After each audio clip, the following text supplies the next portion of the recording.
like the threat. I'm a threat. Yeah, it's a bet. Yeah. Oh yeah. I'm a threat. It's a bet. Yeah. Let's go. Get my wrist. Whoa. Top. Yeah. Whoa. Know it. Blowing again. From. Whoa. Yeah. Making a killing. Oh yeah. In respect. It's a check. Nothing less. Oh yeah. I'm a threat. Yeah, it's a bet. Yeah. Ooh. It's a threat. Yeah. Yeah.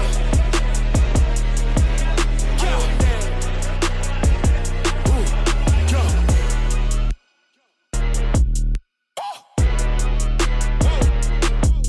Bag it up.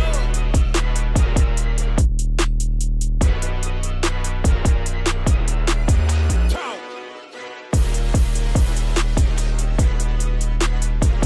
DNA. Whoa. Whoa. Whoa. In respect. It's a check. Nothing less. Oh yeah. It's a threat. Oh, it's a bet. Oh, man.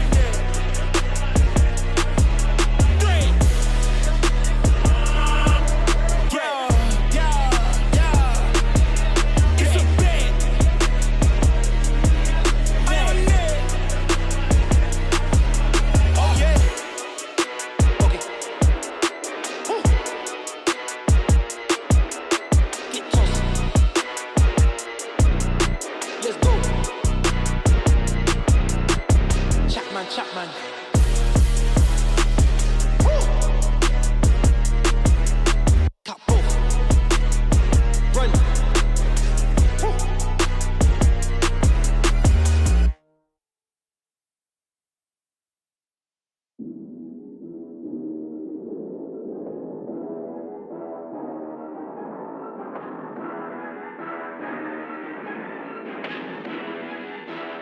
You look like the threat. I'm a threat. Yeah, it's a bet. Yeah. Oh yeah. I'm a threat.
like a threat.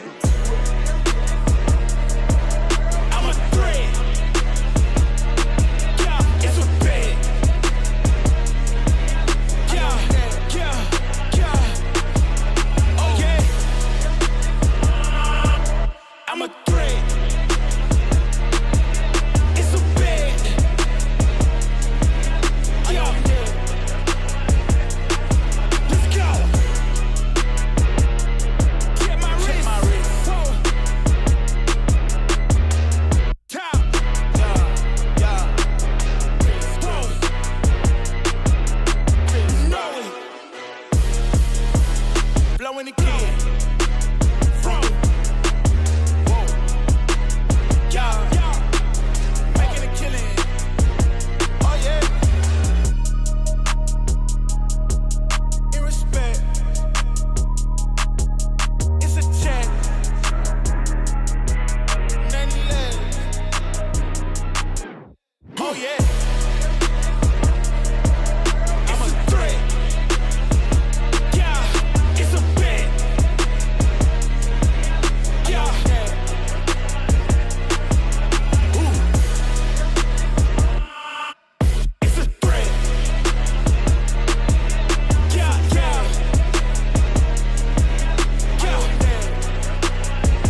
Ooh. Yeah. Whoa. Bag it up.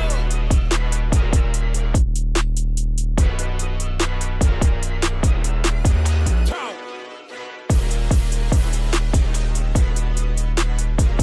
DNA. Whoa.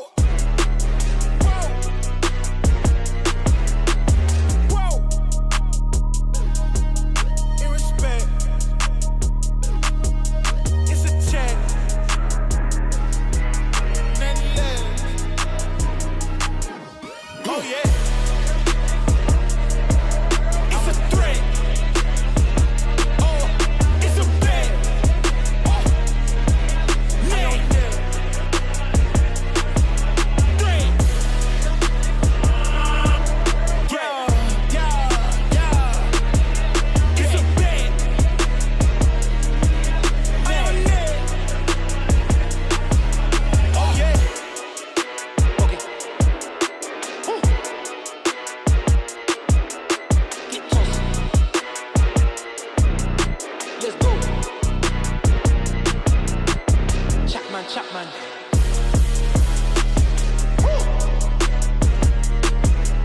Top both. Run.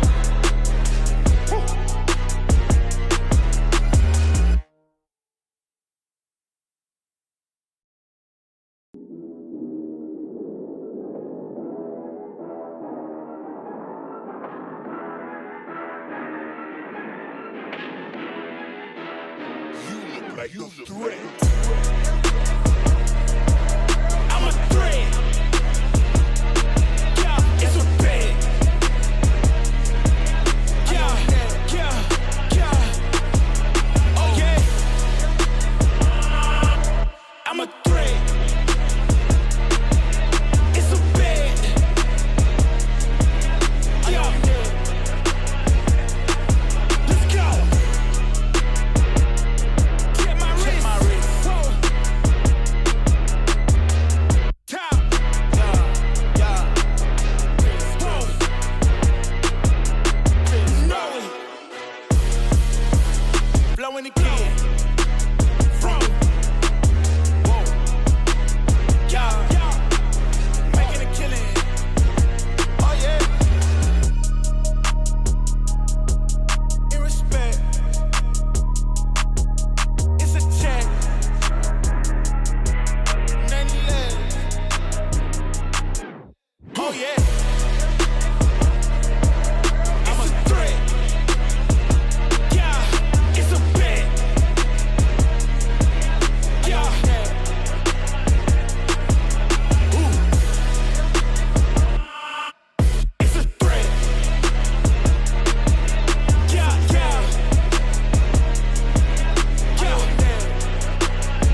welcome to the final stage of the eFootball 2024 FC Barcelona Club event. It's the final round of Konami's open competition.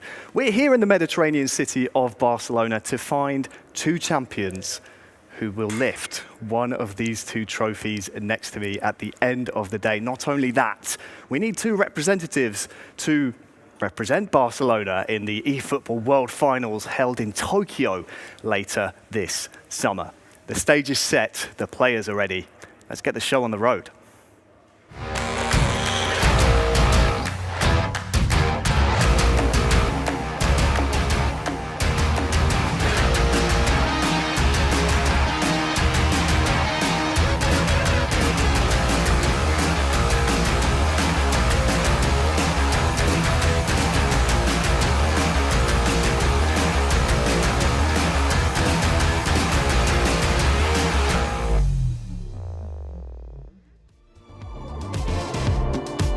That's right, ladies and gents, it's the final of the FC Barcelona Club event here for 2024. It's the first offline finals of the competitions from Konami, helped by the partner clubs. My name is Harry Chan and I'll be guiding you through the action today. Lucky for you, I'm not alone. I'm joined by two veterans of the scene. I have with me, of course, eFootball veteran himself, Stuart Wesley, aka Wezza. If you know eFootball, you know this man. You might also recognise the man on the end, Alex Alguacil, here to represent our commentary team, provide expert analysis. Gents, an exciting day ahead of us. Yeah, it is great to be back in the city of Barcelona, to be back amongst esports and to be kind of here and seeing and feeling the vibe of a completely different tournament. Small confession before we start though, I have traded you in for a younger model. I'm sorry, it's over between us, Harry, because to my left I have what is an eFootball all-star in Alex Alguacil. Alex, welcome to the casting desk. Thank you so much, Harry. And it's been great to be here, been special to be back to this stage with a different role, but with the same passion. We have today a big tournament, the best players of the club event of FC Barcelona here in Barcelona, looking for the first spot into the World Finals. So it looks so exciting today's day. It's exciting, isn't it? The first two finalists. We'll find out by the end of today. You say different role, of course, it's not the only thing that's changed this year as well. We have a different format for the competitions this year. We have had two platforms, of course, both console and mobile, each of those split into the four regions. We have Eastern Asia, Oceania and other areas. We have Western Asia as well as Europe and Africa and the Americas. So the qualification route, as you can see on your screen, we had the first two rounds back in December, round 3 at the start of January, and we have our 4 finalists from each platform here at the club finals. Of course, it will consist of a group stage and a knockout stage here today, Wes, for both platforms, but an exciting change of platform, open format this year. Yeah, all bets are off in terms of the games that you're going to see here today. It's one game per player in the group stage, therefore you only play your opponent once, so you will not get these games back. And certainly from a commentator's perspective, it puts a bit more pressure on us because there's so much drama that's going to be there. But from a player's perspective, Alex, how does that change players' kind of temperaments going into today? I cannot be in the position of them right now. No? The pressure has to be there. No? I think every game is like a final. There's no chance to miss 2 games in this group stage. The end is a short structure, but at the end we'll see the passion, the emotion, I believe, from the first game, because every goal matters today.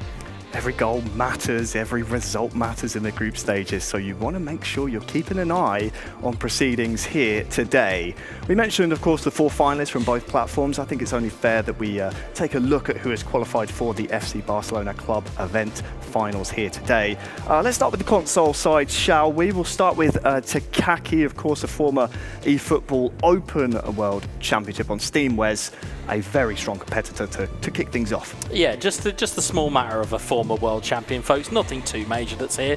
But in terms of what we're going to see a slightly different style of things. So obviously, Steam is one platform, PlayStation 5 is a different one. Yes, there are a little bit of nuances that have slightly changed, but it'd be interesting to see how Takaki comes through and see what performances he can put on the stage. Yeah, moving on then, Alex, we have, of course, our Asia West regional winner. We can take a look at Hama from Lebanon. very strong competitor in his own right. You can see there his accolades and his brief description. It's going to be a tough day for him, but do you think he can do it? I think I had a chat with him a little bit before the tournament, and he's quite relaxed. He said has nothing to lose today, so that thing has to be a big weapon for him in today's tournament. As you said, have a lot of experience. He knows what to be in an offline event. That's a great advantage. But in front have a really, really tough opponents. But what I said, I think this would be his key. He have no pressure. He feels nothing to lose. He's going to be one of the underdogs of today's. Yeah. Our third finalist is someone that you may recognise if you've been keeping a keen eye on eFootball esports. Of course, our European representative is Woody Research 57, but you may know him as Macabil, Wes. We've become quite acquainted with this fellow over the years, and well, you can see why. 3-time world champion. Yeah, I don't know how long we've got to talk about him, but I could go on forever in terms of he's my personal greatest to have ever done it, in terms of 3 times world champion, 3 times eFootball Championship Pro champion as well. I also love the kind of little callback in terms of one of his favourite players, Juan Baramba Quilme. Doesn't get enough airtime for me, does Riquelme as a player, but certainly he will be one to watch here today. One to watch, definitely. He'll have aspirations, of course, representing the Catalan club in the World Finals later this year. Our final finalist from the console side is going to be FuTeFacil from Brazil. Again, another eFootball Open World Champion. Alex, we've got high hopes for this man. It's one of those names every eFootball fan of the competitive scene have in mind. He's one of those players which always you are looking him to have in a big result. He's probably a potential world champion in the offline series this year. And, he's Brazilian. They love football and they are so good on eFootball as well. So potentially I would love to see if he's on shape for today's tournament, because, I've been saw him previous tournaments. I've competing against him many times. He's so good player. He loves the dribblings, to have this timing, the right timing in every moment. So I believe he's going to be one of the players to have taken eye on today's. Well, we'll be keeping a close eye on him, won't we, gents? Because, of course, he is one of 4 regional champions taking part today. We can take a look. Thanks to the round 3 results, this is how our running order goes for today for the console group stages, matches 1 through 6. You can see them on your screen. Wes and Alex, if you could pick one match, which one would it be? I think I already know based on the look of things. I was going to say both of my eyes fixated on match 1, just in terms of both of these 2 players, both former world champions, but also the footy fandoms that goes with both of these nations. Brazil, as you quite rightly said, South America go crazy for anything football related, and it certainly goes that way with their esports representatives as well. But of course, France as well. Everybody knows Woody Macabil. Yes. Everybody knows him. Everybody gets behind him. That's certainly the game for me. Alex, any ones for you that are kind of sticking out there? Well, basically, I think it will be so interesting because thanks to this event, we will touch the best player in this event in different regions. So I believe right now in Brazil it's early in the morning, but FuTeFacil have a lot of people rooting for him today. He's one of the favorites, of course. Also Takaki from Japan, who is, I think, is going to be a fantastic opportunity to him to really show he can be able to be world champion, a potential world champion. But on the other hand, with the research, it's like everyone odds on today's event. And but it's a short format. Every games matter.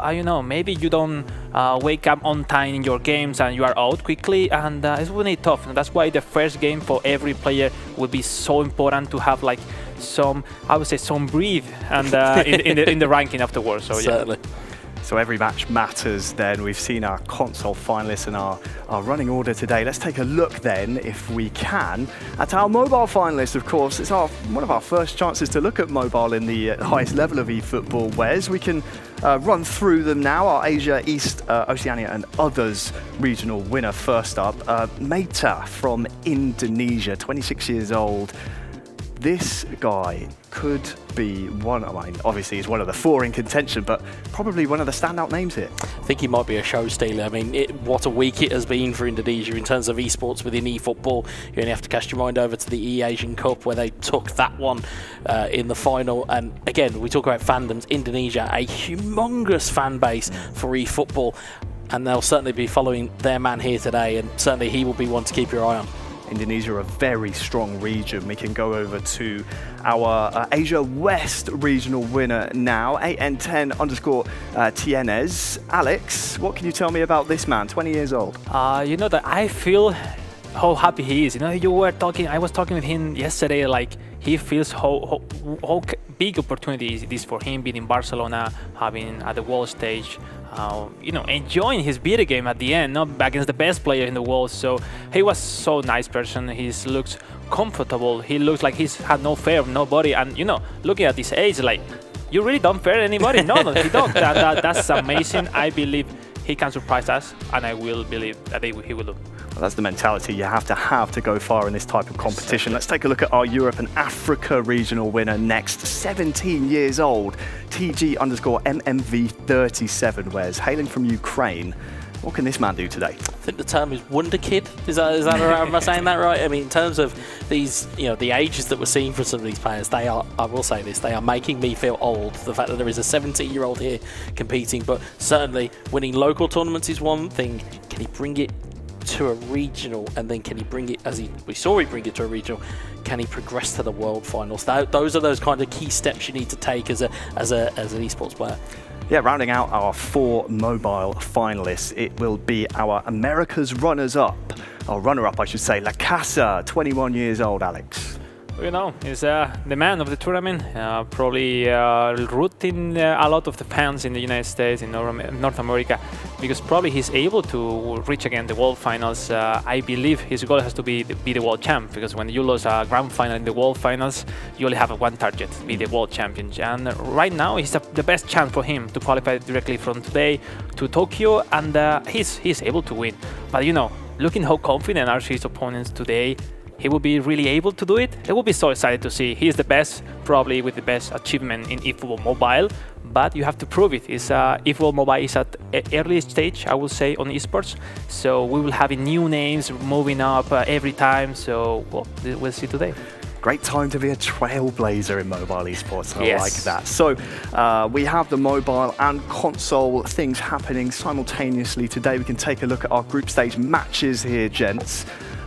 Tell me, is there one match you're looking forward to in particular? Well, I think the one that really sticks out for me is match 6, and it's more so for, as we say, when we look on casting and we look at commentary, we look for storylines, it's basically TNS in this, as you quite rightly said, almost walking around with this kind of air of joy of just being at his first event against LaCasAA, who's been to a world finals already. Be very interesting to see how those two styles mesh against one another. Alex, your thoughts? What's sticking out for you there? I will look for it in match 4 because the youngest player right facing one to each other, A&Tins versus DJ. Close. I think they are those underdogs in the mobile platform who could really not just winning today, potentially be world champ this year. So let's take a look. I think we need to see them. We need to see them from the first game. How are their performance? If they are really on shape, or maybe they don't that we were expecting. So I don't know. I'm excited. I want to see those games. I want to really see what's their level right now. Alex is eager. I'm eager too. It's ramping up towards showtime here. Let's take a look at the matches we're going to be seeing on the stream today, so Alex can finally get the bit between his teeth and see some eFootball action. Here we go then, gents. Console are our first 3 games streamed today. We then have mobile, followed by our 2 grand finals, where we will finally decide our first 2 finals representing Barcelona in Tokyo in the summer. Yeah, I mean, as we said, we've kind of earmarked a couple of games that are going to be live on the stream today.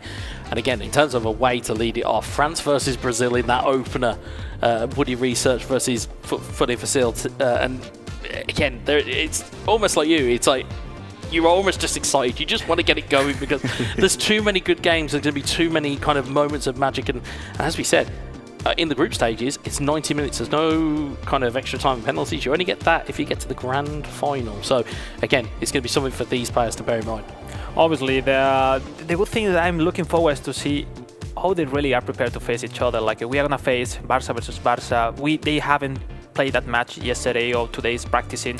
have they really hide something for the big stage? Because that's what I really would love to, like a special card or some special change the formation. But obviously, the favorites are the favorites on console, Woody Research, FuTeFacil, and maybe on mobile, LaCasAA. But you know, on paper is this. Yep. But later, you know, everything changed. Absolutely, it's one of my favourite things. If we played these tournaments on paper, there would be no reason to play the game.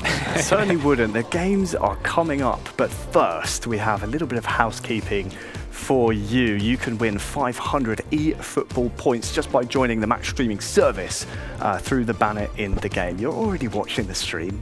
Get yourself some free points. You may as well. The other thing, of course, is the giveaway campaign thanks to FC Barcelona. You can get all these goodies just by tuning in through the social media platforms, branded FC Barcelona logo, merch, and all the Barca colours. Make sure you keep an eye on the official channels from FC Barca to be in a chance with winning from the 5th of February to the 11th, which by my maths is you've got 1 day. 1 day. 1 day left till the 11th tomorrow. So make sure you are keeping an eye on those channels. The other channels you need to keep an eye on are, of course, the eFootball official channels to stay up to date with all of the esports happenings. Speaking of, I think it's about time we get today underway so we can just calm Alex and Wes down a little bit. They've been anxious to get things going, and who can blame them? Everything's set up, we're ready to go. Let's welcome our first match on the stage. It's Woody Research 57 taking on FuTeFacil.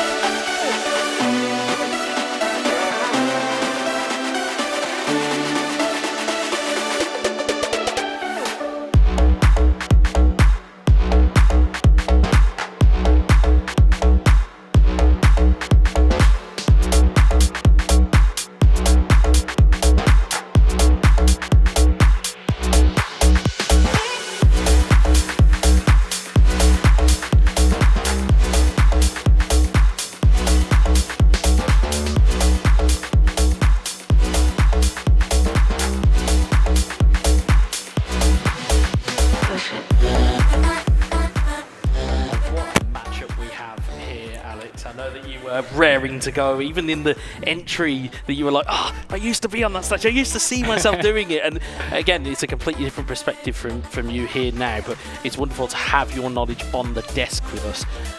Talk about the walk. What are those two going to be feeling walking onto that stage through that tunnel? Oh, you know, because always the first game is so tough. But from one perspective, if you are FuTeFacil, first game, you know how important it is. But you have to face Woody Research in the first game. It's like, man, there's no other player to face the first game.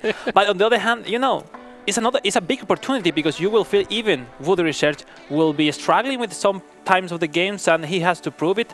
And also, I think I have to say, it's so funny to watch Woody Research with that jersey. You know, we've been used to the football fans with the ES Monaco jersey so back many, in the days. Yeah, and there's so many different kind of iterations of this competition. But yeah, it's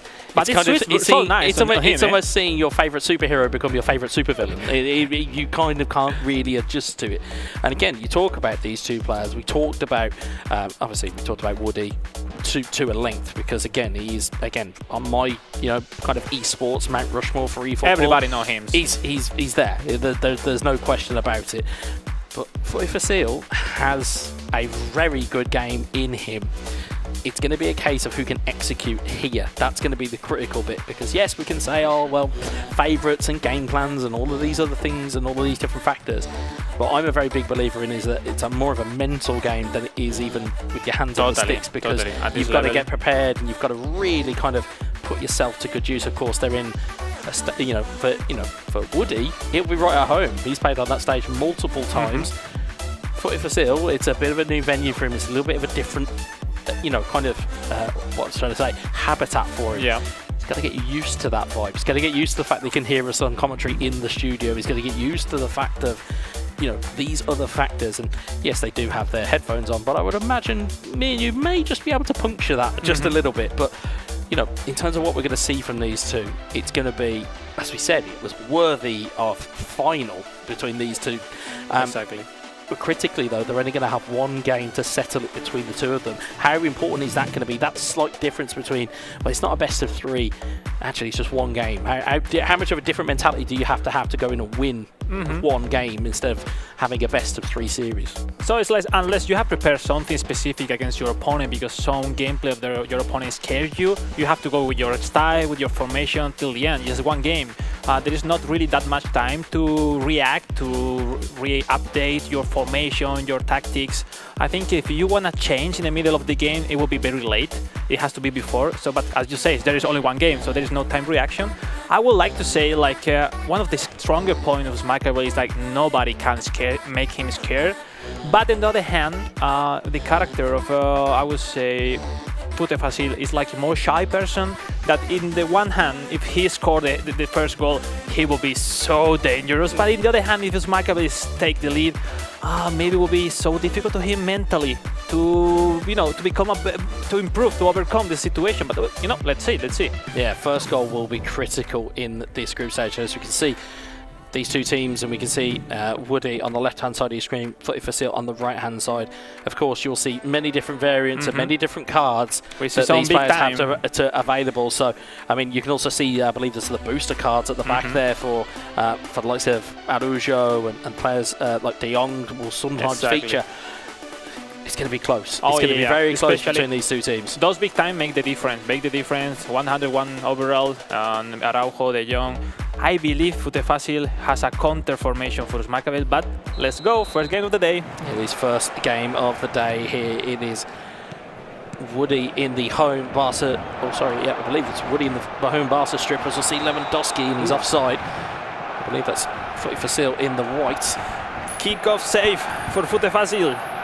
We know the gamers, the player, how important it is to avoid to concede a goal in the first chance. Absolutely, you have to be switched on every time the game kicks off, and almost the triggering of offside traps very quickly from both sides here. You can see both aggressively playing high lines, and you can see, as we'll see, we see Smackable playing quick counter game style, which, oh look, the defense line went high. Yeah, went high there. Gavi on the left-hand side here. Gavi looking to forage. He can't quite get down there as De Jong intercepts it instead, and back comes the way of FuTeFacil. FuTeFacil, Gavi, De Jong give it away as Romeo. Romeo to Lewandowski. Cleared away by that Araujo. Oh, those mistakes are very dangerous. Look at that. They are indeed. They will leave gaps. Here's Gavi. Gavi looking in field, gets it towards Cancelo. Gavi still there. Gavi looking for passes. He has De Jong in support. The dribbling stats of Gavi are insane. They are indeed. Romeo in towards João Felix. Felix. He had double touch. He might not need it. Lewandowski in towards Petri. Cleared away by the defender.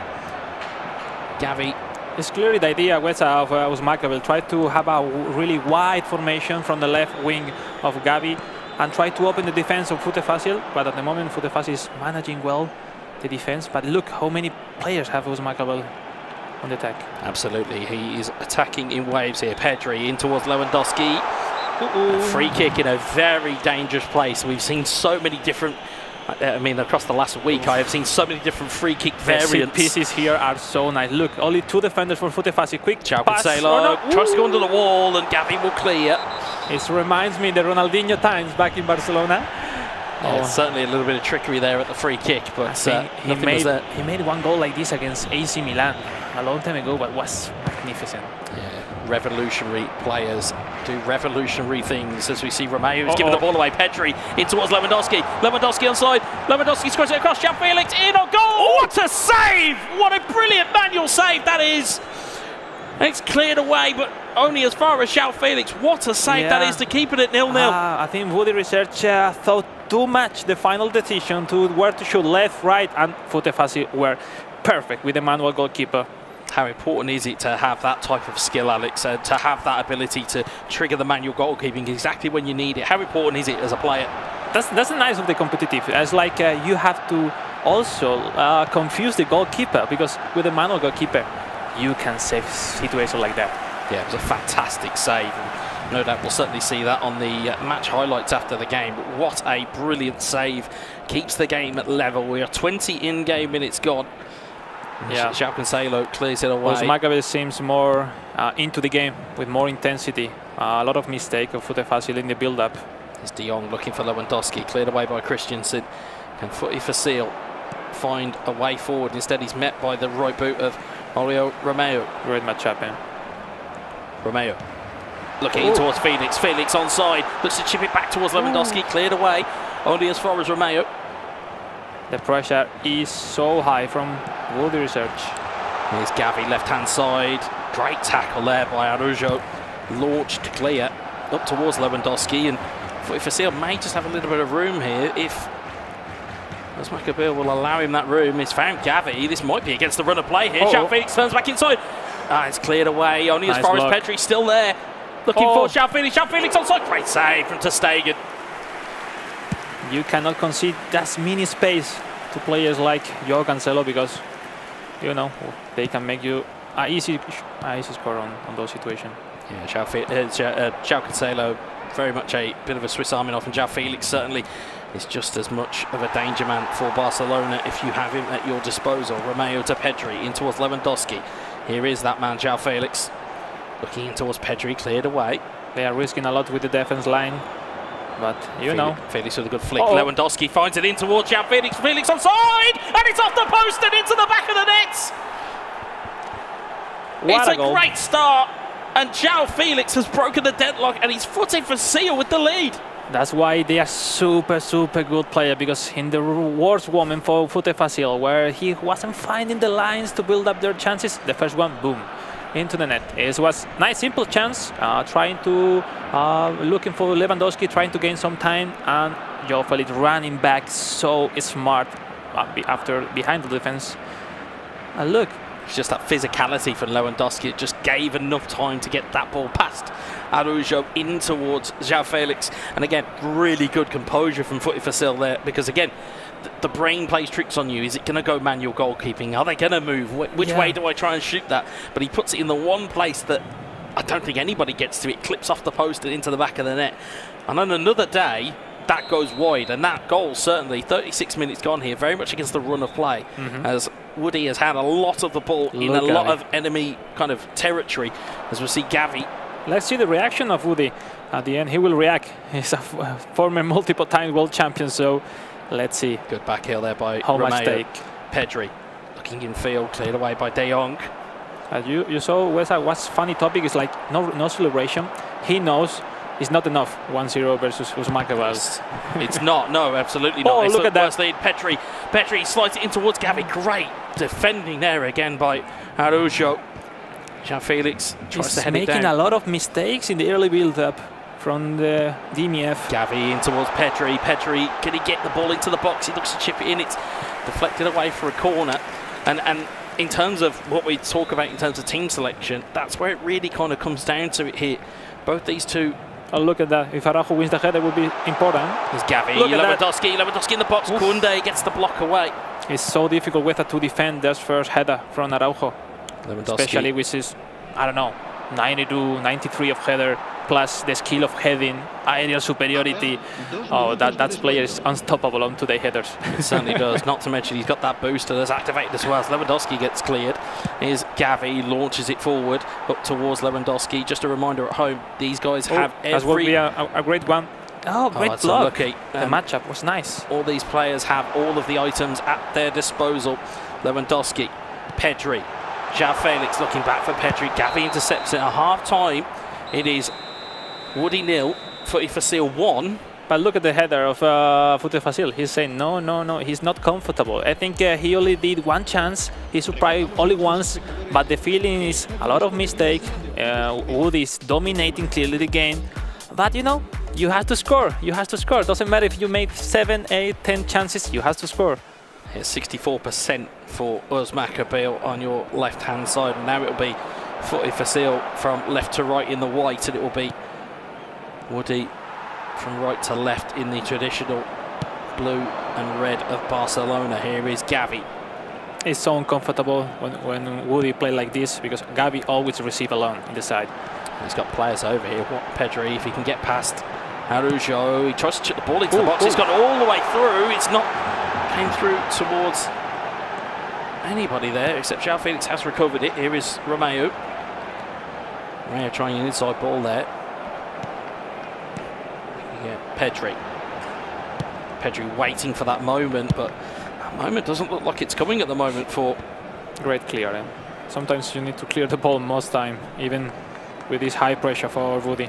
Yeah, it's not clean and it's not pretty, but it is effective as De Jong tries to put the ball into the box. He's trying that pass many times. I believe in training he's succeeding with that pass, but for now it's not finding Lewandowski. Yeah, certainly Lewandowski cutting a very isolated figure, but he's there again now. João Felix gets a step away. João Felix with the strike, and it just goes wide. He was running to the right side instead on the straight line, and that's it. Was really forced that right shoot with João Felix. As I normally say on these types of occasions, Alex, is that you can have all the possession in the world. If you can't put the ball in the back of the net, it means nothing. As Lewandowski looks to get through again here. Lewandowski shakes off the defender. Great save from ter Stegen. Wonderful manual save. And the ball goes dead from an offside. But again, it's like you said, there's those 1 or 2 moments where FuTeFacil just gets in and it causes a whole load of problems for Woody, and it's just those 1 or 2 moments. It looks like he went for the logical choice, which is a far post. But sometimes you have to play with those mind games to confuse your opponents, because everyone here is so good. Everyone knows everything about the gameplay, but you need to confuse the opponent. Here's Gavi. Gavi looking to try and confuse his opponent once more, but Araujo will take it away. And 60 in-game minutes gone here. There is some substitution. It's the right moment. Yeah. FuTeFacil, it looks like he's not making too much noise. But, 2 clear chances, and a second goal will kill the game. Potentially could, but again, if you were looking at who's going to potentially get it, it may be Lewandowski here as he gets in on goal. Let's try and flick it across. And Araujo will clear it away. And yeah, we are entering that kind of almost magical period of between 60 and 70 minutes. If you put your substitutes on, they will have a big effect on the game. There's De Jong to Gavi. Gavi down the line, a brilliant ball. Look at the space. De Jong in towards Lewandowski. Lewandowski trying to find forward. No, it wasn't called by the referee. That was called. That was really close. It was very close indeed, but Woody's still not finding avenues in here, but he's trying to find one here. Gavi with the give and go towards João Felix, shoulder charge, and he tried the body charge. It was sometimes when it worked in is so important, but this time the body charge. And up comes the substitute. Surely here was a fault. Look at that. Here we go.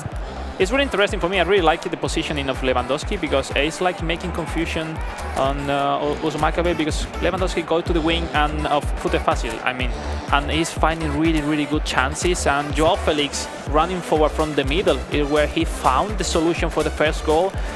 Let's see, maybe if he goes defensive, he will try to open with the right forward. I thought it was a Ferran, right? Yeah, but he certainly looked like Ferran. And interesting in the shapes of the 2 players. Uzumakabe playing with 2 AMFs and 1 DMF, and almost the flip side of that is FuTeFacil playing with a DMF, a CMF, and an AMF. So a little bit of a change in kind of how they are performing here. But crucially, the stat in the top left-hand corner is all that FuTeFacil needs to know here. It is 1-0. And as we said, there is only one of these games that happens. So once this game's gone, as you rightly said, it on paper is the most difficult game he may come up against. And at this point, with 1 point for Woody is a really good result, looking that we are ending the first game. Go towards Ferran Torres. It's headed and it's down. It's cleared away by Koundé. Ferran Torres does win the header across to Rafinha. It was Rafinha, sorry, I was wrong. No, Ferran Torres is in the centre, so they're using him as a bit of a lightning rod as Ferran Torres is found in towards Lewandowski. Good save for the goalkeeper again. Oh, the timing was really out of position. I think it like the game understood with not the right timing. The shoot from Lewandowski. Anyway, ter Stegen was on the side, was difficult to score from the left side of the net. It's tough when that animation kind of kicks in, where it's like almost a slipping animation. Your player doesn't get all of the power that they can generate, and as a result, it's almost catching practice for the goalkeeper as the ball goes in towards the box. Look at this one. João Felix headed clear. 15 in-game minutes left here, and right now you would say it's a deserved lead because FuTeFacil's taken the chance, but all the pressure has come the way of Woody as the ball goes in towards Lewandowski. Woody. Sergi Roberto. Sergio Roberto, big Tries to time. buy something there. Christensen will take it clear. Pedri, and what is impressing me about FuTeFacil is the ability to recycle the ball from defence straight into midfield, and he's able to kind of just get himself up the pitch as Pedri Look at looks those to find a spaces beautiful with ball into Lewandowski onside. Can be the Lewandowski game tries to on. cut it Game across, on. and Okay. it's cleared away by ter Stegen. We enter the closing stages of this game. It's almost Gundogan. finished. João Felix, beautiful ball into Torres. Great Beautiful tackle, but it's still Ferran on. Torres has recovered. João Cancelo a little bit heavy on the challenge. Is Sergio Roberto. Roberto looking Look at in the for a pass ball. back. He's looking for all of them. We're queuing up, but the reality, FuTeFacil's defence was all goal side there. They were ready for that cutback. We had a time on previous eFootball that we called Usma corner for one of those corners that Usmakabel did perfectly on previous competition. But 5 minutes missing, maybe going forward. Victor Roque for Usmakabel going into the pitch. No more change. He believed in João Felix for the range cooler. And let's see. There's no more chances. 2 more, 2, 3 more. That's it. 2, 3 more, if that, Alex, in terms of how well the ball can be recycled here. You can see just in the top left-hand corner of your screen is what now be. It's a good one, eh? Ball Look in, at that. João Felix deflected it in! It took one moment, it's a big piece of luck, but Usmakabel won't care. It's 1-1 with 5 in-game minutes left. Exactly. It's not exactly Usma corner, but it's Usmakabel scoring a corner. It's Woody reserved for the draw 1-1. Wow, what a game changer was that corner, because losing the first game is one thing, but now drawing completely open your options to go to the grand final. It's so dangerous to stop this corner kick. Maybe you need to go in front of Araujo with someone, because once you lost that header, you are in hands of the lucky if you are going to consider not the goal. Absolutely, and you would say on the balance of the game, I would say it's a more than fair result if it ends this way, as De Jong and FuTeFacil will look to maybe address that. Here's Frankie De Jong in towards Lewandowski, and it's cleared away by Christensen. There's Romeo. Of course, the 2 big people that will be probably looking on with great glee at this result if it does end in a draw. Takaki and Hama are to come. I'll be very happy if this ends up in a draw, but you get the sense there may be one more chance here as Gundogan goes down to Victor Roque. You need to wait a little bit. Victor Roque in towards Gundogan. Sergio Roberto, Gundogan. We're into stoppage time here. It's cleared away by João Cancelo. Really good defence there. Maybe if he wins the header, we can have one more.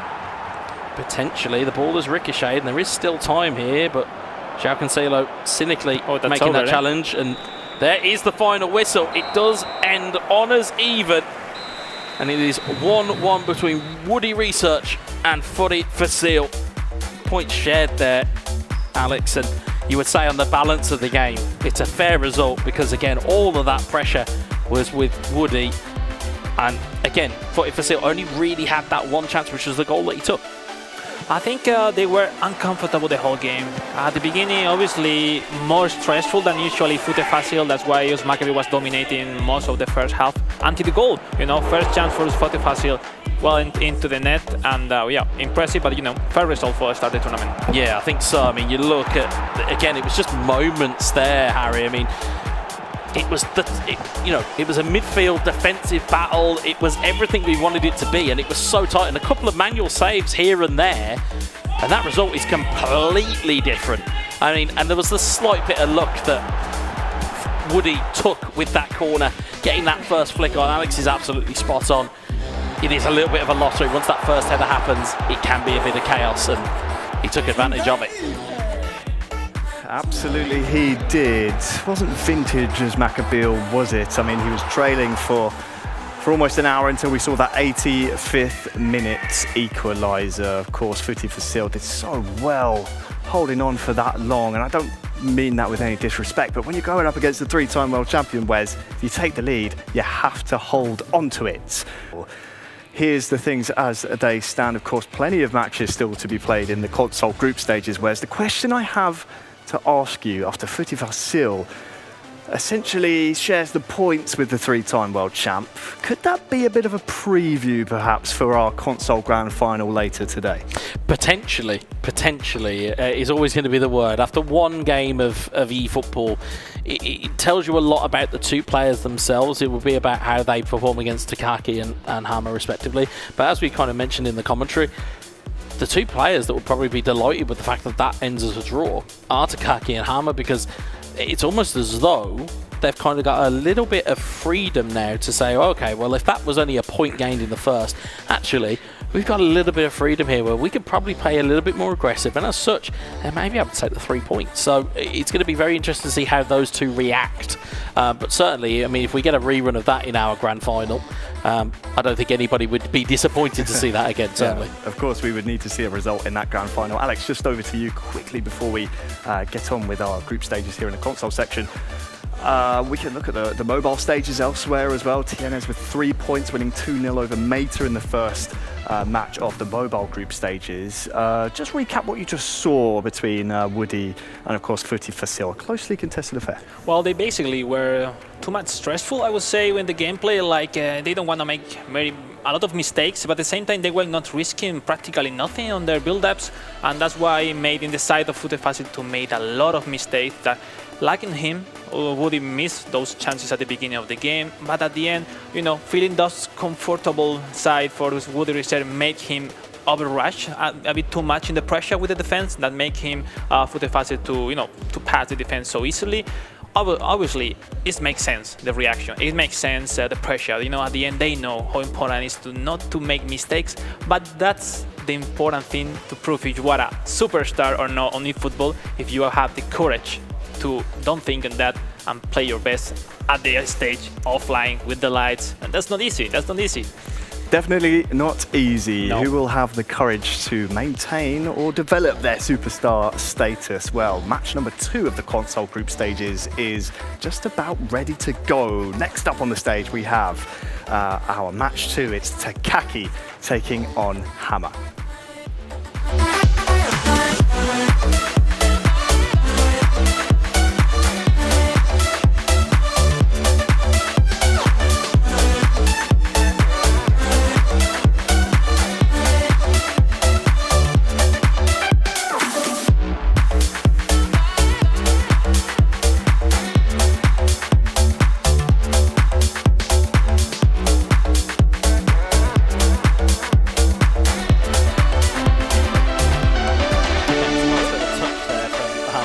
Takaki, I love that entrance. I love it. It was a nice little kind of moment of just kind of cultural, just appreciation. Exactly. It's great to see within esports, and these two, it is, you know, I hasten to say it, it is a West Asian derby with an East Asian derby, so we have got kind of almost the Battle of Asia on our hands here.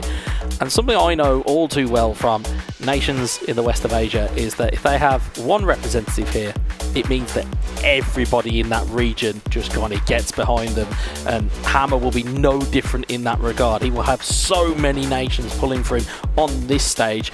Of course, Takaki as well has his own point to prove.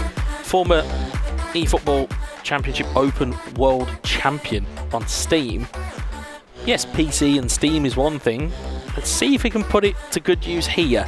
Because, again, although the console may feel different, or at least the platform might feel different, the game doesn't change, does it?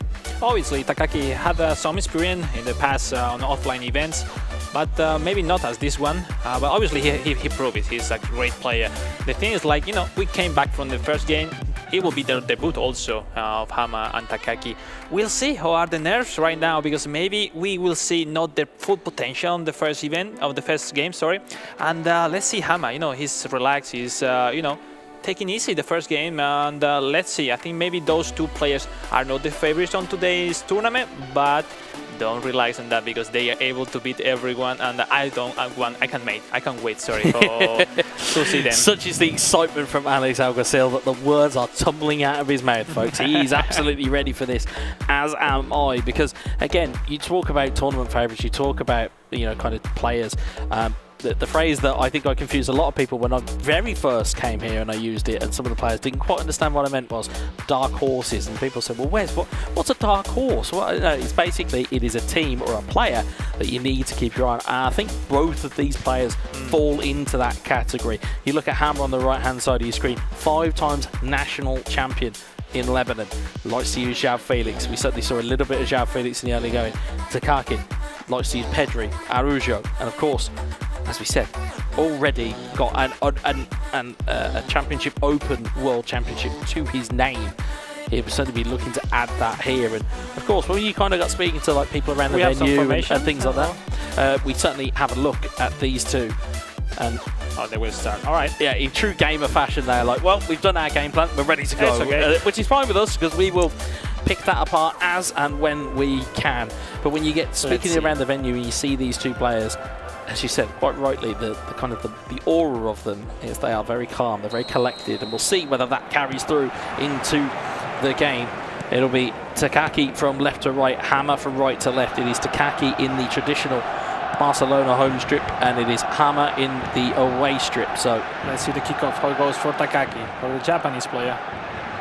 It's so nice with how different independent country people play football. That's so fun. And for me, it's lovely. In every country, they understand the game so different in terms of tactics, in terms of gameplay, and it's the best. And when right now we have the representation of different farthest places in the world, look, it's so nice. So silky as it is. De Jong will intercept it, and it will be Takaki coming back this way from left to right. Completely different rhythm. It is, and it's certainly difference in cultures in terms of the way that as you quite rightly said, different nations and different players will have very different play styles. Some will be more direct, some will look to try and pass through. As we'll see, Lewandowski trying to make that ball work for Hama. Instead, it is intercepted. Here's Gavi. Probably Japan is the country where they are more, let's say, focused on take advantage with their formation. They used to, find solution with the formation. That's why they are so good. Because normally, you say FuTeFacil was more focused in direct attack, more, quick attacks and try to surprise the opponent as soon as possible. But the Japanese, they are the country who make born this fantastic video game we all love. Indeed, they are. Here is Ferran Torres. Torres in towards Lewandowski. Lewandowski's through, but Araujo will take the clearance away, and that's the first real kind of sight of a penalty box we have seen so far in the opening 16 minutes here. And you can just feel the tension here between all of the players that we're seeing so far. Here's Torres. Torres looking to shape it in towards Pedri. Pedri, what a header!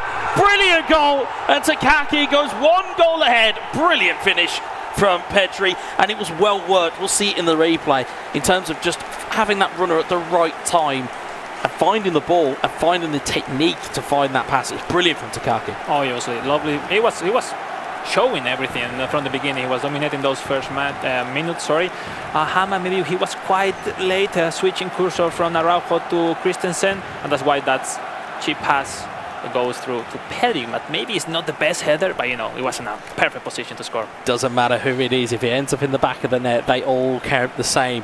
And also, just a quick note for those of you who maybe have your ears wide open at home. I'm pretty sure you knew that was going in before it even went in, because you were like, yep, that's happening. And also Takaki. It just shows you the level of expertise that we have on the desk here, is that he can even predict goals before they happen, folks. So, again, great to have eagle eyes of Alex Alguacil all over this, as Takaki looks to try and build on that lead now. Here's Gavi.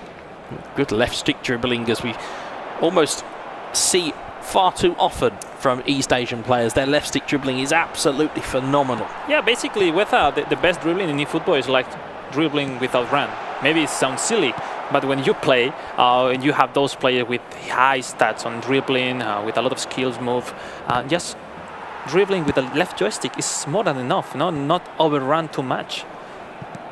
Certainly allows you a more of a degree of quick turns and maybe kind of just disjointing an opponent's defence, because they're not quite anticipating that you're not sprinting. Instead, they're like, wait a minute, you're not sprinting. What am I meant to do here? Exactly. And it catches them out, as we'll see. Hama trying to come back the other way. It's cleared away by Christensen. Kunde's going to let that one roll out. So 27 in-game minutes gone here so far. Takaki 1-0 up against Hama. And you would say so far, Alex, on the balance of play, fair result so far. Yeah, I would say, I think one of the key of today's games has to be avoid to attack from the side of Araujo, because this big time Araujo card practically have all the best and most necessary skills that a player in defense needs. No, basically Araujo is heading, man marking, interception, acrobatic clear, fighting spirit, aerial superiority, blocker, sliding tackle. Basically, is a beast. I was going to say, you name it, he's got it, essentially, is what you were saying. And certainly that is the case with a player of, especially with the booster on top of it as well. Oh, yes. A formidable weapon as Ferran Torres looks to try and make a way in. And free kick now at the edge of the box. And we saw a little bit of trickery, that, as you said, that Ronaldinho-esque kind of free kick we saw in the opener. Let's see. Here's Lewandowski, and he plays it short. And now Lewandowski running forward. Bolde. All right. Bolde to Gavi. Restarting now. Certainly allowed that reset, did Takaki. There's Gavi, great footwork from Gavi. You can see why he's so well liked as a footballer, as Gavi is super cancels and just a little bit of trickery, just trying to potentially bait for the penalty. It's so fun to play with those cards. It's like they are so smooth, so quickly in the turns. It's Gavi again, Pedri to Romeo, De Jong. He's towards dominating. Gavi. Takaki is completely dominating. He's indeed. He's trying to find another way in here as Gavi. It's great work of the super cancels. Nice. Brilliant work. And nice fake shot. It's Ferran Torres with the save, but again, it's wonderful work by Takaki to just get into the box and again, just giving Hama real problems at the back here as Romeo looks to launch it forward. Can Hama get a response here? Lewandowski in towards João Felix. João Felix in towards Ferran Torres. Back towards Pedri. Cleared away by Kunde. Those first time fake shots are so great. I think it's not meta maybe because mostly it's not 100% possible to make it then right. Look at that. Pedri into the box, cleared away. But if you have practiced before, you know with which player in which position it works, you have a great advantage. And again, if it is the first time you're watching an eFootball esports event, relax, I've got you covered. If you heard the man to my left mention the word meta, it stands for the most effective tactic available. So we will get you, if you are looking for hints and tips of what you are seeing on your screen, how you're trying to replicate it at home, this is the best place to see it because it will show you all of those tactics that are available. Traditionally, we're seeing a lot of 4-3-3 and variants of it because it just offers that balance between defence and attack. It gives you that kind of ability in transitions. We'll see, potentially there was a pause on there, but I think it was just somebody eagerly skipping a replay as the ball goes flying forward and it's into the box. But again, if you're looking to maybe take an example here, 4-3-3 certainly is the formation to go with if you are looking to compete at this type of level. Here's Pedri down the right hand side. It's cleared away is Inigo Martinez. Christensen and Takaki build on the lead. De Jong in towards Gavi. Gavi, great footwork from Gavi. Opened up the chance. Lewandowski, good save for the goalkeeper. You need to find those players with first time shot. That's the one who can make those goals. And it will be interesting. That's why Lewandowski is such an important player in this squad. He's a lightning rod of attention, is Robert Lewandowski. He's proving it again and again. Torres brought down on the edge. Free kick, I believe that is. It was right, quite close to the line. Sometimes you have seen them fortuitously given as penalties, but instead... Let's see what he has prepared for this one. Let's see. I don't think he'll be going short this close, I don't think. Although, then again, I've been surprised before. It's Torres under the wall, and it's deflected away. That was only close. As far as Pedri. Pedri in towards the box, cleared away by Kunde. Can Hama get something going here at the moment? It doesn't seem really to be getting past halfway. It seems to be almost as that force field at the back for Takaki. Here's Torres. Hama is missing to have a great chance to breathe a little bit. He's not every time under pressure. Lewandowski, dummies and super cancels are plenty here. Bit of left stick dribbling, and again, sometimes you can just get the ball caught under your feet, especially with Lewandowski. He doesn't quite have the same type of dribbling that a Torres or a Gavi will. Exactly. So as such, you don't really want to get caught left stick dribbling as Free kick is given towards Hama. We are 60 in-game minutes played here. Still 1-0 for Takaki. Also, Takaki, which having Ferran Torres and Lewandowski, is clearly he wants to pass and use the first-time shot of both players. No, when we see players using more Joao Felix with no first-time shot, it's because they want to approach his turns, his quality, the passes, and those two strikers of Takaki are not special in pass, but yes, on shooting. Look at this one. Good ball in there towards Joao Felix. Felix offside! Equaliser for Hama. It was one opportunity he needed, but he's tucked it away. An equaliser found. 63 in-game minutes gone. That's why they are here. You know, they are so good. You cannot concede. It's not if we play you and me, Wesa, we can miss a lot of chances, but great goal, great goal. I don't know, but the formation of Takaki went out so quickly. Look at that. Those 2 versus 1. Pedri moved to the right side. You just see already there. You can see right at the back out post. Of position. Joao Felix just at the back post saying, find me, please. How and important boy, are did tactics, Weta. How important. Look at Pedri running to the other side, opening the space for Joao Felix. It's a thing of beauty when that happens, where the space opens up with dummy runners and allowing that ability. You can see he's feeling it. He knows how important that goal is. But again, I like this, the celebration of like he want more, like wake up. I think he knows the ability that he has, does Hama, as we said, 5-time national Lebanese champion. And as you already said, we have got game plan screens on here. And again, you've just seen there, most effective tactic available, both of them 4-3-3.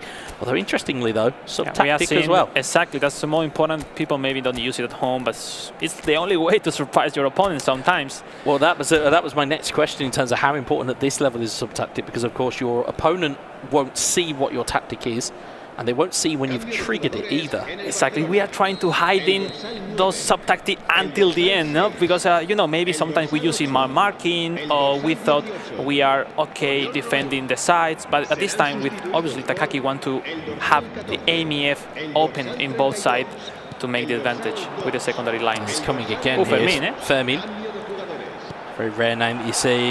Getting towards Felix! What a goal! Was clear. What a strike from Joao Felix! That air one right joystick control, that overpower your shots. But at the same time, you need to have space, you need to have timing. But obviously Takaki knows, and he did perfectly. Great goal. Fantastic reaction. Japan is up again on this first game. It's that having that additional plan, having the resilience that if you go a goal down or you concede, it's the resiliency to say, no, that's fine, I'll reset. As you see there, I believe that's soul control that was triggered there, just pushes the ball out in front of him, allows himself an additional bit of space. It's like a futsal movement, no? Yeah, pretty much. And it just allows him to set, but it puts enough space between him, the ball, the defender, opens up the avenue. You have to be so quickly with the switch cursor in defense. If not, you cannot defend those chances. Yeah, you certainly will get caught. It's clearly working for Takaki. Look, Fermin in the left side, in the right side, another AMF. I was going to say, really, it was a bad place to give the ball away, but he got a little bit lucky there. And the ball gets given back to De Jong. All right, he's using Joao Cancelo as a right midfielder. All right. Yeah, we see those little kind of changes. As we said, Joao Cancelo is such a versatile footballer. You can plug in anywhere pretty much in this side. Left back, right back, centre mid. We've seen him do it for club, for country. He certainly is a player that, at this level, you can put him into, as we said, multiple different places. So if you're looking to maybe say, play a Sergio Roberto or move Koundé out to the right-hand side, you have that ability to, because you have Joao Cancelo who can fit in at right mid as Fermin looks to play back. It's brilliant ball in towards. And the crosses are so dangerous from Cancelo. They are indeed. Cancelo to Fermin. Fermin back to Cancelo. What will Takaki do here? Will he look for goals or will he look to ice the game? Yes, that's it. Really good possession football from him here. De Jong and it's like he has the right formation to make long build-ups, but not to have a direct chance to score. But you know, in the right situation, winning by 1 goal is so smart to play like this. Absolutely. Joao Felix tries to get feet set here. Tries to get away from Romeo. De Jong in towards Felix. Hama also don't want to really run that Brilliant much. Footwork, trying to get the ball into the box, cleared away. And Gundogan will field it down the other way. Felix to Gavi. It's just there's so much space, but Victor Roque has picked it up here. Here's Gavi. Gavi, can he get the strike off? He's trying to get the pass off instead. 5 in-game minutes left here. It's Takaki 2, Hama 1. Last 5 minutes, Wesa. We said that before game, and then we had an equalizer. Let's see now. João Felix in towards Gavi, looking around. Oh, It's the rebound. ricocheted, but Kunde will clear away. João Felix wins the header on towards Cancelo, back towards De Jong.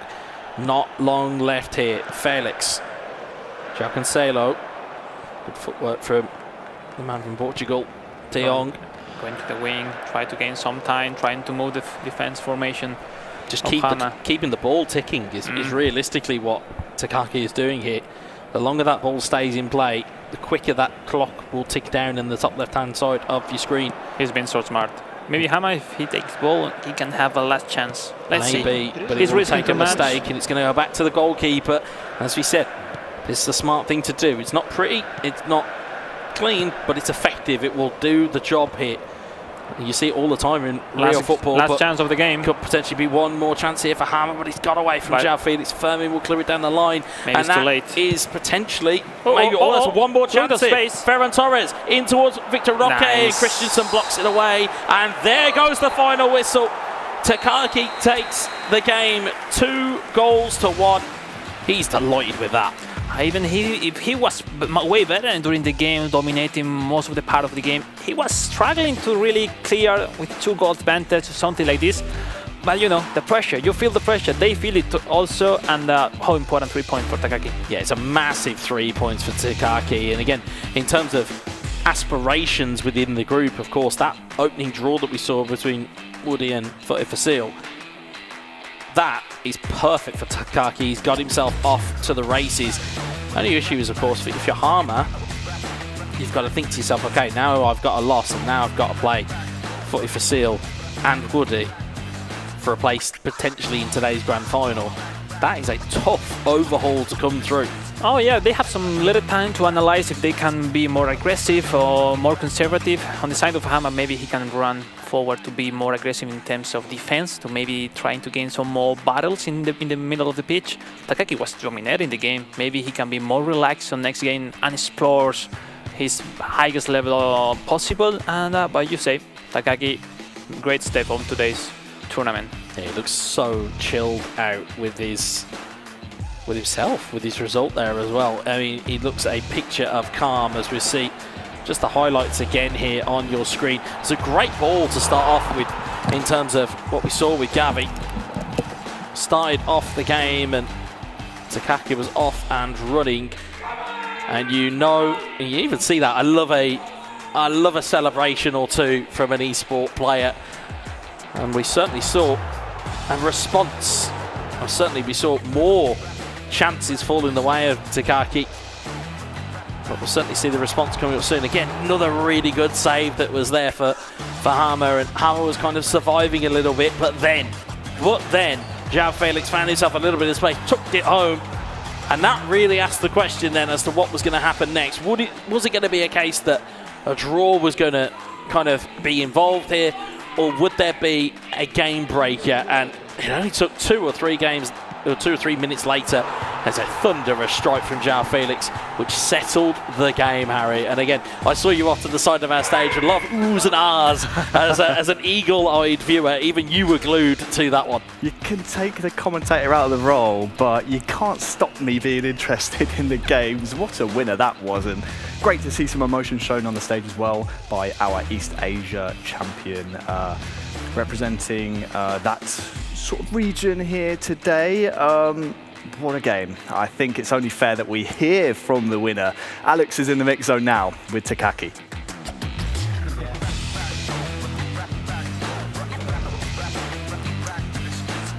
Okay, we are here with Takaki, the winner of this match day 2-1 versus Hama. 3 important points for him. Takaki, how do you feel after this first game? すごく最初の試合で緊張したんですけど、うまく最初の試合勝てて、ここから波に乗っていければなと思います。He's looking forward after 3 important points of this first game of the tournament. He looks good. He said that he was a little bit nervous at the beginning, but I believe he will be more relaxed on next games. So yeah, we move forward to you, Harry. Looking forward to the next game. Yes, well, thank you so much, Alex. Great to hear from Takaki. What a performance. Great to see the emotion on the stage as well. And the most interesting revelation, Alex can speak Japanese. It completely caught me unawares. I was like, when did this happen? When was this developed? But absolutely, I mean, it's great to have somebody that in the mix zone that will be able to kind of translate it. But yeah, absolutely great performance from Takaki. Again, Hama, if you're Hama, you're now looking for a little bit of kind of almost homework now to maybe try and take it away and start to think, what do I need to do differently? And especially up against now, you would argue, at least on paper, the two bigger names in the group between both FuTeFacil and Woody. Yeah. Like, you're up against it now, but for Takaki, wonderful bit of confidence to take with him into the next games. Yeah, it's a big result having just seen Woody and FuTeFacil share the points. 3 points goes to Takaki. A great performance all round, has to be said, and I'm going to keep saying it. Love to see the emotion. We're so used to this arena being filled with screams and oohs and ahs, which is why I'm trying to contribute to them myself, guys. But great to see the emotion and a great result from Takaki there, Alex. Oh, for sure. I think it happens to every player. The first games are the more difficult. I think that's why he celebrates the goals like that. He needs some relief with all the pressure, and I believe he will start to play better and better and better, same as FuTeFacil, same as FuTeResearch, and same as Hama also. But you know, on the side that you win the game, it's easy to find new levels. But if you don't, it's a difficult situation. And well, but looking forward, I think that's nice because they are feeling those experiences offline in front of the camera. That's what makes you a better player, because it's very easy to play at home, online, in your sofa or in your gaming chair, you know. But here is a completely different version of yourself. So in a different country, different language, you know, it's a great leadership. Gaming chair. Honestly. Honestly. Sat there on my sofa trying to play, you know. So as you can see there, the result from Takaki and Hama. We can take a look now as well to see what things have been happening elsewhere. You can see TNS taking 3 points against Meta in match number 1. Match 2 as well, LaCasAA with 3 points over on the mobile side of things, guys. Both group stages so close here, Wes. I mean, 3 points is going to be so valuable from any of the matches. Yeah, it's almost the safety net of the best of 3 has just been completely taken out, and as a result, you're now in one-game shootouts. I mean, Alex, the difference is, as we've mentioned already, how important is that win going to be for LaCasAA? I will go even more. That's the amount of goals, to winning by 3 goals, looking in times of they tie on points. Those goal differences are so important. And well, we said from the beginning, LaCasAA, it comes like one of the favorites, or the favorite on mobile console. And 3-0, probably the biggest victory against TJ, because they were practicing a lot during yesterday, today. They are making a really good relationship coming to this event. But you know, well, you know, first game, maybe the inexperience from TJ was a difficult stone on his way today. But you know, still running, more game to play, and let's see. We want to see the very first game on mobile, this time on the stage. Well, he's done my job for me. I mean, we've got our first mobile group stage match on the stage now. We are going to see Meta taking on LaCasAA.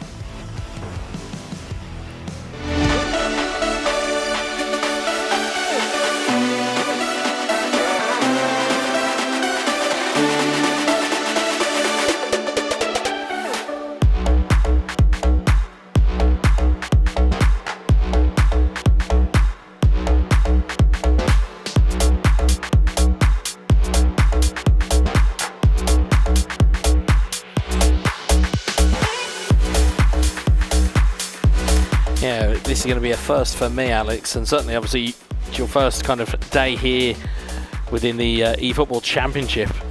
I don't think I've ever casted a mobile game. This is going to be a brand new experience for me, certainly for the viewers at home as well. As you can see, both players on your screens. You've got Meta from Indonesia. We've got LaCasAA from the United States. I mean, two players that are certainly kind of almost top of their craft at the moment within mobile esports of eFootball. And of course, as we mentioned already, Fandom of Indonesia travels with every single esports athlete they have. Certainly, I would expect it to be the exact same thing here today with Meta. Oh yeah, I believe there is a lot of people rooting for Meta right now. I think it's a massive country in terms of esport, and not just esport, in eFootball. It's so amazing how big is the community there. I had the chance to be there competing for a few months last year. What experience! Every player there is so good.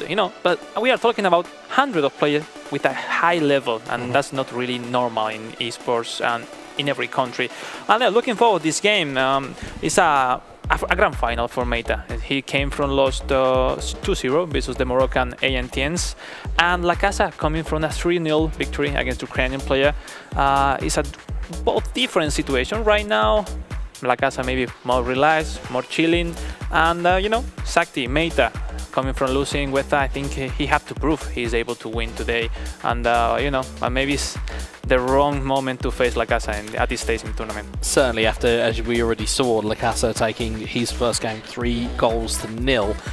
And again, I think if LaCasAA comes into this, wins this game, it all but certain that he would then make today's kind of grand final. So I suppose, you pardon the UK parlance, that's the carrot on the end of the stick that's kind of being dangled in front of him, saying, hey, if you pick up the 3 points here, this is what you can have. So he's like, okay, let me try and do it.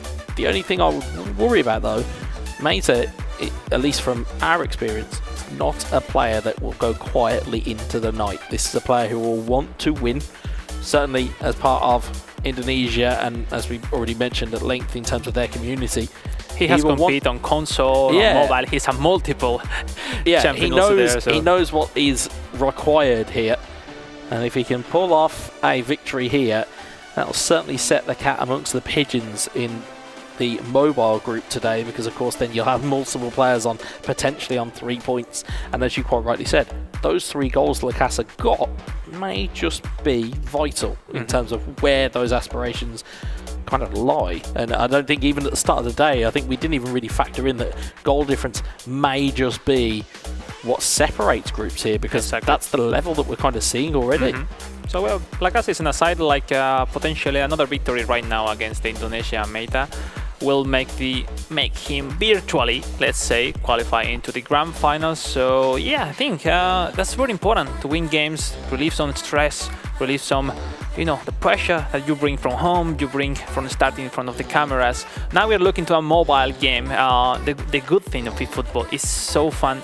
How good is on mobile the game and also on console, or how identical is the gameplay on both sides, and you think, oh, but in console it has to be different. No, you don't. It's like you will see, it's so fun. Also the formation, the tactics, obviously it works a little bit different on mobile. Obviously it's more to neutralize your opponent with a counter tactics or with a different formation that stops the efficient, or I would say the strength of your formation. But anyway, it's so fun to watch. Normally it used to be a lot of goals. We haven't seen that much already in the first 2 games they will play, but we are having now the live stage, and with that, let's see, at the end this is football and different positioning. They are handling something in hands, but it will be so fun. Yeah, it's again, it still blows my mind that gaming has got to a point where it's on your mobile, in your hands, and this is the type of venue that you can end up in, because this is where esports is potentially kind of veering towards, almost in a kind of a different conversation. There's certainly been other tournaments where both I've been a caster and you've obviously been a competitor, where we've seen other games that are mobile that have the audience. As we're underway here, and it is going to be Meta from left to right on your screen in the traditional backheel pass. Jean-Felix! Oh, and it's open to scoring. You promised goals. And here we are. And right there, within 3 minutes, they are off and running. Meta with a complete shock. It caught everybody. We didn't even have our feet under the table. Yeah. And they have, well, Meta has gone 1 goal ahead, or has he? I'm just making sure. We'll wait for confirmation of that, because I believe we'll take a look, because it's looking as though it's actually LaCasAA. So I think the graphics were just slightly askew on ours. So I believe it is LaCasAA in the home kit, and it is Meta in the away kit. So, crucial moment. I'm not too sure. We're going to wait for confirmation from our production team here, but that certainly looked like it was Meta from left to right. But we are waiting on confirmation. Gavi looking for the through ball into Torres. It's cleared away. Lewandowski to Felix. Oh, the triangle, the throw pass. Yeah, he was looking for a through pass there. Gavi to Pedri. Pedri down the line into Felix. I would love to see Up towards Torres. It's cleared away. long range stunning shoots in this game. I would He love. may just find one just yet. De Jong clears it over to Pedri. Pedri on towards João Cancelo. Gavi, Pedri, João Felix. João Felix rolls it in, and it is an equaliser hit. Felix once again, but He's the magic man for all of these players. It is an equaliser, and I think we've just got confirmation on the stage. That is an equaliser for LaCasAA, so it is LaCasAA in the away kit, the away white kit of Barcelona, and it is Mata in the blue and red traditional home kit. But great reaction from LaCasAA. yeah, it's great reaction. Needed the goal. So he just rolls it into the back of the net. Was simple, yes, great turn. Sometimes that's why it made the difference, João Felix. I mean, maybe if you are with Lewandowski or Ferran Torres, you cannot turn that fast to find enough timing to shoot. 1-1, game on. And Mata coming straight down the throat there of LaCasAA, but instead he's dispossessed. We see that in console it's not really worth it to make the secondary player pressure. You see the arrows of João Felix with the second player pressure, which is really, really nice. Like you can cover behind with your cursor, meanwhile you are pressing with another player. Here's Gavi. LaCasAA rolls it in towards Ferran Torres. Torres, it's deflected. In the bottom was De Jong completely alone for a throw pass.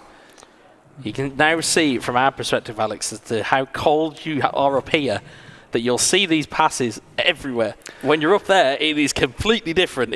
You now get to finally see it from our perspective. At the end, we are used to play every day, Absolutely. a lot of hours. So that's why, for example, we say, oh, he saw that with the manual goalkeeper, because we thought what I will do in that situation. And that's why I will move with my defender or with the goalkeeper. And if you think in the same way that your opponent is where you save those situations, the good thing is that those mentalities that are able to switch all the ideas in every chance, that's what make me and everyone impossible to defend. Yeah, interestingly, of course, with this mobile look here as well, is that you can actually kind of see Stunning where cross. these brilliant ball in, and it's a good save from ter Stegen. But it's interesting because you're getting a view of what these players are actually inputting onto the screen. You don't really get you don't get that with console. Instead, you're able to see here where these guys are intending where the ball's going to go. João Felix is cleared by Christensen, De Jong to Torres to Felix. If you see how fast they move their fingers, is so crazy. When they want to make the double toss plus the stunning shot plus everything, they are super fast, and it's so fun to watch. It sounds terrifying to me. That does, Alex. Sounds absolutely terrifying having that many inputs at once. As we'll see the pressure trying to be put on here. And it's just calmed down after those opening 2 goals. It has just calmed down just a little bit. I know you did promise us goals in the mobile mode, and it has not disappointed yet. Here's João Felix cleared away by Marcos Alonso. Gundogan. It seems nobody is able to dominate at the moment the game. Lewandowski down the line, Gundogan João into Felix. the box, and it's there for João Felix. It's cleared away by ter Stegen. Maybe the timing was a bit late, because in the last moment, if you follow the run of João Felix, change the direction of the run, so your pass goes in a different direction, depend the way they are running. So wow, it was so close, so close. Yeah, we've seen some change from LaCasAA. Interestingly, though, the formations are a little bit different on mobile, though. I know we were talking about meta formations, but it's a 5-3-2 and a 4-3-1-2 there. And I know that you'd made a little bit of a mention to me beforehand. I think Mayday was struggling a little bit in practice, and he moved to 5 defenders, like in a way to concede late goals. And LaCasAA completely, his formation maybe is not the right one. He's just attacking with two strikers, and he needs to wait every time the second line to attack. So let's see. That's why it's a very equalized game. It very much is. As we'll see the 2 teams lead off again here. And interestingly, as you mentioned as well, the games in mobile are quicker than what you see on console. So you'll notice top left-hand corner, that block is ticking way quicker than you've seen on console. So again, a little bit of pressure for these 2 players because, again, you'd probably say from Mate's point of view, it doesn't really help him all that much if he gets a point. He will need all three, really. Gavi to Torres. Torres looking in field. It's cleared away by Gavi. So let's say with that on mobile is more like run and pass and not to make a lot of 1v1 against the defenders, when on console is possible or is more worth it. And it's more about to, confuse their opponent, wait your second line. And look at that! Into the back of the net! Lewandowski breaks the deadlock again. For LaCasa. Comeback, great comeback. 2 goals to 1 up is LaCasa. As we said, if he wins this game, you would say that is all but qualified for the grand final of mobile here today. I see they are over-relaxed, Meita with Araujo. With those situations, the striker is pushing the shoot. And that's why if you are not pushing to clear the ball a lot of time, or at least once, your player don't react, and that's why that anticipation of Lewandowski was unexpected, crucial, but great comeback from LaCasa. It looked a bit of a almost a statuesque there, where ball comes across, and as you quite rightly said, he will switch formation. You're not putting the on mobile in. is so fun with that. They switch formation every time. It's depend the result. Obviously, Meita was trying to to counter the high level of LaCasa. Now he's losing. He's missing. By 2-1, move forward with 4-1, 4-1, trying to make some superiority in the wings. But yeah, I will say he will found it. But those 4-3, 1-2 of LaCasa is really nice conservative formation. And I think game on. LaCasa made the comeback, and all the pressure moved to Meita, who has to react. At least 1 point with makes him already in the tournament. Yeah, I mean, it's a tough ask again. Somebody who is in form in LaCasa. Certainly, we saw earlier that we see big time Sergi Roberto to the CMF, Pedri in the live win. No, now Ferran Torres. He's still putting Rafinha on top, which surprised me. Maybe looking to utilise the pace there, maybe, but.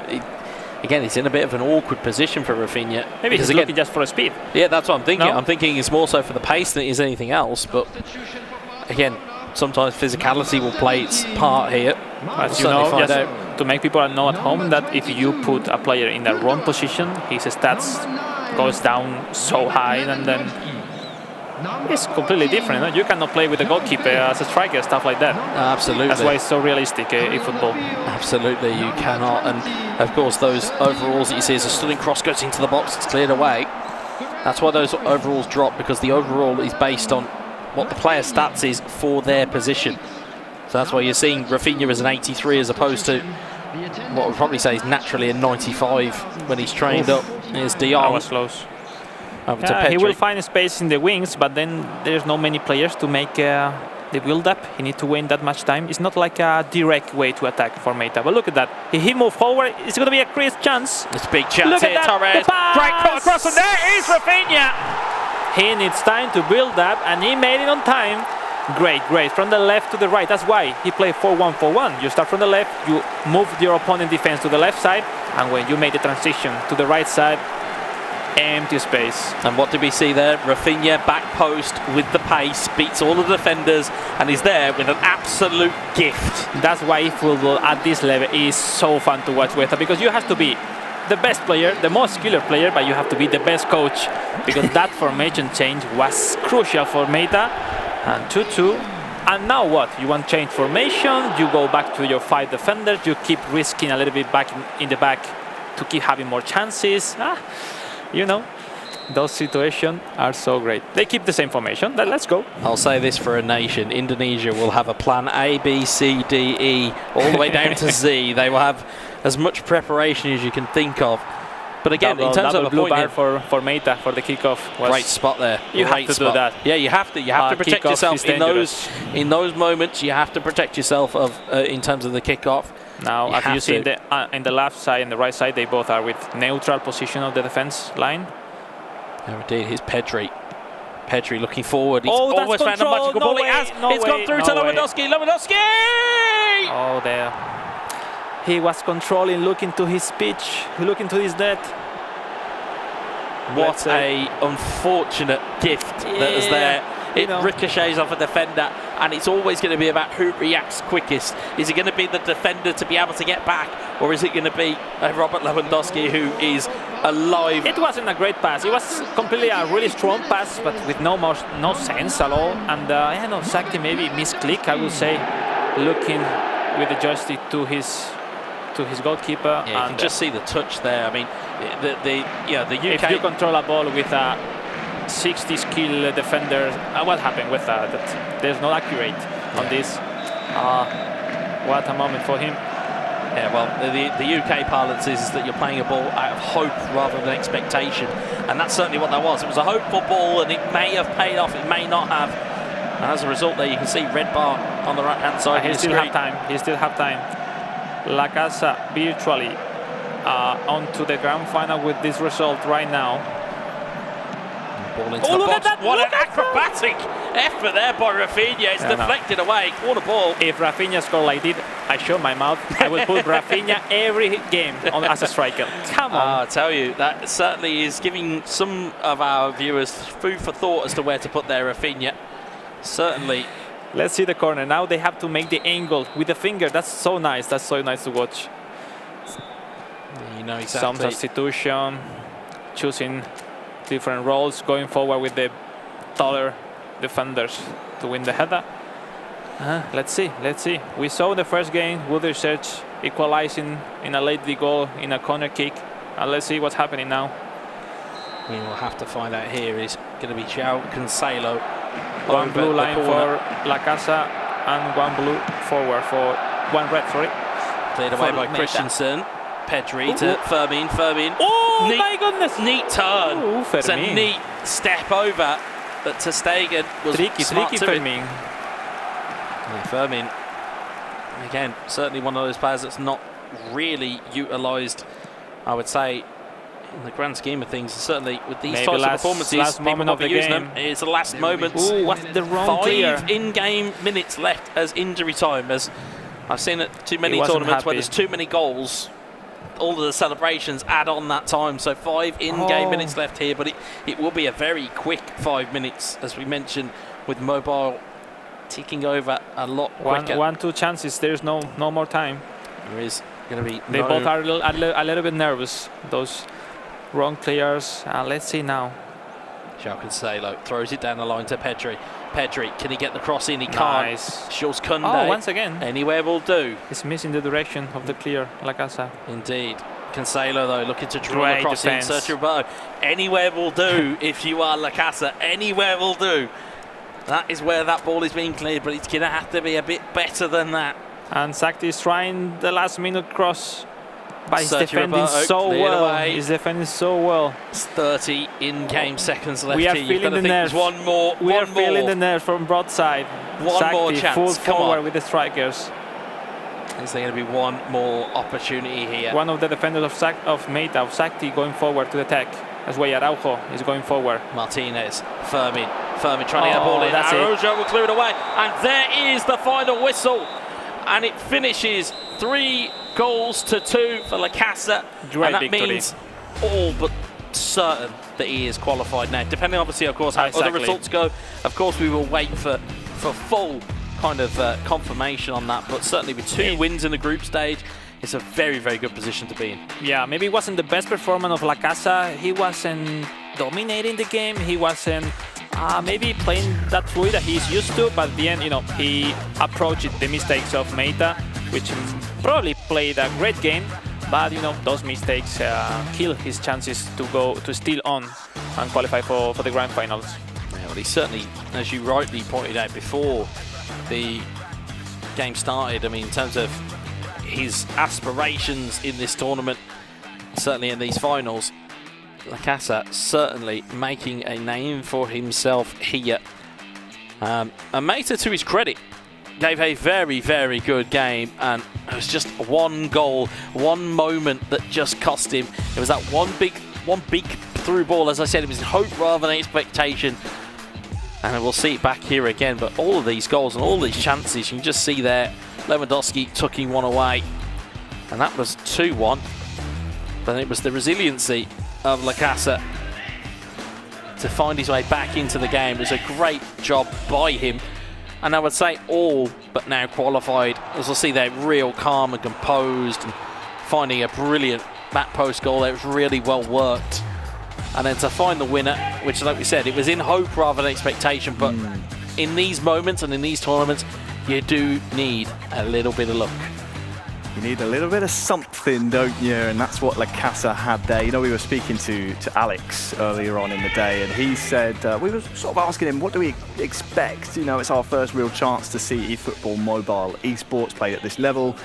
He said, expect goals. And that's exactly what we got, Wes. A 5-goal thriller. LaCasAA coming out the 3-2 victor. A really good performance. And as you said, 2 wins. Puts him in the driver's seat in the mobile group stages. Who better to hear from? Alex is down in the mix zone with LaCasAA now. Alex, over to you. Thank you, Harry. Well, we are here with LaCasAA, winner of the last game.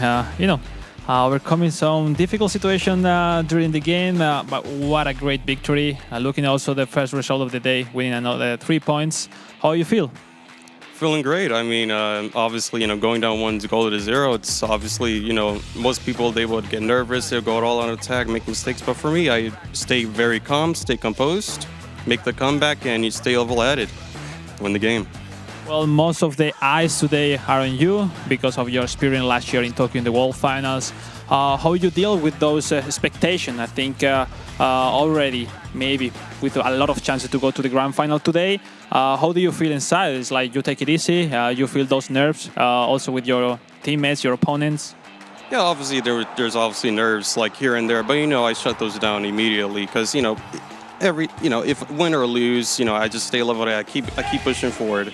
No matter what the result, but obviously I know expectation me to win everything, but you never know. You just never know in eFootball. You just never know. But I'll do my best to win it all. That's nice to hear. I wish you good luck in the third game. Let's see. We will see you in the grand final later on. All right, thank you. Appreciate it. Well, thank you very much, Alex. Yes, fantastic to hear from our America's representative on the mobile platform. Had to search for the word in my brain there because we are going to jump over and look at the console group stage results so far, Wes. You were pointing something out to me while we were listening to LaCasAA there sort of recap his win. What were you trying to point out to me? Well, we saw match 1 and we saw match 2 both on live stream. Match 3, which was off of the live stream, ended with Woody beating Hama 1-0. So kind of what he had mentioned in the kind of the mix zone about, I was maybe playing it kind of a little bit reserved because it's not knockout. It's not a knockout football. It's group. Certainly appears to be the case. He's taking a big 3 points there. It's definitely a big 3 points, and unfortunately for Hama having 0 points from 2 matches so far, it's going to be a difficult route to the final for him. Now we're about halfway, near enough throughout the show so far. I think we could take a look at our group standings and see what is still to play for in the groups between mobile and console.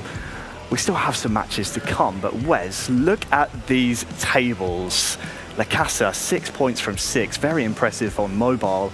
Over on console, of course, we still have Takaki and FuTeFacil still to play, but Woody Research up there at the top. Yeah, I was going to say, now that Takaki versus FuTeFacil game now turned into its own main event, I mean, that's certainly going to set up to potentially be the game that decides who goes into the grand final today. Of course, looking at the kind of the mobile, a little bit more clear cut.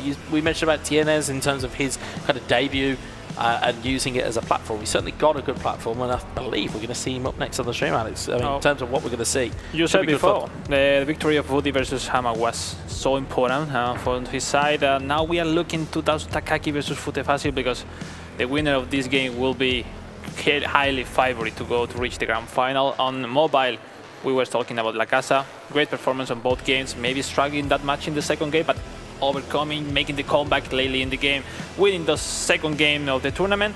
And let's see, because a potential victory of AN10 Tienes versus TJ will be a massive result for this group on mobile and potentially moving on from their finals. Well, thank you, gents. Yeah, those groups incredibly close, and well, it's only fair we continue proceedings. We have our second mobile match up next. Taking the stage is going to be AN10. That's hard to say. Try that again. AN10 Tienes taking on the man from Ukraine, TG_MMV.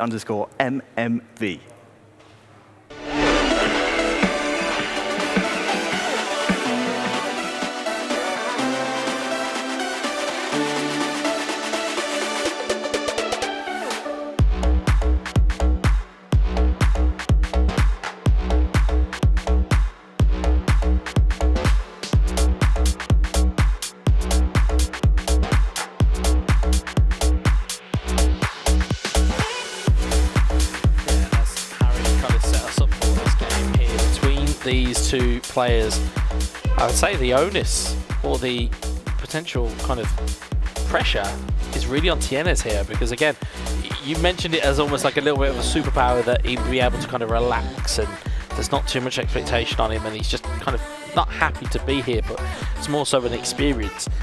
He now finds himself with a potential route to the grand final, and you know, your pressure just changes that a little bit. When you start to see there is a potential finishing line, your mind will start to wander. But he's got to be careful here because he's up against TG, who, as we said, is promising. He looks like he's going to develop into a really good mobile player.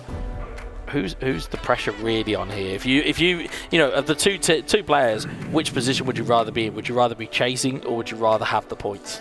The things like when you grow up, you have more and more experience, you start to think about those situations. You start to make maths about the ranking, what do you need, what you expect.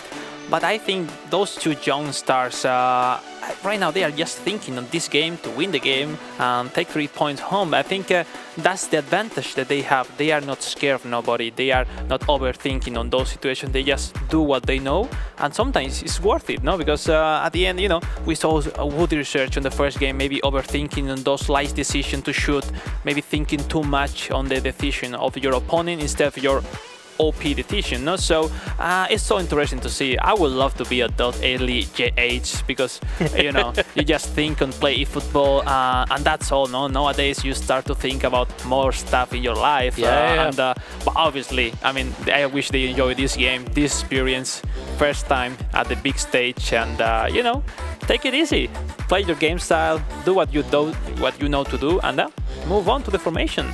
4-1-4-1 for the Moroccan player Tienes, and I haven't seen, I think it's 4-3-3. 4-3-3 from TG, and we'll certainly see that as they boot into the screen. But yeah, there is a little bit of a freedom, as it were, between these two in the sense of, yeah, do you know what? We're 17 and 20 respectively. Actually, we've got a bit of freedom here, as we'll see. It will be underway here. Tienes in the home strip, left to right. Pedri with a stunning cross into the box, looking for Lewandowski, cleared away. Christensen in the right place. And it's going to be TG from right to left. Basically, in the kickoff, you have to run back as much as you can. And yeah, try to avoid those first chances, those free kicks, those kickoffs that all the eFootball players hate sometimes. It's a period of the game which is something you've really got to keep your eye on. Yes, you can manually drag players back, but the issue then becomes is that you're playing them all onside. As we'll see Cancelo looking to deliver the ball in, and Vitor Roque will clear that one away. Here's João Felix. As you see, Vitor Roque, which have the super skill, which on console we haven't seen as starter, and right now starting from TJ. Good little turn there from João Felix. Ferran Torres in towards João Cancelo. Cancelo looking in, Christensen will clear it away. Here's Cancelo. Gundogan in towards João Cancelo. In towards Lewandowski. Lewandowski across to De Jong. De Jong into Pedri. Pedri into De Jong. Back to Pedri. Pedri crossing, looking for Lewandowski. Headed clear. Only as far as Gundogan. Oh, great job, Cancelo. We have seen some advantage with the 4-1-4-1 of Tienes when he moved from the right side to the left side. Some spaces for an approach with Pedri on the left side. Yeah, Pedri is there on that left-hand side again. Romeo up to Pedri. Pedri onto Balde. Balde to De Jong. De Jong into Lewandowski. Back towards Gundogan. De Jong's just got in the way of that pass, and João Cancelo will clear that one. It looks like Ferran on the right side. The left forward and the right forward of TJ. Let's see if he can find them easily during the game, because when they receive it, they are quite alone, and he needs to try some individual movement, which is so difficult to make it possible on mobile. Here's Balde down that left-hand side. Christensen gets clear. away. I'm just going to see when this game will spring into life as Romeo tries to win the header. He does so, gets it to Cancelo, back to Romeo. De Jong. Now, yes, it's clearly the formation of TNS working a little bit better instead of being into the pitch, having the most spaces locked. Is João Cancelo. Yeah, quite rightly in terms of the. Oh, what a mistake! Oh, was nice. It looked like it. It looked like it. He did very well to recover. There's Romeo. Romeo in towards De Jong. De Jong is cleared away there by TG. The game has become uncontrollable. There's Gavi. Gavi to Felix. Felix with a great turn. Felix! 1-0! Great one. Great one. That's why we were thinking. Sometimes overthinking is too much. Great move by TJ. And was so nice. Sometimes TNS was waiting the first time pass, and he just controlled and did the easy thing for the noobs or for the amateur player, but the not common thing for the pro players. And great decision.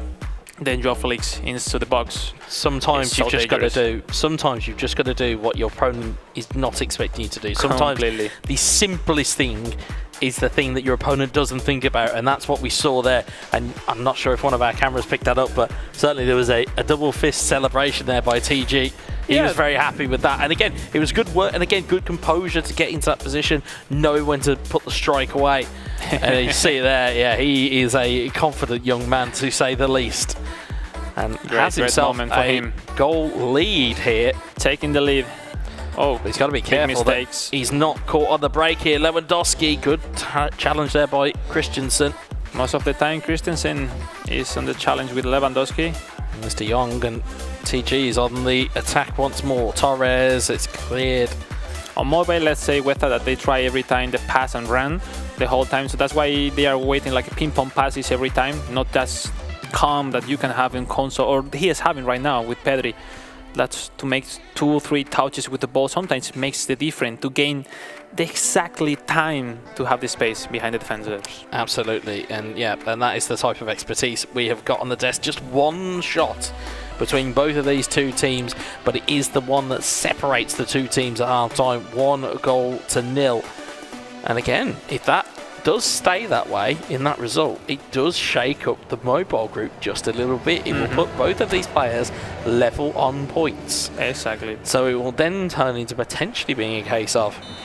And this opened a lot of options for both until the last round of the match day of the day. TG's in again here. It's João Felix. João Felix, great save for the goalkeeper. Maybe he was a little not strong shot. A little bit too calm, a little bit too cool, but the bar maybe needs more stronger bar for score those goals. He certainly needed maybe a little bit more power. The Sagan was very equal to it. Gundogan, great ball, but it was a great spot of a ball. But unfortunately, Frankie De Jong takes that one clear. Obviously, more or less with the 4-3-3 of TJ is defending quite well. The 4-1-4-1 of A10s. Will be time now for see some reaction from the Moroccan player after becoming the winner of the first game on this mobile tournament. He needs less for a draw or take some points. That's a go-to move. They love that. If you noticed that, there's a go-to move there with João Felix with TG. Again, just getting that little bit of space. And again, we know the complexities of how to pull off these skill moves on console. I'd imagine on mobile, it would be like trying to solve a Rubik's Cube every time you wanted to do a skill move, because such is the technique that they have. They are really talented with that. Those young generation are really fast in terms of, time reaction, reflexes. Great touch there from Felix. Nearly got it away from the defender, but it is cleared eventually. if you're Tienes, you kind of need a goal here just to really kind of get yourself involved here, because there's not really long left here. Good ball there, but Cancelo will clear. Tienes is not finding the way to pass the defense. Lewandowski to Pedri. Pedri back to Gundogan. Nice pass. Great ball in towards the... Oh! What a ball. What a rangefinder of a pass there to Frankie de Jong. And Tienes has his equaliser. Oh, you know, Frankie de Jong, big time card, running from nowhere outside behind the defenders. Great vision to find that pass, and great finishing as well. 1-1. Great moment for the Moroccan, which make a big impact with this draw with the equaliser. What a ball that is. Defence splitting pass. I find a brilliant finish into the back of the net. When you're playing, whether you can control the 1, 2, 3 strikers, but the ones who appear from behind, from the secondary lines, are so difficult to see them. And it almost looked like just that pass, and even there, even the appreciation, even there from his opponent, it was just as that pass goes back, and to find that through ball, you just see a little bit of that gap open up, almost in slow-mo on the replay. You just see the gap open up, and as a result, De Jong was able to steam in. As we'll see just the changes here, and in terms of the game plan potential. Ferran Torres, Lewandowski for DJ, and Pedri left forward. Yeah, they are. It's so nice. I think they have opened all the cards of FC Barcelona to use it during the tournament, trying to select it, because the same card of same player, but with different version. Someone they can play like Pedri left forward. And but maybe it's less technical than the Pedri, and that's so fun. At the end, you know how your formation is, what you require from the players, and just use the best your cards, your options. Just imagine having the entire back catalogue of FC Barcelona at your disposal, and there's a man who has used that team. Alex, you'll have intimate knowledge of them, as we'll see. João Felix. Alonso gets it clear. There's not going to be long left on the clock here as time is ticking away. Substitution are game changers, but this time for both. Let's see. See who will make the most of their substitutes being on the field. Felix, Gavi, Ferran Torres. Beautiful ball over to Fermin. Need to gain some time. Fermin in towards Gavi, back towards Fermin. Fermin, he find a ball in. He's finding the cross. He's looking for Balde. Balde plays it back to Fermin. Oh. Cheap foul. Around about 5 in-game minutes left here. It's a difficult place to predict what your opponent's going to do here. Oh, maybe I will go for a short pass. Maybe when they move forward the striker to be in the first post. But sometimes, like, unless you have a clear idea, it's like maybe sometimes better to have a short pass and then reset your chance. He will go through. He's going for goal. Did it play? Ferran Torres. It's over the bar though. It's ambitious. It would have had to have been something incredible to score from there. But it can be a good idea. Maybe looking for the rebound, of the keeper, maybe. But maybe. But unfortunately, it sailed over the bar, and as a result, it's still 1-1 here with 5 in-game minutes to go. Great result from Tienes. Really great result for him right now. Who will have the last chance here? Gavi to Fermin. Fermin in towards Ferran Torres. Ferran Torres looking to double touch, gets the strike off. Good save for the goalkeeper. Great move. Sergio Roberto keeps it in play. I like that. It is an offside. That's double touch to open your angle a little bit, and then boom, great shot. Maybe it was even better if he tried the stunning shot. You've got to have that almost kind of shot corridor, as it were. As we'll see, 3 in-game minutes left here. They will tick down very, very quickly. Gavi, can he find one more opportunity? Sergio Roberto. If he scores now, is game over. Sergio Roberto looking back towards João Felix. Is he? No, he's going to go for the stunning cross instead. No way. Ferran Torres. Oh, it's just been knocked clear at the near post. That is I would say it's a half chance there, but it was well created. It's going to go for a corner though. There's one more big chance in this. Let's try something last moment. It's time to be creative and to surprise your opponent with those situations that maybe you're practicing with friends in the practice game. It's the time now to surprise everyone at home also. It's all well and good having your practice moves down, but it's all about when you can do it in the main event. It's cleared away, and there goes the final whistle. Honours even here between TG and Tienes. It will finish a goal apiece and 1 point apiece as well. And again, in terms of who that really benefits, it's more so TNS now more than TG. It's a super great result for TNS. Like overall, the goal difference is in favor of him. That forced TJ to win by a lot of goals in the last game. So great result for the Moroccan players. Because one loss against TJ makes him in troubles to qualify for the grand final. It was a great game for ball player. Yeah, it would have put them in a spot of bother, shall we say. But like I say, if you're TNS and if you're a fan of the Moroccan, he's done more or less there or thereabouts, and we'll just see the highlights here. And in terms of what we saw, I mean, it was a great opening goal there from TG in terms of just finding enough space and just doing the thing that was just not quite predictable. And in terms of doing that, you can see a little bit of a celebration. Again, we mentioned it about the kind of personalities and seeing celebrations, you know, in tournaments past where we've seen teams compete here and being maybe 2s and 3s. It's nice to see, you know, as a solo player, you get to see a little bit of kind of emotion celebration from players. And again, Tienes knew the job at hand, got himself a goal, managed to get himself back into the game, and managed to just, as you see there, big outtake of breath, was able to just get a point and get himself just onto the hill of potentially qualifying to today's grand final. Yeah, it's going to be so close here in the mobile group stages. We'll get a better look at the landscape afterwards, but I have to commend these two gentlemen, Tienes and TG, on the stage. Great shows of sportsmanship and a great affair really to have as our match number 4 on the stream here today. I mean, what can we say, Wes? These two put on a show. They're both still in contention, I believe. Again, we'll have a little look at the landscape a little bit later on to see exactly where both of their fates lie. But, I mean, either of these two could go all the way. Yeah, I mean, in terms of the way that it obviously depends on how results pan out in this next kind of round of fixtures.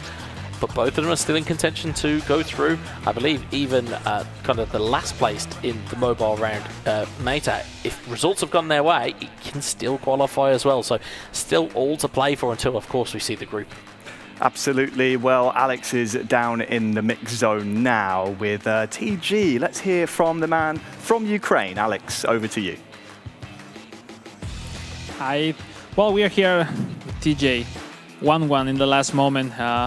You know, first time in the stage with all the camera in the live stream. How was your feeling to play from there? Oh, I'm very happy, and the game was very difficult. And first, I have some unlucky, but in this game, I think something one it's kickoff for João Felix. If I scored, I think I can win it. Yeah. Well, already you still have one more game to play. Your chances are there. You still confident to win the last game or no? What do you think? I'm very confident. I'm very confident, and I enjoy the moment. It's very important. That's the most important, because you know this is a once in a life opportunity to be here in Barcelona with this fantastic jersey. And well, I wish you the best of luck in the last game. Give your best. Yes, please. It's very important for me. I want to say thank you, Ukrainian soldiers. It's very important for me. Yeah. So that's all from here, Harry. We move on. Next game. Well, thank you very much, Alex. Yes, Wes, what can we say? TG, for a man of only 17 years old, so composed, to come here and put on a performance like that and still be in contention at this stage is very, very impressive. Yeah, it shows maturity kind of beyond his years, and as you can see there, the groups are just heating up ever so slightly between console and mobile. But that result for TG, still in contention, but it would require results and goal difference to go for him. Absolutely, it would. We can delve a little bit deeper, if we want, Wes, into the group tables here. We can see who is still in contention and who at this point is mathematically eliminated. Obviously, we have Woody Research, Takaki, FuTeFacil, all within contention, still in the hunt. But then you look on the mobile side, LaCasa putting on a flawless performance so far. Tienes with 4 points out of 6 as well. And TG still breathing down the neck as we just saw Tienes. That is such an important result for him because, again, it kind of solidifies his position in second place. Yeah, it's realistically going into the final round of games, it's his to potentially lose in that second place. And to cast your eye up to the top of the table, we were talking about results that may have happened off stream. Takaki and that game with FuTeFacil looks like it may have ended up in a draw, if my memory serves me correctly.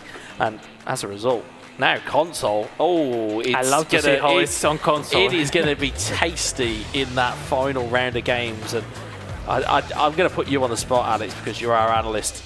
Who goes through on console? All the result was so important.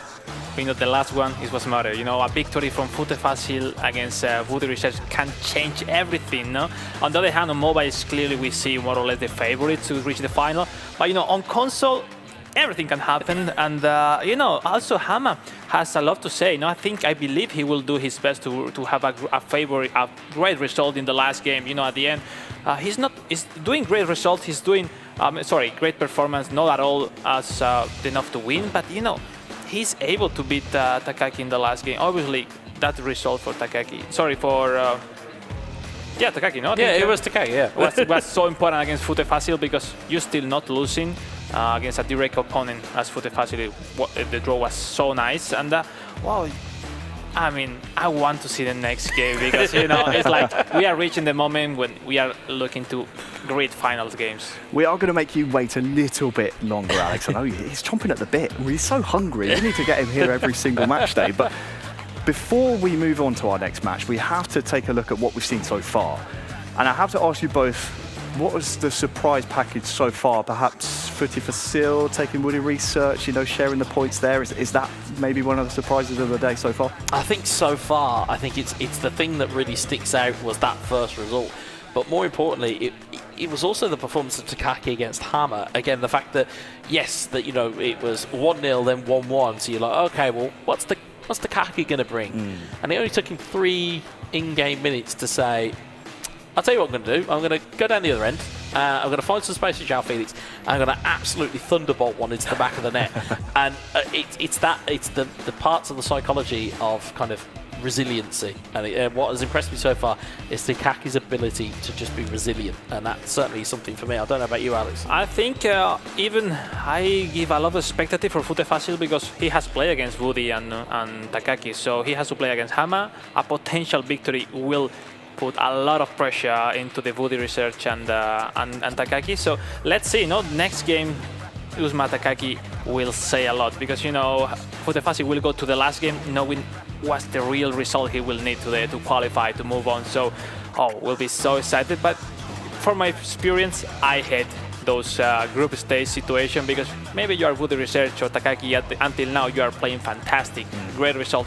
But just maybe losing the last game, it will be enough to go out. And that's tough, that hurts. It's the knife edges that esports lives on, are what we're going to see here. It's what happens when you're a competitor at the top level. You don't want to save your best performances early on in the competition, but also you don't want to lose any of the games.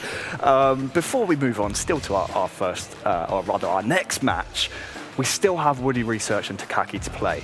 That could, almost definitely decide who will be featuring in our console finals.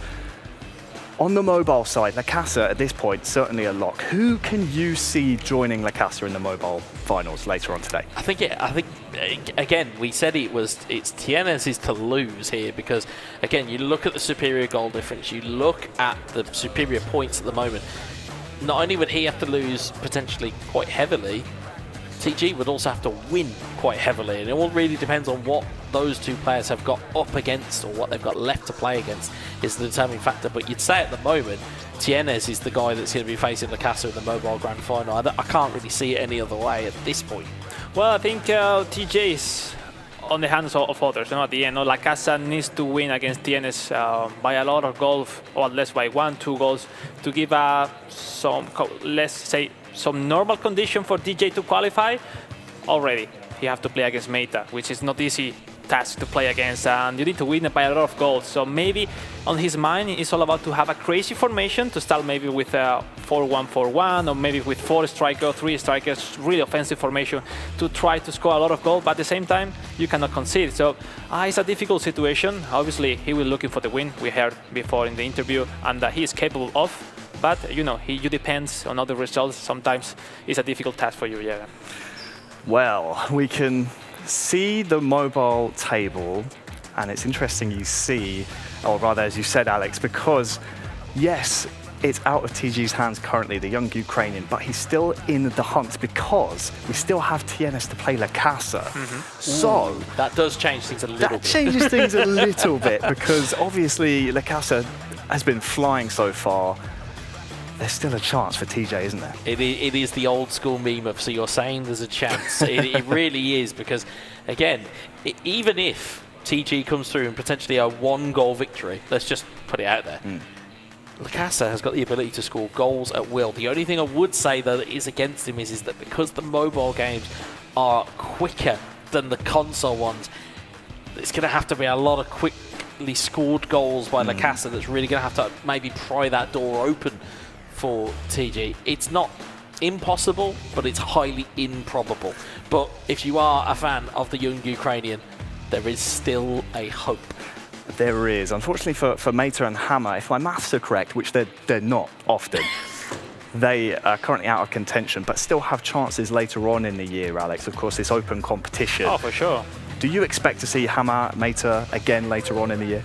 Oh yeah, they can, and of course they will. Obviously, at this time of the year, they're still running more opportunities. No, we have a FC Bayern event, Manchester United event, further events for another clubs, and obviously the open side, which from online you can qualify through the regionals and then potential world final spot.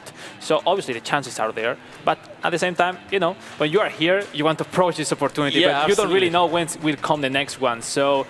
But about the level, about the experience they have, I think overall they can be so happy. It's not just the tournament, it's all the package they are having.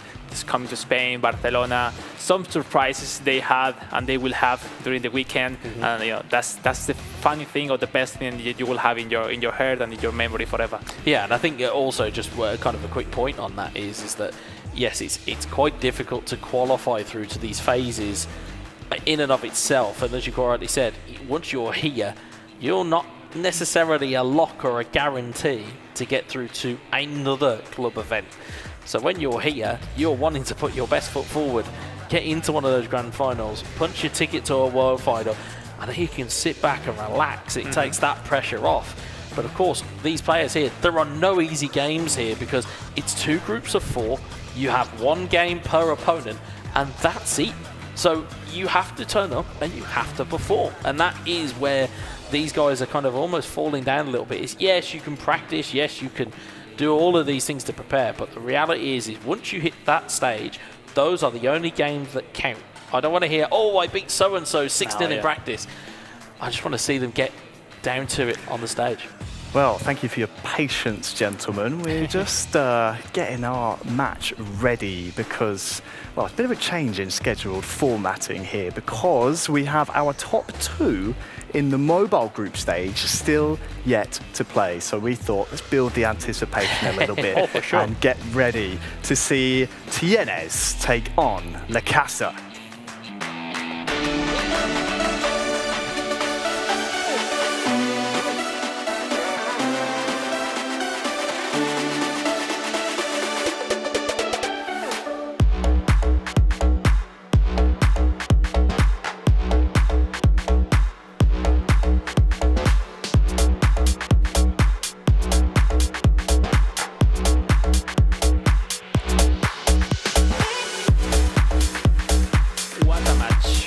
A match is coming.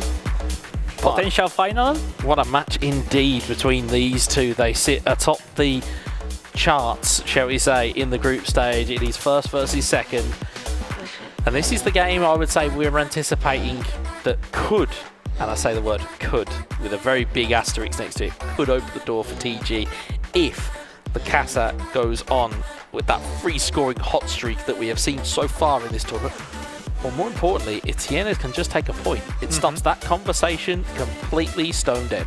I want to say something. I really love what happened right now.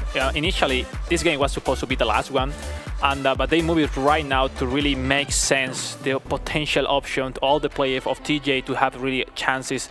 And normally this doesn't change during the. I mean, sometimes I've been in many tournaments. There's some skill, and they never change the skill. But you know, it's so smart to change this game because we will see the real emotion. Because if these two players play in the last game, maybe we will say a silly game with no emotion because they have to play later the grand final. So it was so smart to move this game because now they have something to play with. Absolutely. Because of course this group is not quite yet done. No, and also the same thing applies to the console group as well. Is that both of those games are vitally important in terms of Takaki's game and Woody's game. All of the players that are in these groups, there is no easy games here, and the same certainly applies here to mobile. You've got LaCasAA on the right hand side of your screen, 6 points to the good. He has not been defeated yet. Tienes will be looking to change that fact. 4 points, he's not been defeated yet. None of them have tasted defeat, and if they both get to the final, someone's O has got to go. It will be so smart to them if they play at this best, because you know, if I'm in this case, you wanna qualify as soon as possible. You don't wanna wait all the results to be safe qualifying to the final. So I'm one of those players who always think on win, and it's what they have to. No, at the end of group stage, there is always those situations that depend on the result. You can have chances to qualify or not. But right now, so smart to have this game on live stage. 4-1 for LaCasAA versus Tienes, which is already checking some stats. So Romeo, wave pass, man marking, interception, fighting spirit, and that was so nice. Yeah, it's not necessarily LaCasAA is 4-3-1-2, the same as before. He was checking Tienes formation because we are seeing that from home, but when you are playing, you cannot check what the opponent is doing every time. No, absolutely not. So it seems really open for us, but you cannot see at all a lifetime the substitution, everything that you change. So it's more how to say, tactics to hide your formation, and that's so cool between players. I used to have players that would play against me who would just use the help screen just to block out where the game plays. There's so many little neat tricks, and you know, in real football, it's the dark arts of football where you hear about these little tricks that these players might use. It's another one in terms of esports where there are a little bit of dark arts, a little bit of gamesmanship between each player. You know, you just, as you quite rightly said, you know, with a sub tactic as one of those hidden kind of gotchas, you know, right at the end of the game, as you'll see Tienes from left to right on your screen in the home kit, and it will be LaCasAA from right to left in the white. Here's Frankie de Jong looking for a ball through. Instead, Christensen takes it clear. Gavi looking forward, looking for João Felix. Romeo clears it away. Here's Pedri. It will be so interesting to see how LaCasAA can handle the formation of Tienes, which it was the same formation that Sakti put on when he was losing, and was really worth it against LaCasAA, if you remember at home. And let's see right now, Tienes with the same formation against the 4-3-1-2 of LaCasAA. Here's Frankie de Jong Great looking pass. for a brilliant through ball. It's found Lewandowski, easy onside. It's found a shot, and it's a great save from the goalkeeper. A really good opportunity that was well worked there. He went to the side where the defenders were, but not with the cursor of Tienes. That's why they didn't intercept those movement of Lewandowski. Sometimes you need to be so fast, relaxed, but at the same time so fast with the change of cursors, with the switch cursor, to be as soon as possible handling the defender and intercept those movement, passes and shoots. Absolutely. Ball is going to be in on the corner already. 13 in-game minutes gone. Header was deflected clear. Pedri looking forward to João Felix. Felix to Pedri. Those counter-attacks are so dangerous. Tienes looking to... from the corner kicks. Maybe Pedri make himself in there. João Felix out-muscled the defender and has found the ball into the back of the net.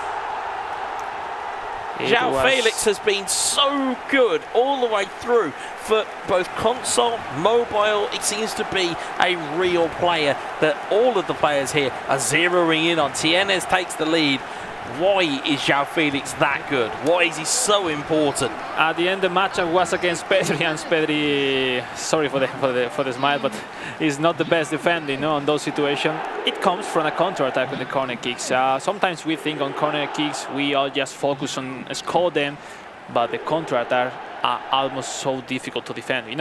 All your biggest defenders go into the header, and there's no one behind. There's no Great one there result to now mop it up.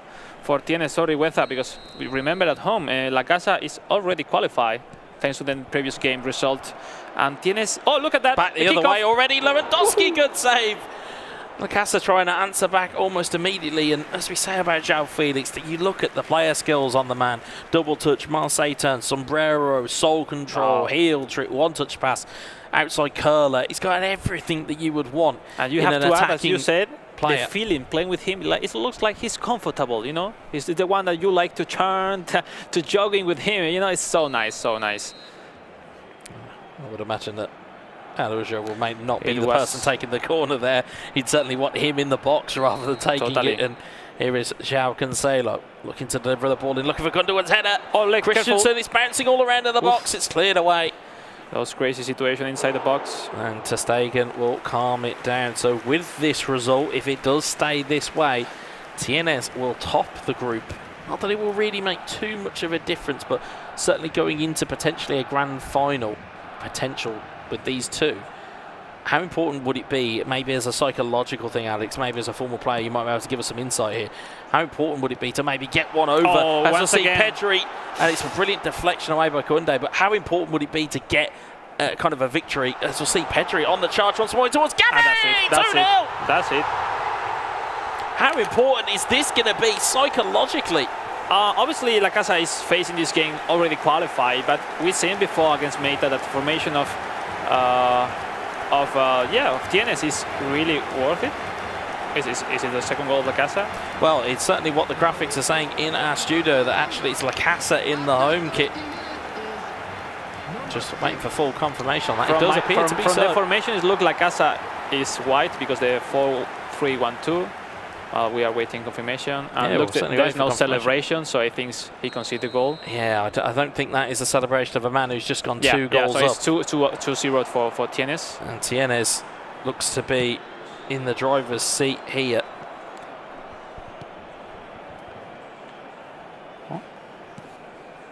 Maybe just had a quick kind of signal from the referee. It appears as though it is LaCasAA who is 2 goals ahead. And that certainly will give even more credence to what we've already been seeing here. So here's LaCasAA from left to right on your screen. We do apologise. Here's now LaCasAA who is 2 goals ahead, which we apologise. Yeah, we certainly apologise. We try and keep up with the kits and all the changes, but now that switch was the situation has changed. Tienes into the box. It's cleared away. Now that potentially opens the door for TG here, because again, I think that puts potentially Tienes down to a 0 goal difference, which means that I believe you'd need 3 goals if you're TG, a 3 goal difference swing. And of course, it's very hard in mobile. Ball into the box. Araujo clears it away. He's got like this to the halftime. Obviously, everything has changed, and the potential option of TJ are really there. Yeah, so it is LaCasAA who is taking a 2-goal lead here. Not that he necessarily needs that lead. And well, it's making the chances. And Tienes with only 4 points at this situation right now. We have to wait the result of the last game to see if he's going to go to the grand final. And we just said before, I think playing versus a potentially opponent in the final later on, if you win the game against him, you will be super confident against him, because there's no more games to try different formation, to try different options. We see in the table right now, potential 3-0 of TJ, it depends of goal scored, will be maybe a potential option, or maybe 4-0 in the last game of TG will be good enough to qualify. If this result keeps like into the box, cleared away. And it's quite right. I mean, in terms of what we're seeing here, LaCasAA seems to be more than at home here in terms of the ability that he has showing on display. De Jong, Victor Roque, Great pass. beautiful ball. Lewandowski, Oh, it's cleared and it's back in though by Lewandowski. There's a wry smile that comes across the face of LaCasAA, but that is a third goal for him. I think even he knows the slight fortune. It was a brilliant save by ter Stegen. But it was crazy chase. It looks like you're going to save the full chance, but at the end, the rebound for LaCasAA, 3-0. What a situation, dramatic situation we are living right here. Because, I don't know, TJ has to play like that, but the motivation of him will be so high. Look in his face in the last game with real option to qualify with that. We saw there, just again, if you were a console player, you're button bashing. At that point, you're slamming your finger off your phone going, just shoot, just shoot, just shoot. You have to spam. This is the only way to clear the ball. Sometimes spam the square. On this case, the clear bottom. Yeah, in which case you're just smashing the shoot button on your phone, and somebody may need to check that LaCasAA's phone after this is there. It's a great ball, great finish. Slight consolation there already. 60 in-game minutes gone here. Tienes may find a way back in here. It's a brilliant ball in, and it's quite right, as you said. You said that a lot of these players will look to use the stunning inputs on mobile because it's slightly more effective than it is on console. At the end, it's difficult, especially in those crosses, to anticipate the header of this team, the finishing of your player, and he's using his formation at his best. 4-1-4-1. That makes sense to make an emphasis on the wings having superiority between the left wing and the AMF, and that's it. He's using well. Focusing the crosses. Short crosses sometimes are not 100% effective, but yes, if you are in the right position. Yeah, absolutely. I mean, and we just see there 60 in-game minutes gone. 3-1 now the deficit, and again, it would take, as we say, an incredible collapse here from Tienes to really kind of, again, just allow that door to be creaked open for TG. He's currently sat with 1 point as Gavi looks to get back in and involved. It's Victor Roque, but once again 4-1. And this is if this is a preview of the grand final. There's only one man that looks like he's winning it, and it looks to be LaCasAA.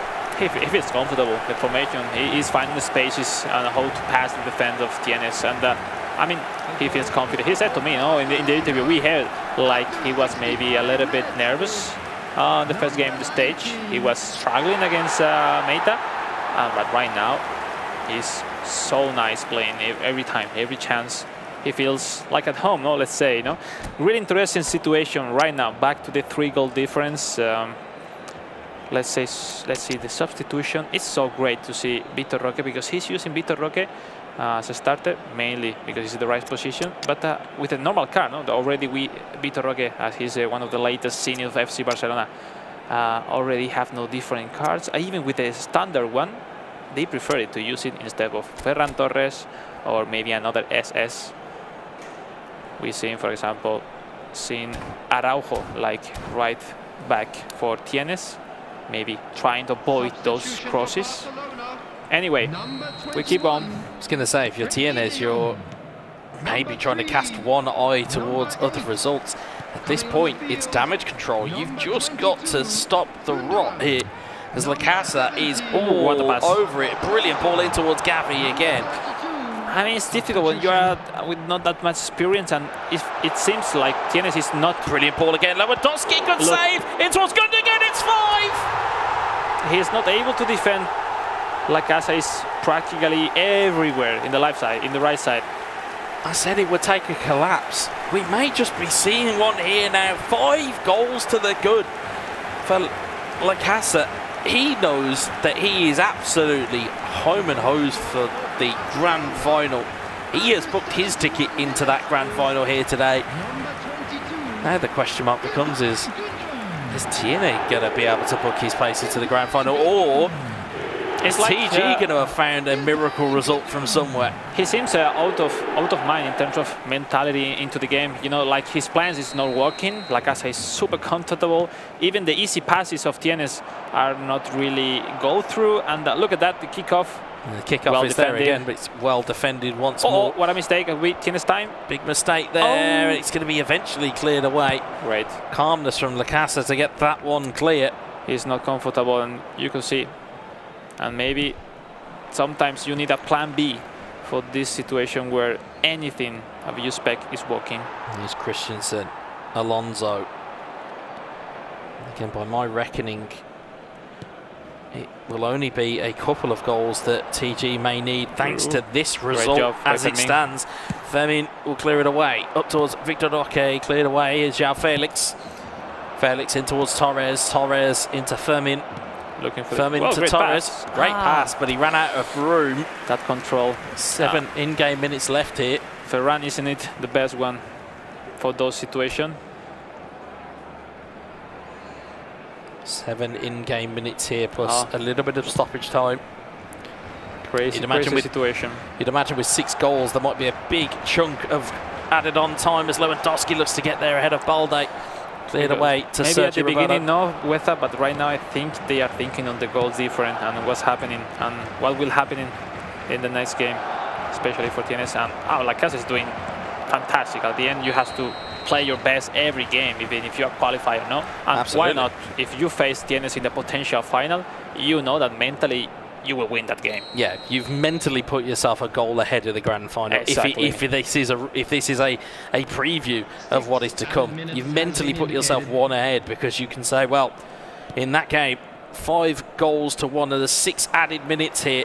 Gavi forward to Lewandowski. Lewandowski to Fermin. Fermin, can he find another opportunity? Roque, Gundogan. Gundogan lofts the ball over. It's cleared away. And second chance? No. No, second chance is not there. Ferran Torres, João Felix across to Fermin. Fermin against Fermin on the right hand side. There is the final whistle. It is dominance from LaCasa. 5 goals to 1. Congratulations to him. Perfect group stage. 9 on 9 points, and maybe playing from less to the best of his level. And wow, great performance. And from TNS, tough moment for him. He needs to wait to see if he's qualified to the grand final. So let's see. But overall, great game for LaCasa. We were looking for goals, Weta. We got it finally. Well, you promised it to the audience, Alex. We didn't want to make you a liar, but you certainly have predicted it, and as such, those goals have come in this final group game that we have seen here between TNS and LaCasa. And LaCasa was just all action. He was absolutely everywhere. He was start to finish better equipped in that game. And again, now he's put a big seed of doubt into both us in the studio and viewers at home as to exactly who is going to qualify from that group stage. So take a look back at the highlights, and again, it was one-way traffic at the end between these two. LaCasa, as you'll see again, just enough strength from João Felix, just holds off his defender, rolls that ball into the back of the net. And again, it was just all from there. The inquest started in TNS's backline, and instead, it just kept going for LaCasa. And I will say this, after we heard from him originally, speaking to Alex in the mix zone, I wanted to kind of make this point. There's no scarier thing on an esports broadcast than to hear a confident American to say, yeah, we're coming, we are coming. And again, from the pedigree that he has shown already in this competition, he has been perfect in the group stage. And as we said, he has now made it really a problem for TNS to worry about. He's for home, he's through to the final, or at least through to the grand final here, and has given himself the best opportunity to qualify for Tokyo in the summer. And now he's got a big seed of doubt here as TNS. What a performance in the group stages from LaCasa. Alex said it on the commentary, Wes, 9 points from 9. A statement, definitely, but I would love to know what's going through the head of TNS right now, knowing that there's a chance TJ could catch him up, but as long as he keeps goal difference relatively, in check, he's still in the driver's seat. But then to lose 5-1, not only are you thinking, oh, if I have to match up against this guy in the final again, if I get there, he's just taken me to the cleaners.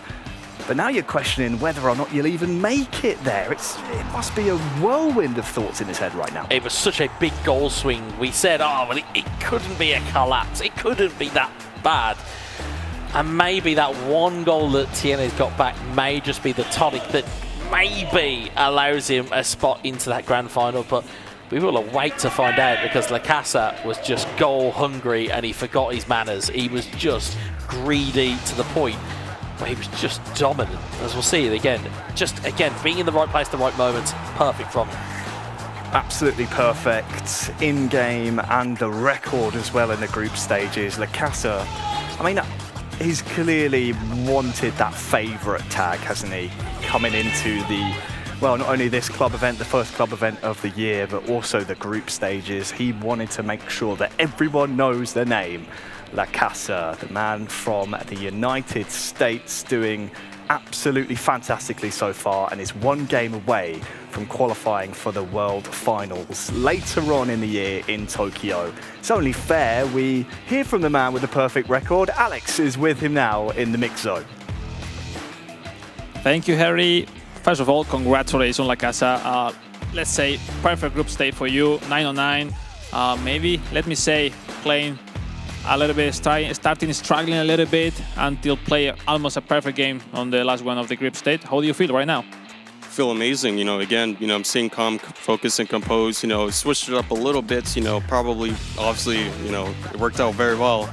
But yeah, I'm feeling really very well, very confident, not only, in my abilities, but, just in myself overall. But yeah, it feels good. I saw you, or we all saw, struggling against the 4-1-4-1 of Meita, maybe surprising you a little bit. But anyway, in the last game against the same formation of Tienes, you played a fantastic game. You see, how do you think your option to change formation, change player for the final? And also I want to ask you, what feels or why you choose Vitor Roque as a starter? Yeah, obviously improvise, adapt, overcome. I obviously adapted manually to my game, but the formation was fine. The gameplay itself, I just had to do manual adjustments to cover the wings. Obviously the Vitor Roque being a fantastic super sub, amazing. He's very fast, quick, dribble, has a good shot on him. I love it. It's the same with Lewandowski coming off the bench. But yeah, it's two fantastic options off the bench. Really, very good. Well, now looking to you having in the grand final here in Barcelona with your backup playing the World Final last year in Japan. As a player to player, what's your motivation? New year, new tournaments, looking maybe to qualify to Japan for the World Final. What's the motivation day a day, through this season? The motivation is obviously, I want to be the best. I want to be number one. That's my main motivation. I believe I can be number one. I will be number one, as that is going to happen one day, hopefully this year. But yeah. Anything else? Oh, what? That's impressive at the end. Clear like that. I want to be the number one. I think everyone, you send a great message to all the eFootball players on mobile, like LaCasAA is coming and is waiting for you guys. Yeah. Thank you so much, Alex, and LaCasAA in the mix zone. I mean, his gameplay was a statement, and then some very strong words there in the mix zone as well, Wes. What do you make of that man? An incredible performance, and we'll see him later again in the Mobile Grand Final. What a terrifying human being that is. To be just go, I will be number one. I will be. And just as he said, in terms of confidence breeding confidence, you come to an event like this, you come to an offline event, and you deliver that type of stat line. You got, 11 goals, you've conceded 3, you've got all 9 points.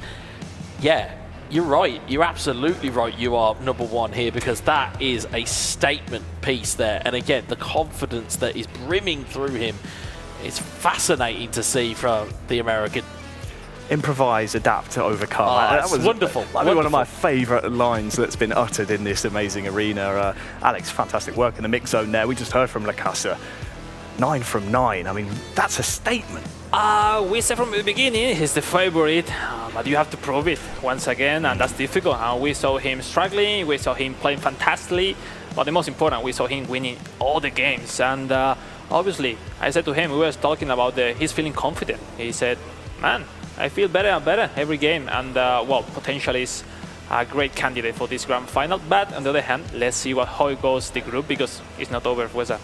Yeah, it's absolutely not. TG still in with a shout, and still now crucially now just needs a 2-goal victory in that final group game, which will put him over the top of TNS. 2 goals in mobile mode. It's nothing, it's not, it's not impossible. It's now gone from being it's highly improbable to now doable.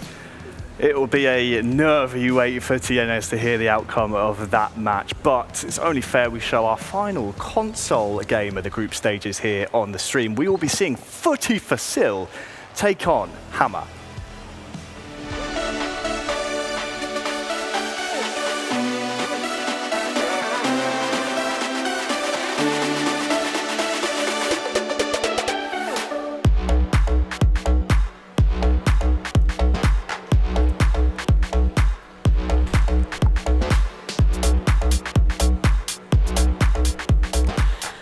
Now, we look at this and we look at the complexity.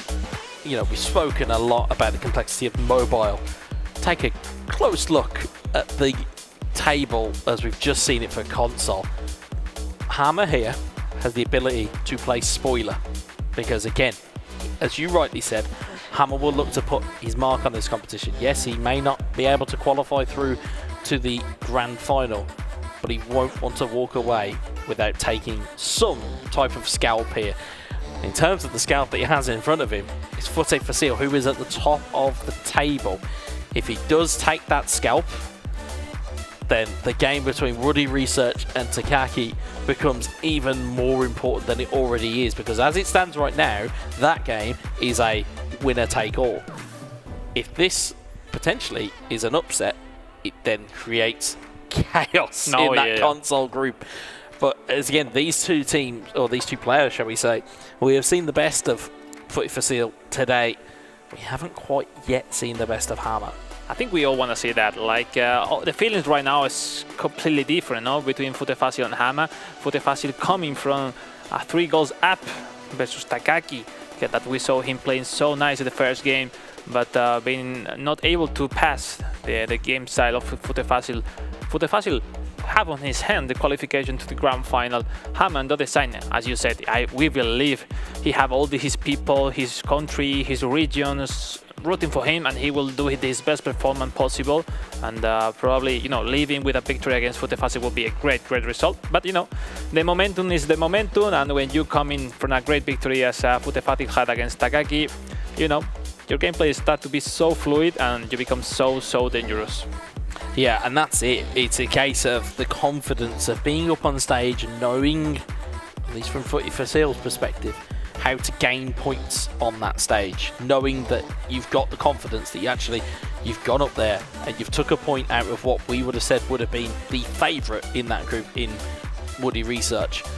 But here, now is the kind of the real business end of it. This is the closer. You need to go out, and if you're FuTeFacil, if you win, your job's done. No. You will have a ticket into the grand final on console today. The formation of FuTeFacil 4-2-1-3. Sorry for but it's so interesting. The positioning of Frankie de Jong, the big time card next to Araujo. Those two cards have a great potential, and it's super interesting. Pedri, look at that. Some players prefer Pedri in the side of Gabi, like AMF, but this time he have Pedri like SS, and for me his special thing is playing with Lewandowski in the left side.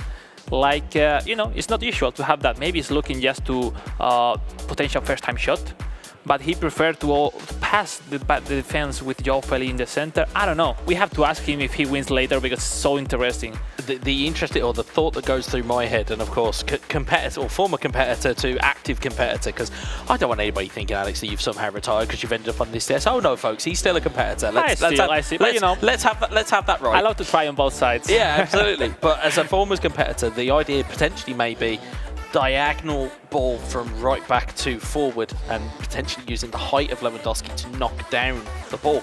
The issue is, of course, is that if you are defending that and you're up against, as you mentioned, Araujo, who has heading and has all of those attributes you mentioned earlier, it's going to be a very hard game plan to execute. Obviously, when he plays in the side, probably he's trying to avoid Araujo. He's trying to match up Lewandowski with the right back, trying to have the superiority in the headers. Anyway, he's playing so good. Maybe we haven't seen his previous game against Takaki, but right now I believe we're going to see the level of not just FuTeFacil, but of the Brazilian community that probably is one of the most stronger community in terms of eFootball around the world. Yeah, they have a litany of all-stars on that side of the planet. You can rattle through so many. You've got Felipe Mestre, you've got Henriquinho, you've got Guifera. I mean, how can I forget that gentleman? And Guifera, even he was playing for FC Barcelona back in eFootball Pro here. Yeah. So he was living even here in Barcelona. So Henriquinho also represents them here as well. Exactly. So again, a massive kind of Brazilian contingent, and it's always good to get that South American flavour of eFootball because they are a passionate fan base, a passionate community. It is always so good to see their representatives wherever they may be it World Esports Championships, be it in the eFootball Championships. It's great to see them across the board because they always have that trademark of, as you already said, that little bit of samba feel, the left stick dribbling. Football, it's come to your mind Brazil, France, Argentina, and in eFootball also, no? They are super good players. Absolutely, absolutely, and they will bring their best level wherever they travel. And something we see at the moment is that FuTeFacil top of the group, just on goal difference, but still top of the group. That is the most important thing. As long as he finishes the day in one of those two places, he will be very happy enough. And then it then becomes the drama of one game of extra time and potentially penalties to settle it. There won't be a best of three. There won't be we need to have a feeling out process. It is one game settles it all. We move on to the final game of this console group. And here we go. You can see left to right on your screen is FuTeFacil. Right to left is Hama, as FuTeFacil looks to get in early already. He is in the home strip of Barcelona. The away strip is Hama from Lebanon. And as we said, although he only has, well, he doesn't have any points at this moment in time, that won't be how he wants to finish his time here in this competition. Is João Felix. He may want to try and play spoiler. Pedri back in towards João Felix. João Felix in on goal, outside of the foot strike, and it's deflected and saved. And away it goes. What an opportunity that was. It opened up kindly for Hama. Lewandowski completely lost the positioning of his defenders. Nerves can Maybe it's me, but in the previous game here on the stage, he was missing many times with the positioning. Ball's given away deep here. João Felix, Takaki, goal! What a goal that is! Opens the scoring with an absolute rocket. Big time De Jong. Big time De Jong is so good. Maybe he have not first time shot, but with those stats, that positioning, good enough for Hama taking the lead.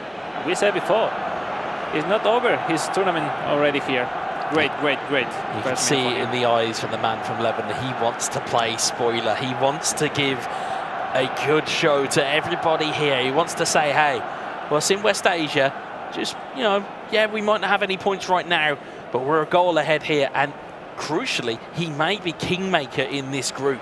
And that could really unsettle everything and completely destabilize everything, because again, you'd look at the game for Buddy research, and it's completely possible for FuTeFacil, if he loses his game, can be out of the tournament. Yeah, it certainly could be, and it would certainly cause a bit of a ruckus here. Pedri though to Gavi in towards João Felix, cleared away by Christensen.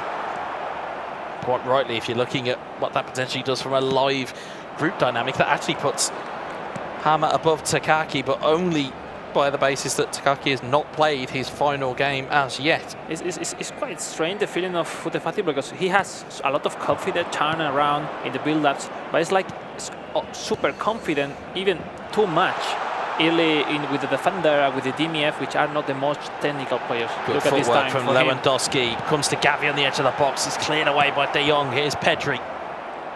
Pedri to João Felix.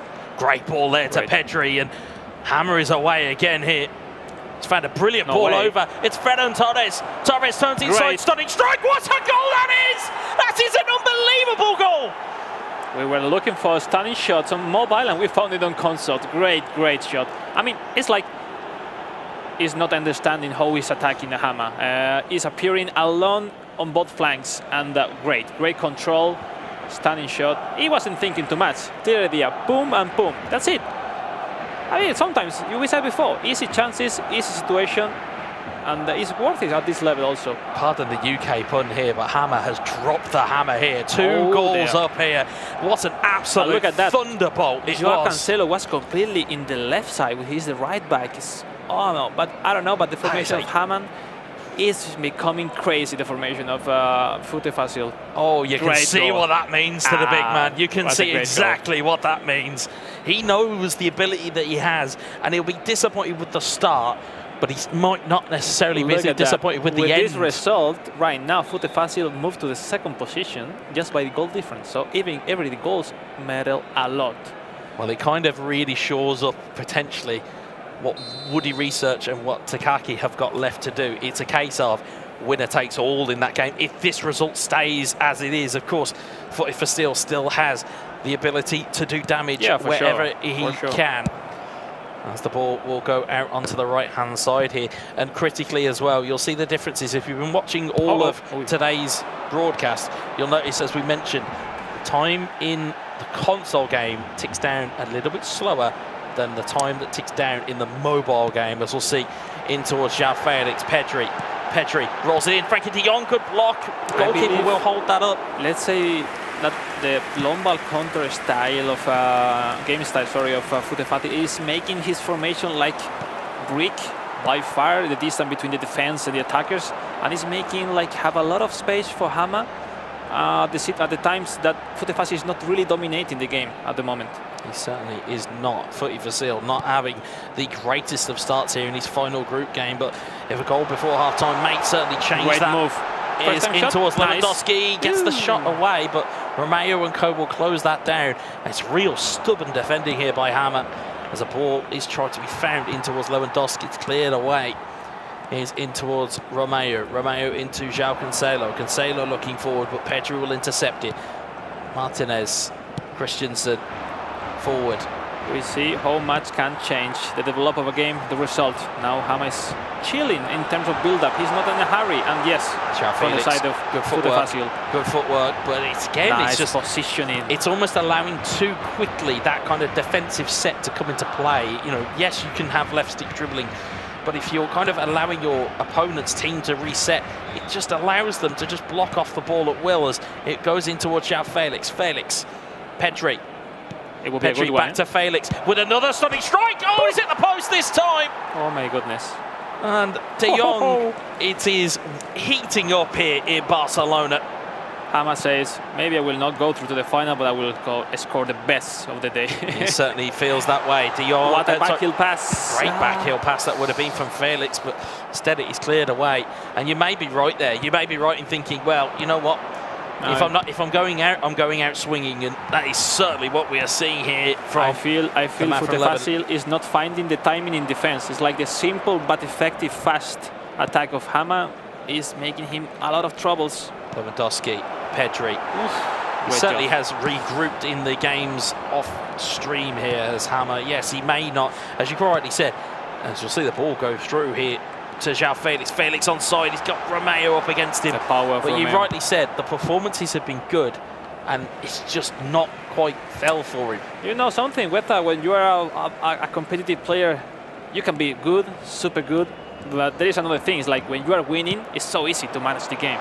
It's like we see the really legends, we see the really best player overcome situation like right now or when you are losing, because that's where you have to show who you are. Yeah, great give and go there with Ferran Torres as we approach injury time of the first half. And there is the half-time whistle here.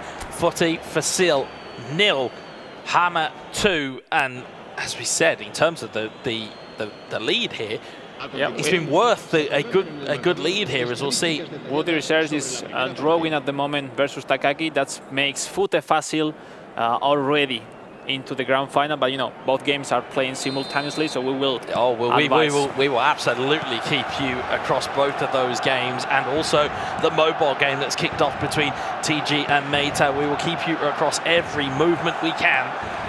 as all the goals will fly in, and we will have full confirmation as and when these games are concluded of who will be in our grand finals on both console and on mobile. Lewandowski plays the ball through. Felix, good save for the keeper. It is offside. It's nice, you know, at the end, at this stage, to avoid any problem, the most fair is to play the last match day both at the same time. And I think great job from the organization to do that. Absolutely, indeed. I mean, there's been so many occasions in real football where it's happening. People wait potentially to see what results are going to happen, and do I play as hard, and do I do all these things? But when you see both games at the same time, all bets are off, and you can see here as well, Lebanon, and you can see Hama on the charge once more. Great pass! What a touch! What a goal! Man. Back heels are plenty, and it's Frankie de Jong. Why he haven't played like this from before? I mean, it's just fantastic. He's just reintroducing himself, Alex. That's how it works. Is that if you are down on your luck and you go, do you know, I just need to leave with one statement performance. This could be potentially a performance, much like we saw on mobile. It could potentially put a bit of an issue there, because of course if FuTeFacil continues to concede at the rate he is, currently on nil goal difference, or 0 goal difference, Takaki on -2 on points. Crucially, of course, Takaki drawing at the moment, but you can see the big man every single time that ball goes in, and all of West Asia will be pumped up to see one of their a goal from Takaki can change everything in this group. Indeed, it can. To the final. Indeed, it can. It certainly can. We haven't quite found out yet whether any of those have happened yet. What we're seeing is like Hama is playing comfortably. His build-ups are so effective, and FuTeFacil is not finding the way to stop him. He certainly isn't, and you can see there. And it happens, whether it's like your timings, your speed, your game speed for build-ups. If you are drawing or winning, you know, it's the same. But when you are losing, you tend to run too much, and that's why it's like you don't find the timings for defense, for attack. Even you are keep conceding goals, you know you cannot concede anymore. Or your situation is critical right now. I don't want to be in the position of FuTeFacil. Absolutely not. Certainly is a lot less pressure here as Felix and Mayer will clear it again. Here's Pedri. Keep casting an eye just over her shoulder. There's João Felix. And interestingly, if you're keeping score at home, Mata appears to have taken the lead against TG in the mobile group. So that will... I don't mind if I hear a voice from Takaki from the top if he's scoring a goal right now. Pedri. For the moment, no. Pedri's still there, and he scored! FuTeFacil has tucked one home with Pedri. It was a bit of resistance in the box. And he's managed to find the back of the net. It wasn't a strong block from the defender of Hama. When you don't clear the ball clearly, so you have to, you know, those second chances inside the box. I mean, impossible to defend. 3-1 already for Hama, but yeah, a little bit. We have some reaction from FuTeFacil, from the Brazilian, that he needs to be in that grand final, and he's fighting for it. Yeah, and if it does stay, as results stand at the moment, if it does stay that way, these will be your two finals. You'll have Woody Research versus FuTeFacil and LaCasAA versus TNS as the results stand as they are. Let's say something. If right now Takaki wins the game, Woody Research is out. Absolutely. And that would be crazy massive change. I'm just doing the maths there. It would put, if Takaki wins this, it'll put FuTeFacil out. But, oh yeah, no, you are quite correct. My learned friend to my left-hand side, absolutely spot on. Just to remind to people at home, in case of tie of points, first is goal difference, second goal score, and the third is goals head-to-head. Head-to-head as well. Yeah, no, absolutely. So we have to check the goal difference to make the differences. Absolutely, yeah. Great eyes there from maybe Alex. This first goal of FuTeFacil was more important than you can think at home. Maybe indeed, with 20 in-game minutes left here. We are up against it here, as you'll see. Gavi in towards Felix, and he's put another one in. That might be worth its weight in gold for FuTeFacil. The momentum is different. He found the way to pass the Hama defense, and 2-3. I mean, he's pushing. I said, I want to make a call. If FuTeFacil want to be one of the greatest, he has to pass this crazy situation. He has to pass these wrong results, and great combat like this has to be for a player like him. Every goal matters. Every goal at this stage, as we said, because of the way that the formatting is, because of the way it is one game per opponent in the group stage, every single goal, every single point matters here. And potentially another goal from FuTeFacil making the draw will put him as first in the group. Yeah, what a game this would be. Woody and Takaki are drawing at the moment. Absolutely would. Of course, we'll wait for the final kind of permutations of all of these games. We'll wait for them to come in, and we will keep you across them all. With that, let me say something. I hate group stage.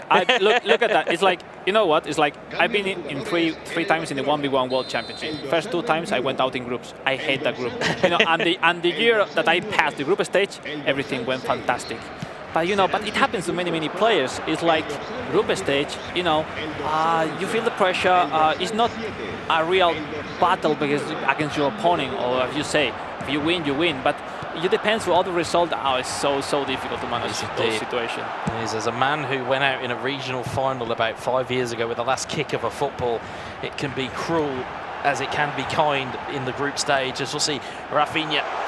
FuTeFacil is potentially trying to sometimes third goal. You find the rebounds on those situations, like I will make a three-tap circle and find the rebounds or something like this. Absolutely. Romeo Gundogan. Romeo is feeling the pressure. Hama FuTeFacil already taking the lead for sure. Yes, certainly is. And again, goal news here. Woody Research has taken the we lead have a goal. against Takaki. We have a goal. We have indeed, and there might be one on the screen as well. Good save for the goalkeeper. Corner ball. Woody Research is taking the lead in another simultaneous game. Yeah, that makes the French that will be going on top. That'll be Woody Research will be top on 7 points. FuTeFacil second on 4, despite losing here against Hama. So the result may not necessarily matter. Yep. But he will want to make sure, because if he can just nudge ahead with a point, it will mean Takaki has to win that game against Uzmakabil. As we'll see, Jean Felix, good dribble in. Great ball, that would be goal. And Nice. he's got it back from 3-0 down. It is level again. No, that's L1 triangle was lovely. Because, if you made the L1 triangle with not the perfect redirection, it can go to a different player. So it was clearly nice. Ferran Torres header. It's not the best for Ferran, but it's goal. So I mean, if they cross the white line into the back of the net, they all count the same. What an incredible comeback by FuTeFacil. Again, neat little change there on the corner. That's not really a corner we see all too much. Playing it short, dribbling to the byline. I tell you, that is a little bit of genius there from FuTeFacil. Again, you can see Ferran Torres with the back pedaling, and you can just see he's ready there just to knock it in. And as you quite rightly said, Ferran Torres, not really the guy you want on the header, but as his positioning was perfectly pinpoint. I love to see those set pieces, those different things that makes you the difference between the players and the player that are on the wall who plays in football. That's why he's here. That's why he's the qualifier from the Americas region, and that's why he's a potential player to have it today in the grand final. What a game we have saved for last here before we get to the grand finals. It may not necessarily he wants more, be over. He wants the victory. He wants the victory. He wants that statement. It won't necessarily matter all that much as we are keeping across the results. Meta still leading against TG in the mobile. Another goal will make you go through the final 100%, and he's going for. I may great be looking for the great escape here. Felix to Torres, it's cleared away. That was close. What an incredible game we have had here on the last Hama game. has lost his confidence. But he might find it here. Roque, injury time. Rafinha. The last one for him, for Hama. Gavi, great footwork, and it's a good block. Gundogan onto Victor Roque. Once again. Victor Roque. The pass. Victor Roque. Gavi! Oh, he scored! What a wonderful way to finish it. Just when you thought the comeback was going to be complete, up steps Hama, up steps Gavi, and it is 4-3 here. What a game of eFootball. Oh, the hell. It's like when everybody was expecting another goal from FuTeFacil, full attack, looking for the victory to make him go through the grand final. Hama, what a boom in the last moment. That's it. I think you have to win your games. Even Hama with no chances to go to the grand final. What a game he's doing right now. What a game. And I've just done my maths there for what we saw Takaki start out on. I believe it is a 2-goal lead that Woody has in that other game. So yes. Again, regardless of what necessarily happens here, it's more about, as you can see, what it means to the big man. He was out of his chair. I love to see that. Out of his chair, ready to rumble. And my word, with a goal in the extra time, man, that's well, there's so emotional. There's still time here. There could still be time on here. Victor Roque trying to get the ball into the box, maybe. João Felix shapes. Throw pass. What a ball to Rafinha. And here it is. Oh, it's 4-4. What a game! I am in shock. That throw pass was a pleasure to see that throw pass. I tell you, it's so good having Alex Alguacil right next to me because he sees things that nobody else sees. All I hear in my ears, through pass. I'm like, where? You need to find that through pass. I'm like, where is this through pass? And my word, did you see it? And was it spotted? Gundogan. Oh, I need recovery. I need a breather. We have to mention that here? You need that lucky to receive the rebound, but you are accumulating a lot of players, so the chances are high. And here it flipped off the underside of the bar. On any other day, that clips the top of it and goes over, and instead... Look the movement from Rafinha. I think it's Rafinha. Yes, it is. Yeah, it's Rafinha. And obviously, the shot wasn't the best, but it wasn't. It didn't matter. It goes across the line, and it matters. Wow, what a game. His face. I mean, he knows. A game. He knows. He knows he made a lot of mistakes. He can be better.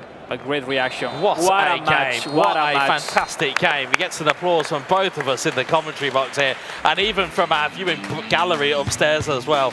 What a game of eFootball you have just seen between those two Goliaths. What fantastic game. It went one way, it went the other. It was 3-0, back to 3-3. We thought Hama had stole it. FuTeFacil went, nope, I'm taking that right back from you. Yep. One of the greatest games we have seen in quite some time within eFootball. Wow. I only have good words for Hama.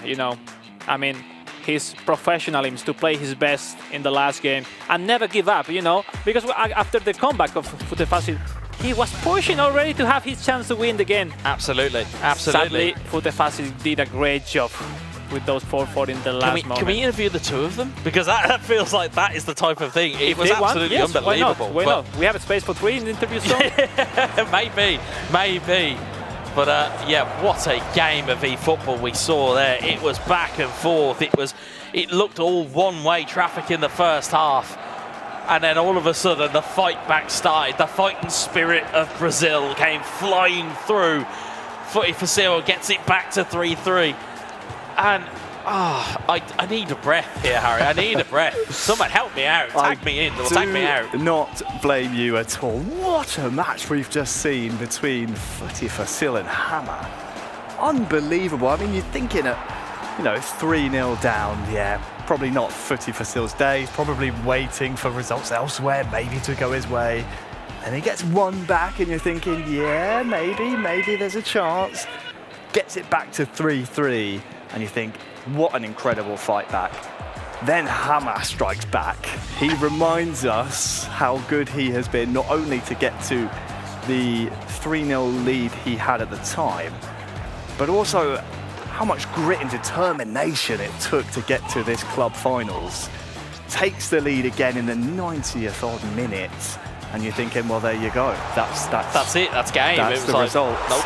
But do not count out FuTeFacil. As it stands, the leading goal scorer in the console group stage here. We'll just see back on the replay here, Harry. Like, you could just see it just slowly snowball, and it kept snowballing. And you could see, as Alex kind of alluded to, you could see Hama's emotion just started to drain a little bit, and that fire just started to dampen. And you just keep your eyes on the clock here, folks. I believe it's 90+2 for what we thought was the winner from Hama, and it was 90+5 for the equaliser.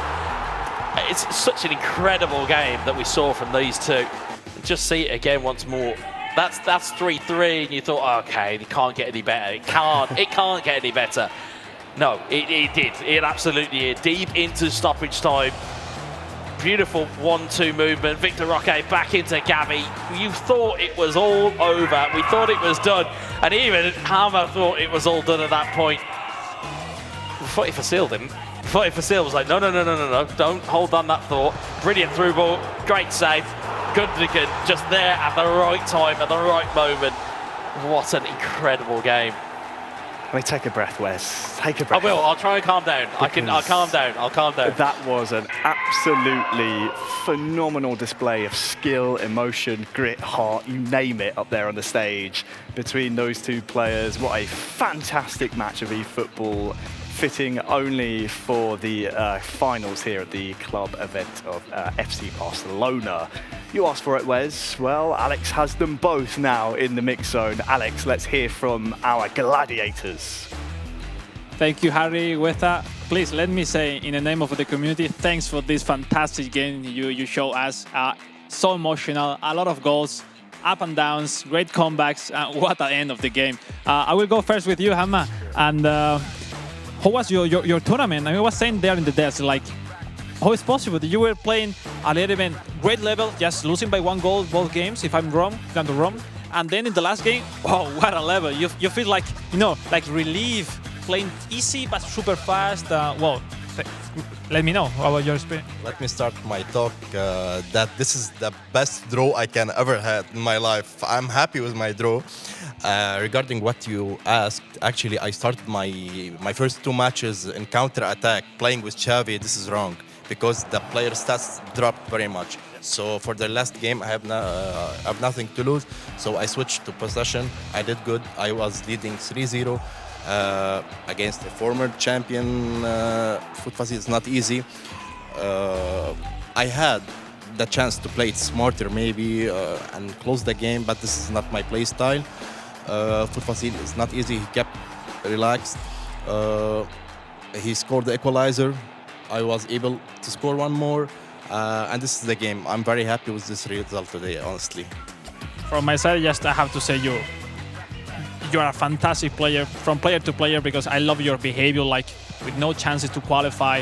The rest of the players, they were fighting to go through, and you did a fantastic game, playing maybe your best of today's performance. So I appreciate, from the community, has to appreciate your effort today.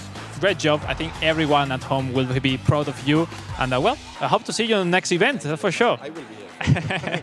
Okay, I will move now with FuTeFacil from Brazil. I will speak in Spanish with him, and then I will translate in English. Primero de todo, enhorabuena por ahora, a expectativas de todo, parece que puedes estar clasificado. Vamos a esperar confirmación oficial. ¿Cómo te sientes? Hemos visto jugar en stage contra Usma, contra Woody Research, ahora contra Hama. ¿Cómo son tus sensaciones ahora mismo?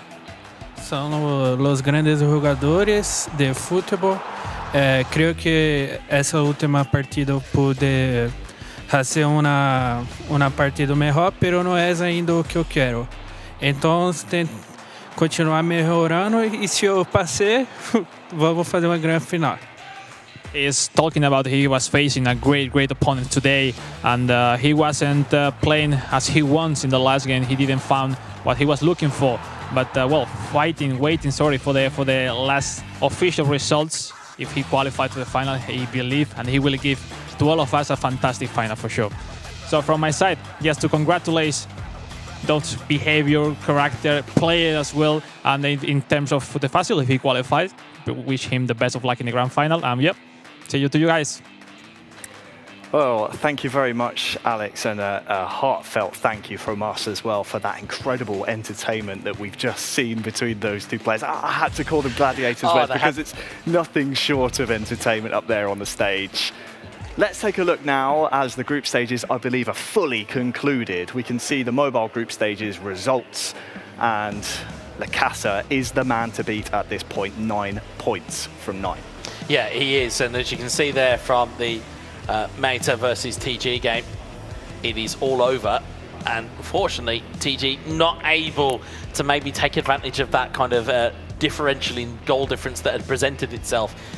But you've got to think that LaCasAA, with that kind of psychological blow, is now going to go into a grand final against the same player he just beat 5-1 Yes, we did speak about that, didn't we? There's all kinds of thoughts going through the mind of Tienes, but he will secure his spot in the knockout finals. Let's move over to the console group stages, shall we? Because, I mean, it's been anarchy on the console side of things, a little bit more clear cut on the mobile side of things, but the console has just been all over the place in terms of results.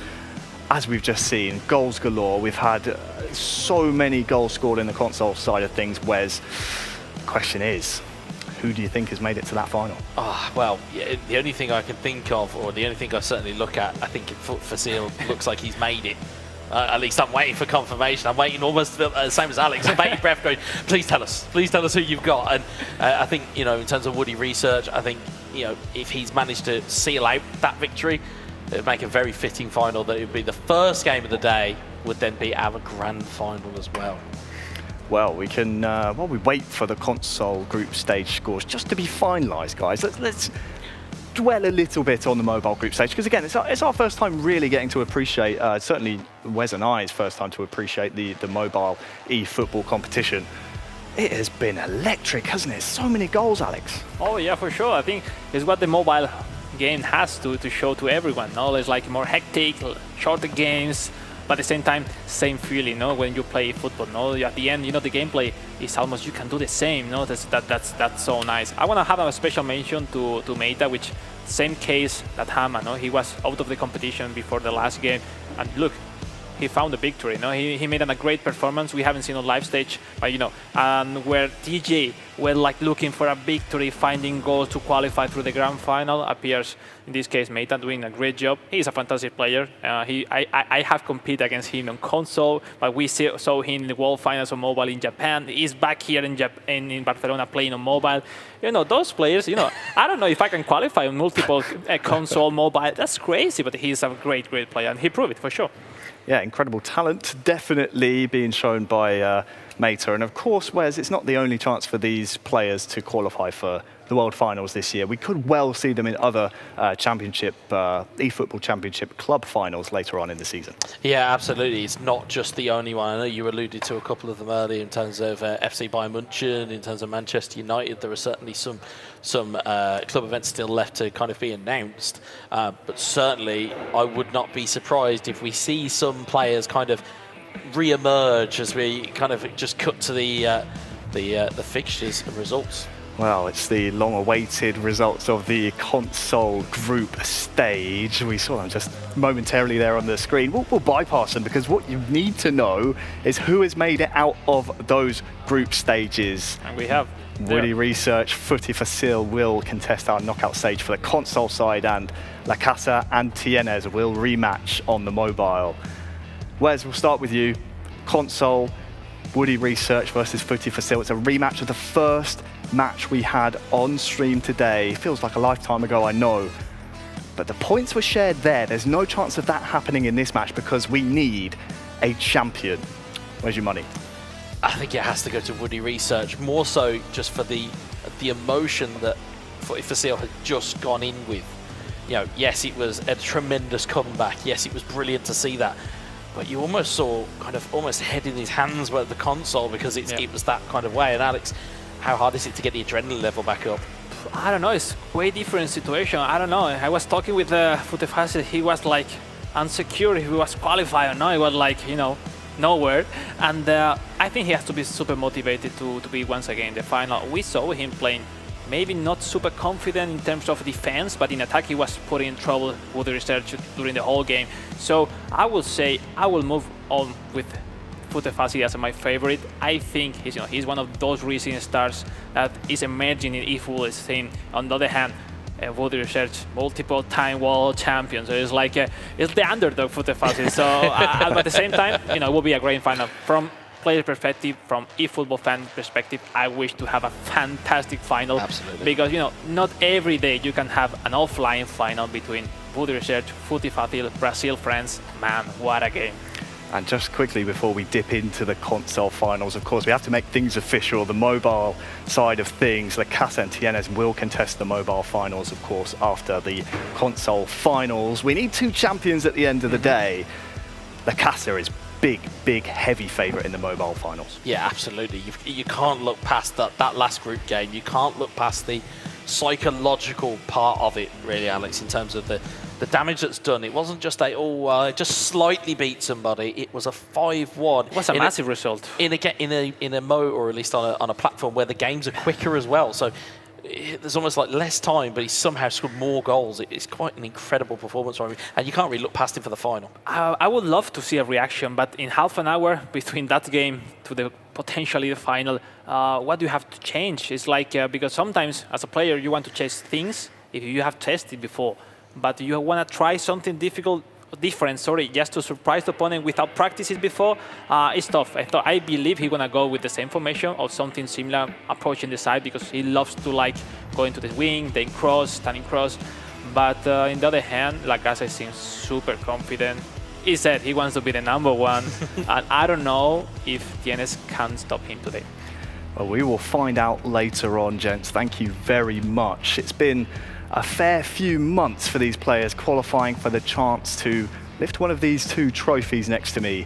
And it's time to find out who's going to be the first of 2 to lift one of those and represent FC Barcelona in the World Finals later on in Tokyo, later on this year. Please welcome to the stage Woody Research, and of course we have FuTeFacil.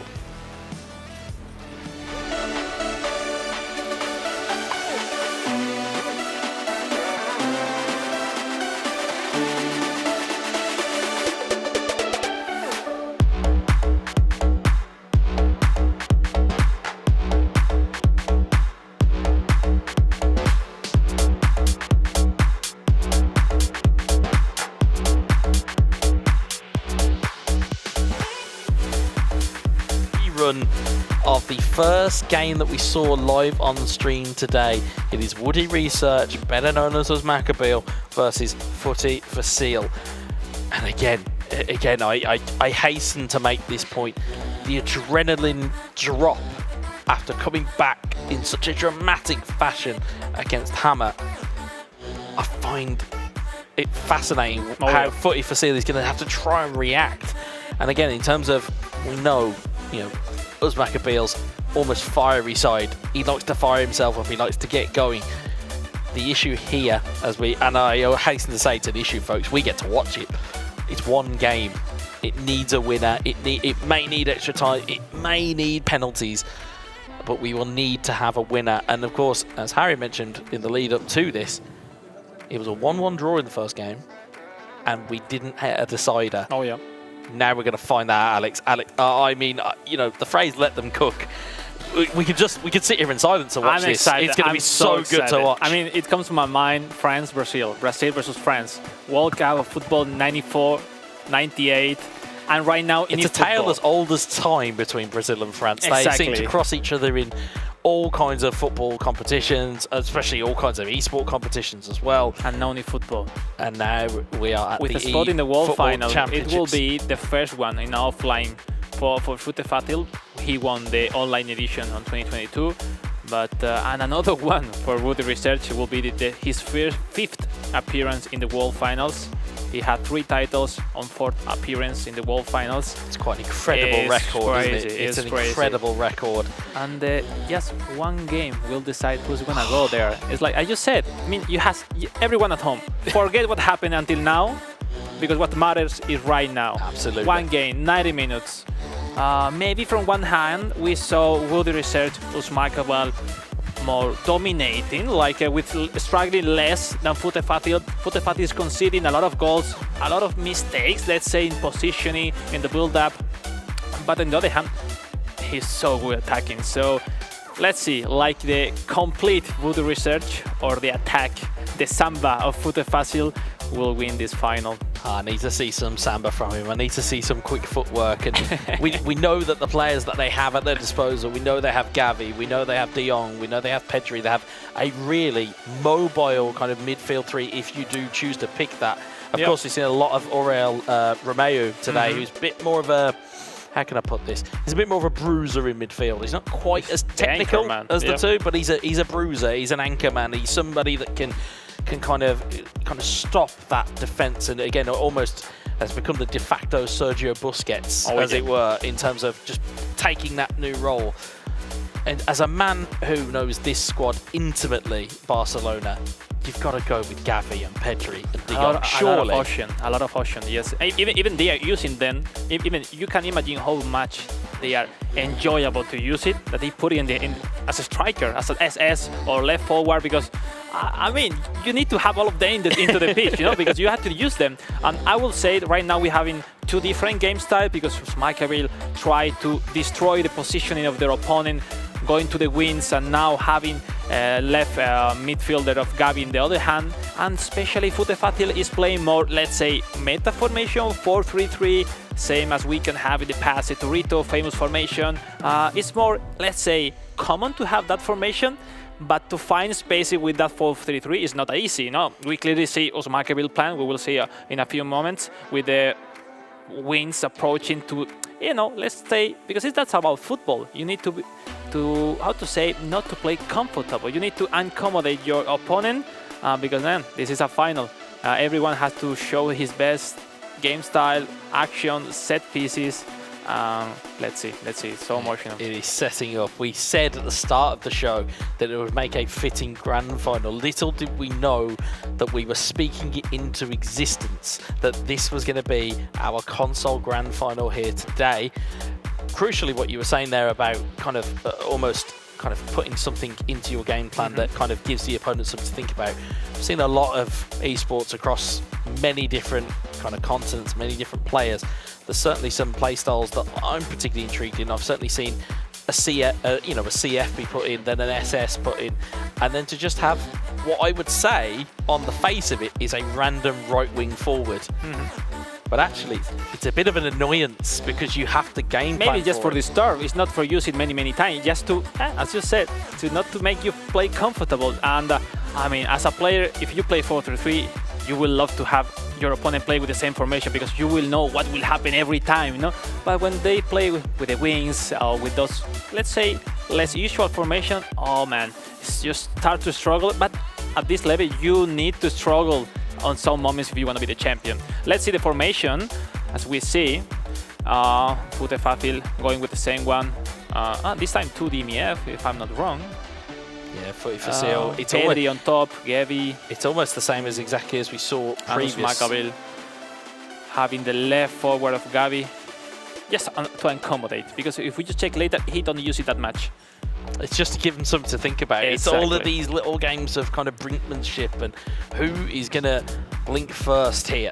Is it going to be Woody or is it going to be FuTeFacil? Take the phone off the hook, get a blanket, get some popcorn. It is time for our grand final in console. And it will be Woody from left to right. And it will be FuTeFacil right to left. Woody in the home strip and FuTeFacil in the away strip. It's De Jong. Tries to find some room. And if it follows the same pattern as it did in the opening game of the stream, you'll see a lot of Schmeichel having the ball. There's João Felix, Gavi.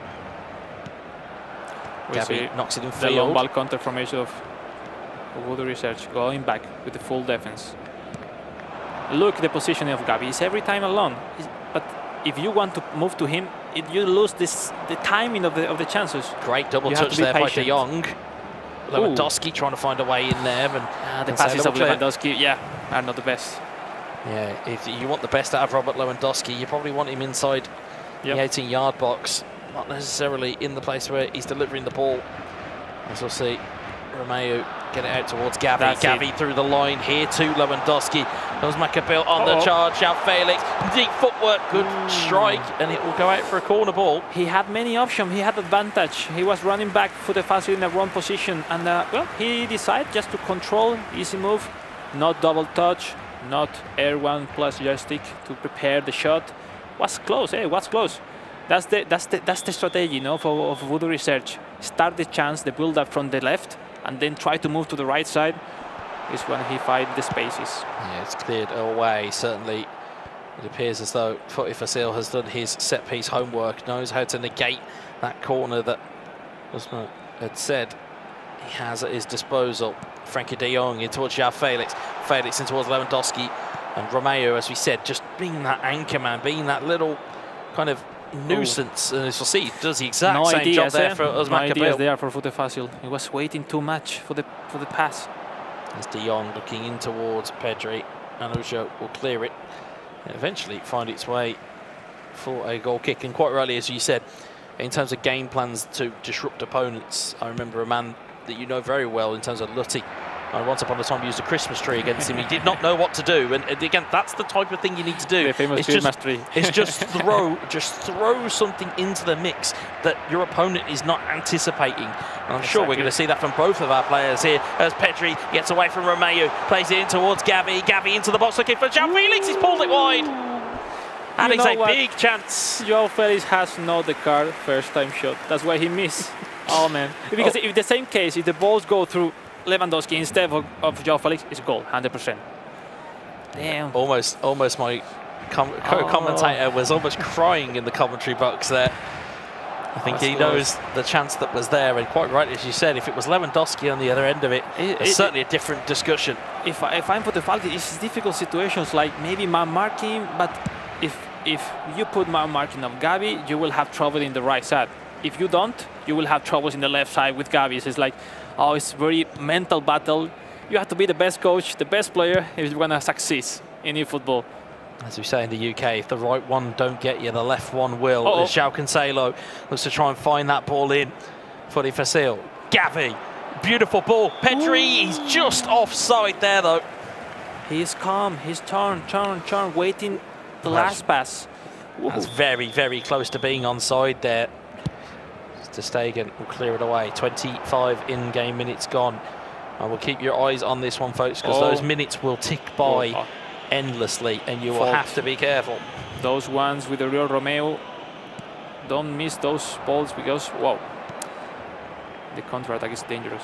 Indeed it is. And it's something that both of these players will have to be careful of. Stunning ball up forward. Felix into Pedri. Ruja having to super cancel. You need to avoid Araujo. The last two balls was taken by Araujo. Is so good, that card. It's like there's a magnet in that man's boots. You just got to keep it away from him because he will ensnare you. Here's Pedri though.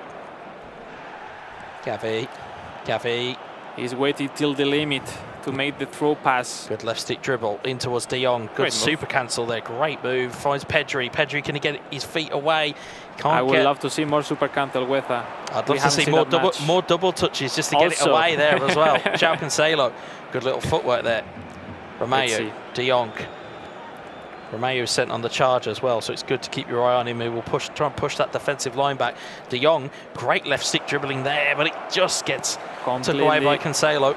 Completely silence here in the studio, Wesa. No one is breathing. No one is moving, let alone breathing. I feel like as though we have punctured the noise here just by commentating over it. And João Cancelo looks to drive forward again. De Jong will intercept, and 37 minutes gone. It's almost a carbon copy of what we saw from that first game in the day. We see like when Uzmakavi was with the research. Oh, look at this. Look at this. Great transition there. Pedri will look forward towards João Felix. Onside. Felix to the back heel. In towards Pedri. Ball gets away from him. And Woody will lead that one from clear. The left side, he has space, not for the right one. Yeah, João Cancelo always going to win that foot race against Gavi. I know that the young Spaniard is quick, but he is not as quick as João Cancelo. Christensen looking to march forward here. Lewandowski Great rolls pass, in. Pedri onside, and he's played one extra pass. I don't think he realised how much space he had. Maybe with Pedri had the chance to shoot. Maybe indeed. I think he didn't realise just how much room he had. Frenkie de Jong, we approach injury time. De Jong dramatic over to moment for the game, Gavi. That's penalty. It's a penalty given. Oh my goodness, dramatic last moment of the first half. Penalty for Voodoo Research. It is a penalty to potentially break that deadlock. This can change everything to the final. Lewandowski versus Ter Stegen. Save! Oh, what a save! No way. What a phenomenal save!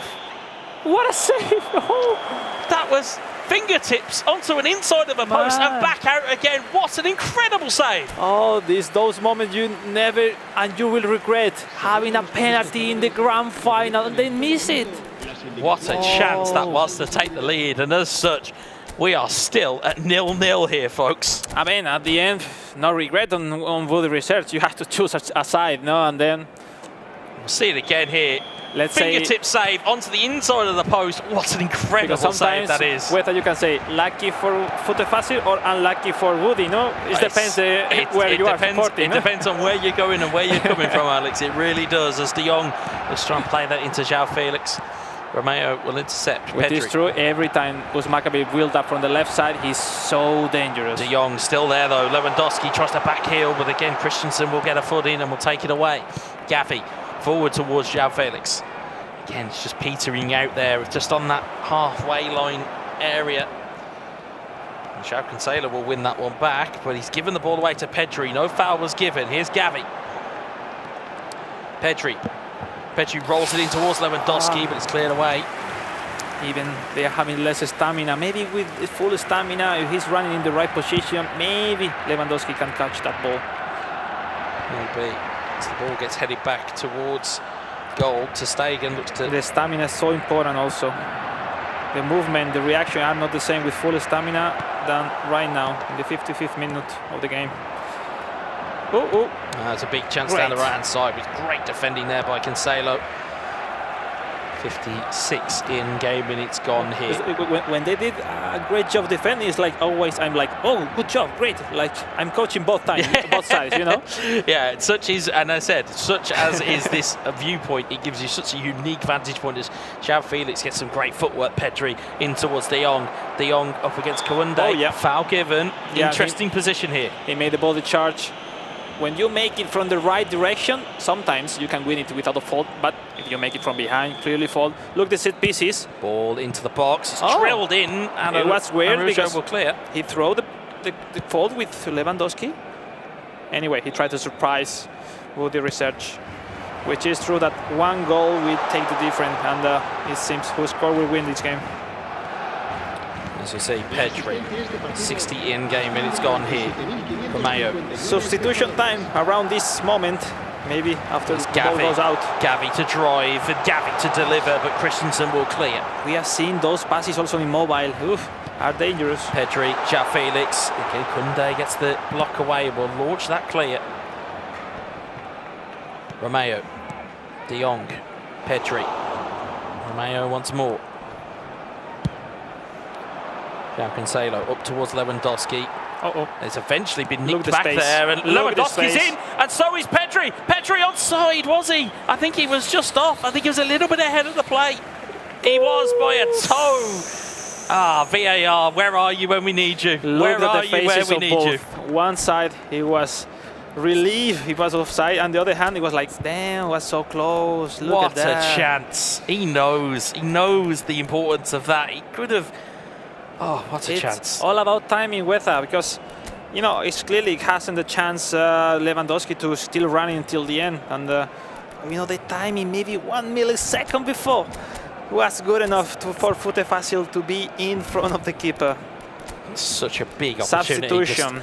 The slightest moments. FuTeFacil try to open the strikers we have in Rafinha for right forward, if I'm not wrong, yes. Uzmakabi keeps just some logic substitution after Ferran Torres, but same formation. And let's see. I'll just put something out there. The last time that we questioned Rafinha being put in an advanced position that he wasn't quite used to, just remember what happened. The commentator's curse might just strike again here, folks. What a big moment that was. It went by the wayside thanks to an offside flag. The ball's gone all the way into Stegen. Both me and Harry are both having the same types of kind of inflections here as Harry watches on intently just off screen to us. We both were a bit, how can we say, uncomfortable with that ball going back at that this way. Long throw, careful, this long throw will be important. It will be final, a short one. There's Romeo. Romeo in towards Sergi Roberto. Romeo again, Gundogan. They are finding Sergi Roberto as a CMF as a really good option as a subs. Sergi Roberto, Romeo, Felix looking in, but it's cleared away again. Lewandowski though. Only 20 minutes left. You say that, if the deadlock's not broken, Alex, we may have more time on the show here. Romeo given away, but it's very close to being given. Every time the Oriol Romeo has the ball, the pressure is high because they know he's slowly in the turns. But He is physical, but he is a little bit slow on the turn. And as a result, oh, great he's somebody to dominate. Great Lewandowski, Torres, and cleared away by Araujo.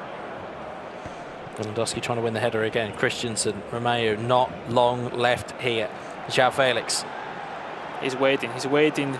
Gundogan in towards Torres. Ooh, the penalty once again. Nearly a penalty again once more. Good timing there by Great. João Cancelo. Gets the ball away from Lewandowski. Yeah, you need to gain sometimes around the box. Just waiting those movements from your teammates. De Jong, Great Felix, pass, Felix, oh, nearly there, and Koundé. We are all reacting to this, folks, on the desk. If only there were a camera on the casters, you would understand what we're going through here. Gundogan, it's cleared away by Every chance Koundé. can be the decisive one. Last Romeo, 10 minutes with Sergio Roberto, it's delicate times here. I feel something is coming. I don't know. That sixth sense of yours, Alex, it may be that commentator's curse kicking in once more. João Felix, Gundogan. Osma is being smart. He's trying to gain. Torres, Lewandowski, trying to roll it in again. Trying to have those long build-ups to make more pressure. Torres wins the header. Lewandowski. Because FuTeFacil is losing the ball quickly. Absolutely, and it just keeps going back and forth and back and forth. It's going to be one mistake, potentially, that could seal this. Koundé wins the header. Romeo. Free Once kick again, given. 4 in-game minutes left here, plus stoppage time. We have extra time, that's true. Yep, but you they think won't want any to go of them No. are thinking an extra time? I don't think so. No, they will want to finish this in regulation. They will not want this to carry on. Vitor Roque goes for Maccabi for Voodoo Research.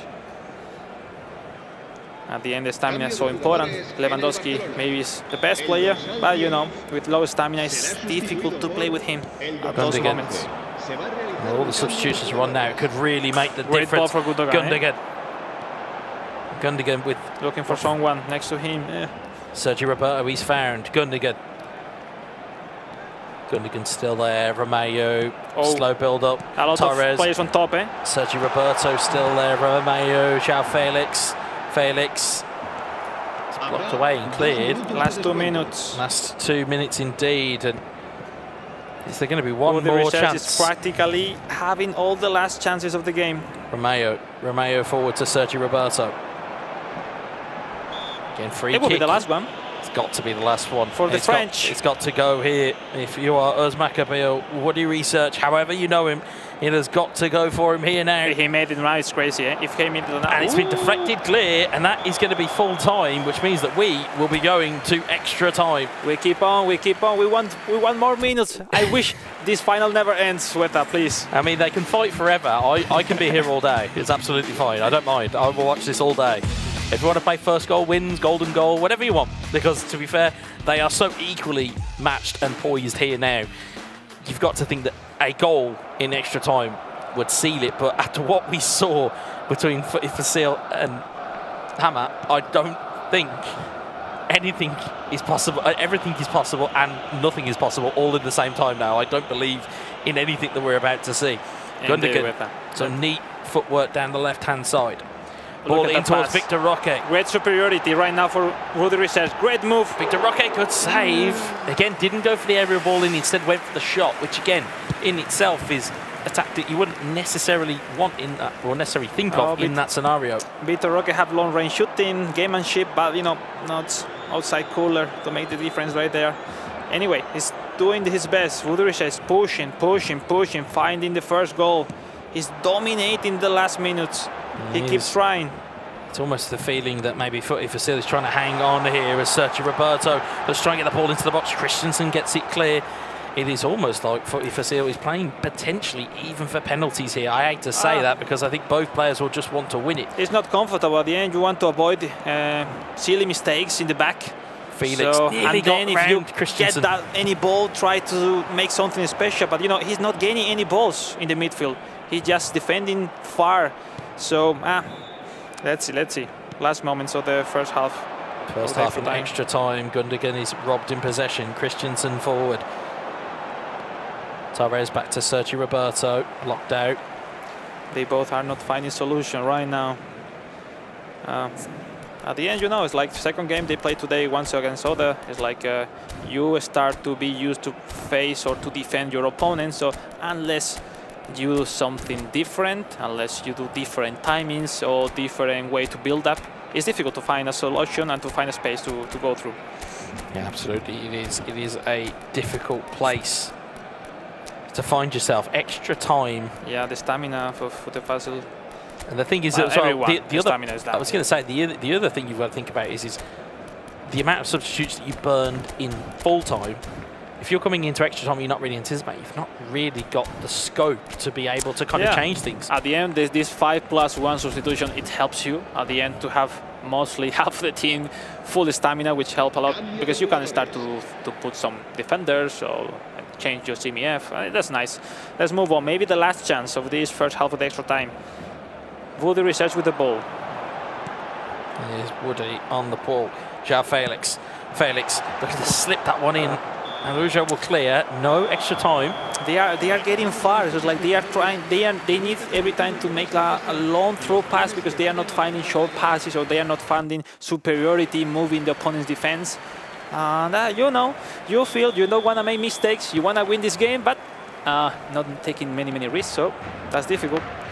It is difficult indeed. And that's it. The risk versus reward scale is how much do you want to risk it for a place in Tokyo. Victor Roque. It feels good, eh? Tokyo, eh? It's not. It rolls off the tongue very nicely, that does. Koundé. Play a world final there is not the same that in another place around the world. It's, you know, the place of eFootball, the place of Konami. Who's going to book themselves a place here? We may find out in the end of extra time, or it may require penalties to separate these two players. Romeo into Sergio Roberto. Taking his time. Gundogan. Back towards Romeo. Romeo, Sergio Roberto. He's finding the space. This space is what he's finding. Combos that he's looking for. João Felix. That's it. Victor Roque! That's it. For the research, Osma Cabal taking the lead. At this point of the game, you know, no reaction because they feel how serious is this final. You know, it's not over. He feel it, you know. Such is the confusion whenever you see Osma Cabal celebrate a goal because he has such an emotive face. Exactly. You don't know if he scored, if he's conceded, whether he's had a man sent off. You have no idea. But that is a fantastic piece of work. He's been waiting for that opportunity and absolutely buried it.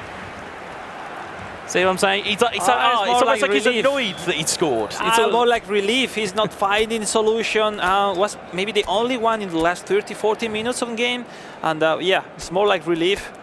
But I'm sure inside of him, he knows how important was that goal. I'm sure many people who know him more intimately than we do will certainly know the differences between his facial expressions of anger, emotion, happiness. They all seem to be very much the same face that we see. But the result is always the same. They are he is one goal ahead with very little time left on the clock. No, for sure. We are seeing logical things. When you are losing, go with 3 defenders, try to accumulate more players into the attack. And also, at this moment, in a grand final, with a spot into the World Finals in Japan, in the Konami headquarters, come on, it makes sense. 5-4-1 for Macabel. Try to gain some time by the wings, time to make long build-ups, because maybe 1-2 chances remain. Here we go. Let's see if there is reaction from the Brazilian, from FuTeFacil. It needs a reaction. It has to have a reaction. It's in towards Ferran Torres. Torres in a goal! Oh, it's just deflected wide. What a big chance that is. Oh, was a bad, I say, block from the defender. I think was. I think the keeper had it. Looking at it, the keeper had it, but it was a deflection, I believe. It's taken it out of the way. And great save by Marc-André ter Stegen.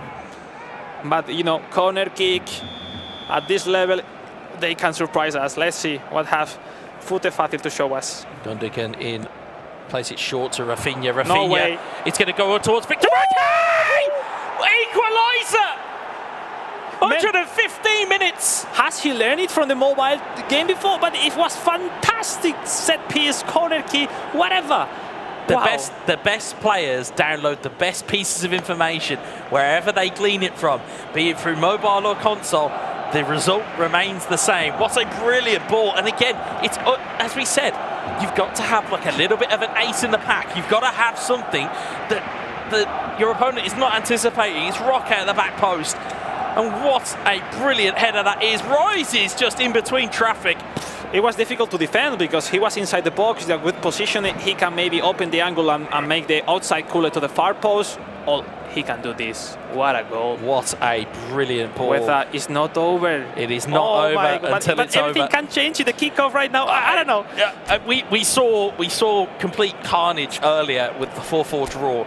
I wouldn't put anything past us in the grand final. It was absolute chaos earlier. We didn't know where to put ourselves. Lest we need to remember, by the way, after this game, we have the grand final of mobile to take care of as well. Yeah, we got another one after this. So this is the kind of almost the hors d'oeuvre or the starter. The main course is still there with the mobile grand final as well. But this in itself, this has been brilliant. This has been so intriguing to watch. As we see from the referee, they have a maximum of 3 times to ask for the pause. That's why we see the referee from behind, checking that with the players to make them know that.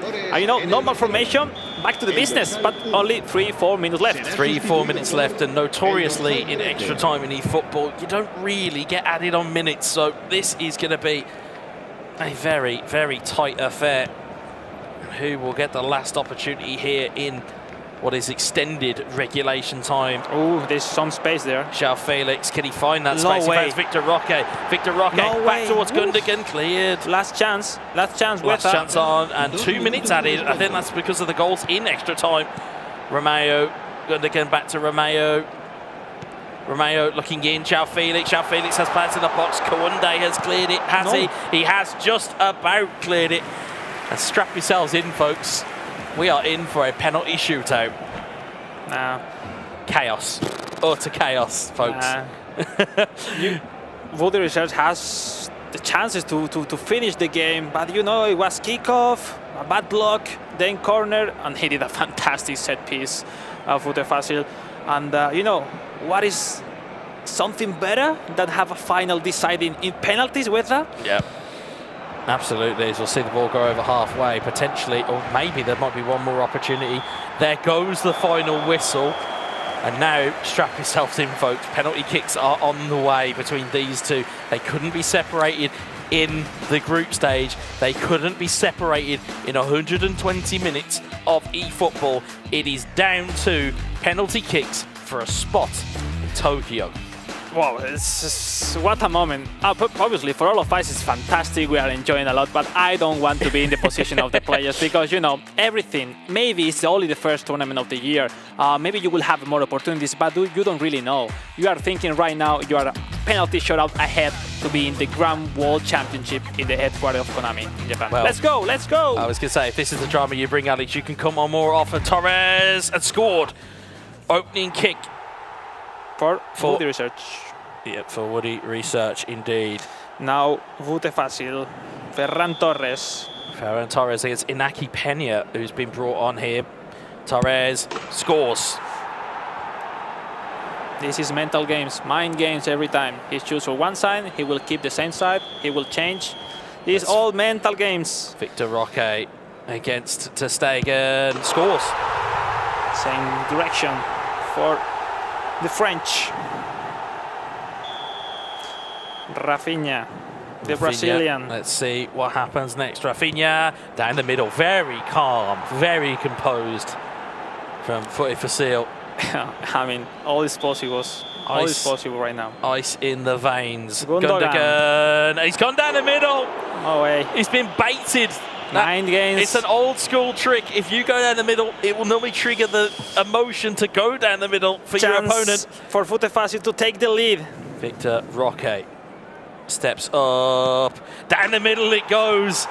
That's an old school kills you trick. Once upon a time told me you don't go down the penalty shootout twice down the middle. As João Felix steps up against Ter Stegen. João Felix scores! Oh, yeah. He's still in. He's still chances. Still got chances, but he does need a stop. He needs a save or a post or just a miss entirely. Gundogan up against Peña. Ilkay Gundogan for Gundogan FuTeFacil. shoots and scores. Now pressure on this kid. If Woody does not score, it is FuTeFacil who is off to Tokyo for the World Finals to represent Barcelona. Sergio Roberto scores. And now it flips back the other direction. If FuTeFacil scores, for the it is Brazilian. done. FuTeFacil from Brazil, one penalty ahead to qualify through the World Finals in Japan. João Felix up against Takaki Peñas. Oh, it's going to get tasty here. Let's see what happens. João Felix. Felix against Peña. Scores!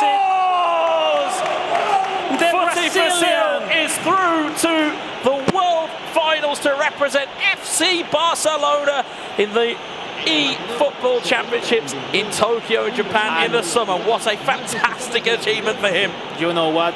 It's a stats. I'm a freak on those things. FuTeFacil is one of those persons in the world that will play a world final, let's say, in 2 different sports football titles. Fantastic. Wow. So what an animal. Yes, what an absolute animal. Only 22 years old. Yeah, I tell you what, if he's got years to come, my word, please can we see him here more often. What a fantastic achievement for him. And again, if you're Barcelona, if you're FC Barcelona, you have a wonderful representative on console going to the World Finals in Tokyo. There is like a connection between Barcelona and Brazil. In real football, in esports as well. And now with FuTeFacil, what a final. With I think we saw up and downs instead when Woody Research, Agus Maccabi, was so close to be the champion. So close, but it was one goal that was 5 minutes from time in extra time that gave FuTeFacil that hold to just get to penalties. And again, it was that one save, that one little bit of gamesmanship where he goes down the middle with his penalty and then psychologically baits his opponent to go, well, I've done it. Oh, you can still do it as well. So we'll see the highlights here. Anyway, I feel bad for Usmakabel, for Woody Research, because he was so close. Because, you know, even he's competing once and again every year. You know, 3 times world champion, and he's still here year in a year. He was trying. For me, he was the most complete player during today's tournament. Solid every time, so close, even taking the lead in the grand final. But you know, if you don't close your games, and then penalty is all about momentum. So. Yeah, what a brilliant game from these. And what we saw, again, the resiliency. That again, that's what we kind of earmarked for Takaki earlier on. FuTeFacil's just got to kind of taken that up a complete other notch. Yeah. What resiliency from the big man. And then some. What a console final we had. I mean, you said it yourself, they couldn't be split between, what is that? Let me do the math in my head. 210 in-game minutes, something like that. Sound about right?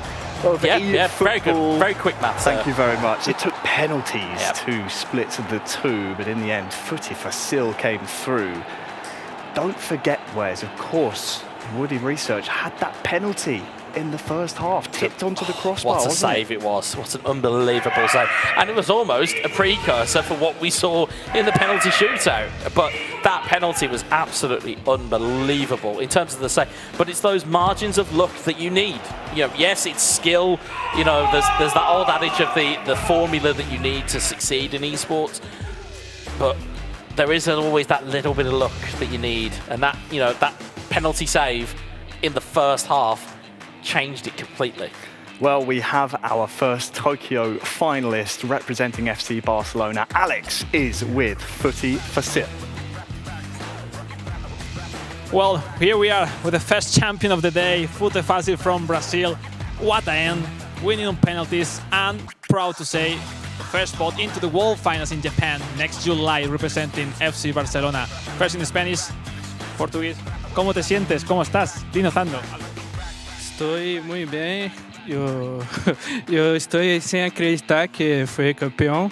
Não joguei o que sei, pero estava no dia e deu tudo certo.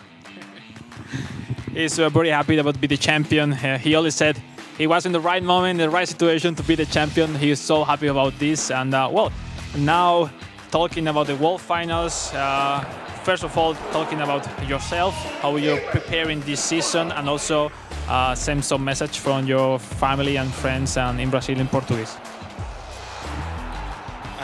Quero agradecer primeiramente a Deus, né, por por eu ter conseguido esse título. É muito emocionante, que eu torço muito pelo Barcelona, então, pô, muito difícil. E quero agradecer a todos os meus amigos que me ajudou a treinar, minha mãe e meu pai. E é isso aí. Obrigado. Oh, wonderful words. I'm getting even myself emotional because I know how he is trying and trying every year. How strong is Brazil as a continent to qualify through the national qualification in every tournament. There is a lot of good level right there. I want to say to you, be proud, congratulations, and anything that you want to change for the World Final, how you will face, because now you know you have to go with Barcelona for Tokyo. Anything you want to change? What are your next plans? ¿Cuáles son los próximos planes para afrontar el Mundial de Japón con el Fútbol Club Barcelona? Continuar treinando, me acostumar com o time mais ainda, e para chegar a 100% e buscar esse título, meu bicampeonato de futebol open. Oh, he feels confident. At the end, he's looking for be double-time champion of the world in eFootball Open. He made it in the online edition on 2022, and now he's into the World Finals and this edition offline in Japan, Tokyo. He said before also, I missed to mention, it was thank you to God and his family, friends, because at the end we are persons who are sacrificing a lot of time to be here, being every year trying to be the world champion or trying to be our best version. And from home it's not usually possible to see how much we sacrifice to be here right now. So yes, people at home, congratulations, the champion here today at the club event FC Barcelona, representing them in the World Finals in Tokyo. Absolutely unbelievable performance. FuTeFacil is our first world finalist, Wes.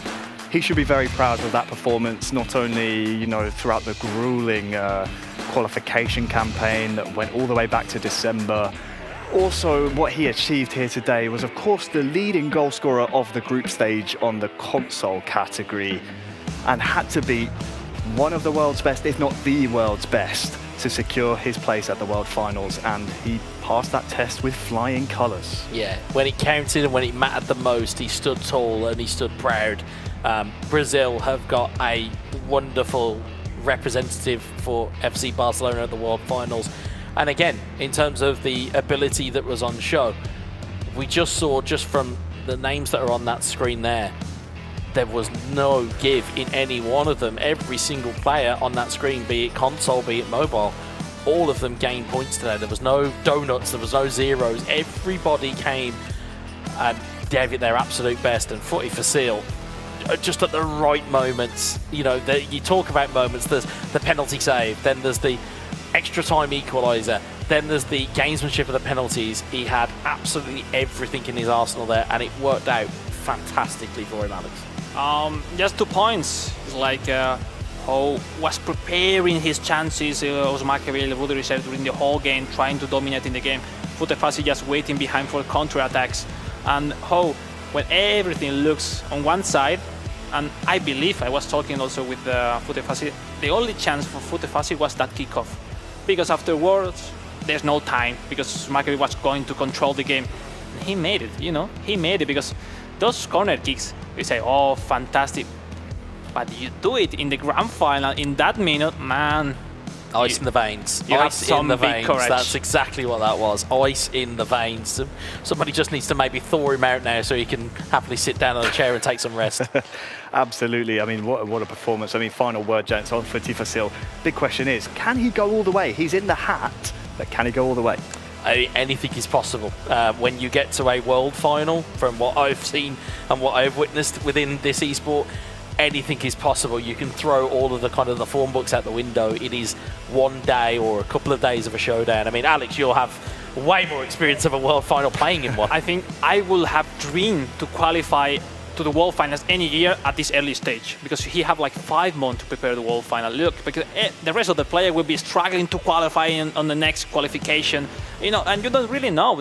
Not everyone can say, I will be play a World Final offline in Japan, Tokyo. So obviously, if we're open, keep growing. I think what we see on consecutive edition will be more and more and more. I wish from the player scene, but he have a lot of time to practice. So right now he can planify his full schedule on to be ready on July 2024 for the Grand Final. So that's an advantage for my side.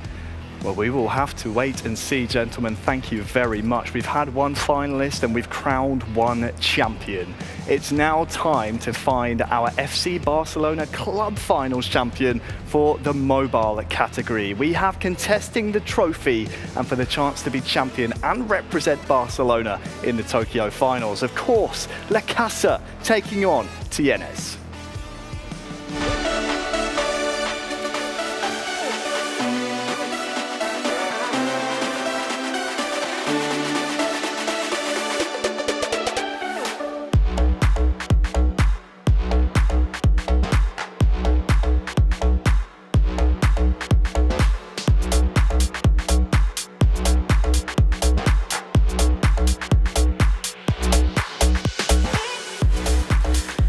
Hopefully, Alex, you may have just settled down after the dramatics of that penalty shootout. We now, as we mentioned, we've already defined one world finalist for FC Barcelona.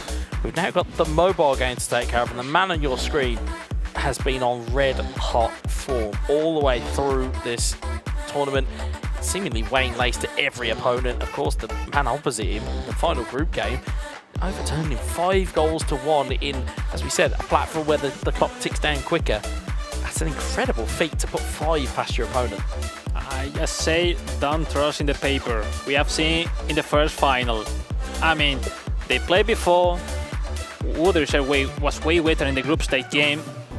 Everything changed in the grand final, and at the end was in the last moment, that for sure. But right now we came from the previous game between LaCasAA and the Moroccan Tienes. And do you think will be the same? I'm not sure. This is a grand final. They both will feel the pressure. They know what they are playing for in this game. And after, if you are one of them, they were watching the console final. They say, "Ooh, penalties, extra time, pressure. You are going to win, but then no penalties again." It's like, wow. Don't to me, it's that would Richard have missed a penalty in the first half? Yeah. How everything can change, but even the logical situation can change at any second. And well, let's see. LaCasAA, Tienes, LaCasAA with experience in the former player in the World Finals, runner-up last year in Japan versus Tienes, who is like, he's a rookie. He's in the final. He's just one game ahead to qualify for his first ever appearance in the World Final. What a moment for him as well. He's getting far too comfortable on this desk, folks. He's using my own logic against me. I'm not too sure how to feel about this, but no, he is absolutely spot on. Yes, you can see it from LaCasAA's point of view in terms of his results through this tournament. But as you quite rightly pointed out, as what we've just seen already, you can kind of wipe that to one side. This is a one-game shootout. It's extra time and penalties, much the same as it was on console. And it's a case of win and you're through. That's it. That's literally the most basic equation you can have within eFootball. Esports is quite simple. Win and you are through. And that is what LaCasAA has kind of got here, because again, as in terms of his aura that he certainly kind of built through this tournament, as you said to him in the mix zone, his level has started to get better and better and better. But also, all the eyes are on him now to go, can you perform that in the grand final? Or will you crack underneath the expectations? It's difficult to handle it sometimes. Yep. Absolutely. And I mean, let's see. I can't wait to see the formation, especially for Tienes. It's like he proved it. Maybe it was impossible to beat LaCasAA with that formation, with that game style. It's gonna change. We're gonna see in a few seconds, of a few moments. And what a final again! It's like I'm like breathing a little bit from the previous final. I wish to have even a better final right now, but it's difficult, but let's see. Okay, from the side of Tienes, same formation for LaCasAA. It's what I said. At the same time, it's like, all right, you expect he's not able to perform with that formation, but have you come here with plan B, C? Maybe not. So you need to follow your experience as a player. And then at the end, let's go for a grand final on mobile. Here we go. Because I think there is something to be said about potentially, as we said, playing into your opponent's game plan. And again, yes, it's great to have your game plan, but you don't really want to fall into the trap of playing your opponent's game, as it would be LaCasa from left to right on your screen and Tienes from right to left. So it'll be... what a mistake. And it is first early mistake here. João Felix in on goal. And that's it. It's gone in. And there is an early goal. LaCasa taking the lead. No, I think we just had an audible check in our ear, I believe. Yeah, so it is LaCasa who has taken the lead, 1-0. So apologies. Right to left is LaCasa on your screen. Tienes left to right. And an early goal opens the scoring. Those mistakes. One mistake can cost you everything. You know, those mistakes in a moment like this. This is a great player as LaCasa. No surprise that ended it as a goal. Yeah, what a way to start. Very early statement made there by LaCasa. But Tienes will not want to let this one go. As we said, he's maybe looking to use this as a little bit of a launch pad into esports. Getting to a grand final here certainly will do that for you. People will remember you and look out for you. The only problem, of course, is that does give its own expectation when you're trying to qualify for these types of events. It was a goal. Just start to play your game style. No, at the end, you don't need to change nothing until maybe end of the game. Ball's given away here. Another mistake in the build-up. One mistake could be worth its weight in gold for LaCasa.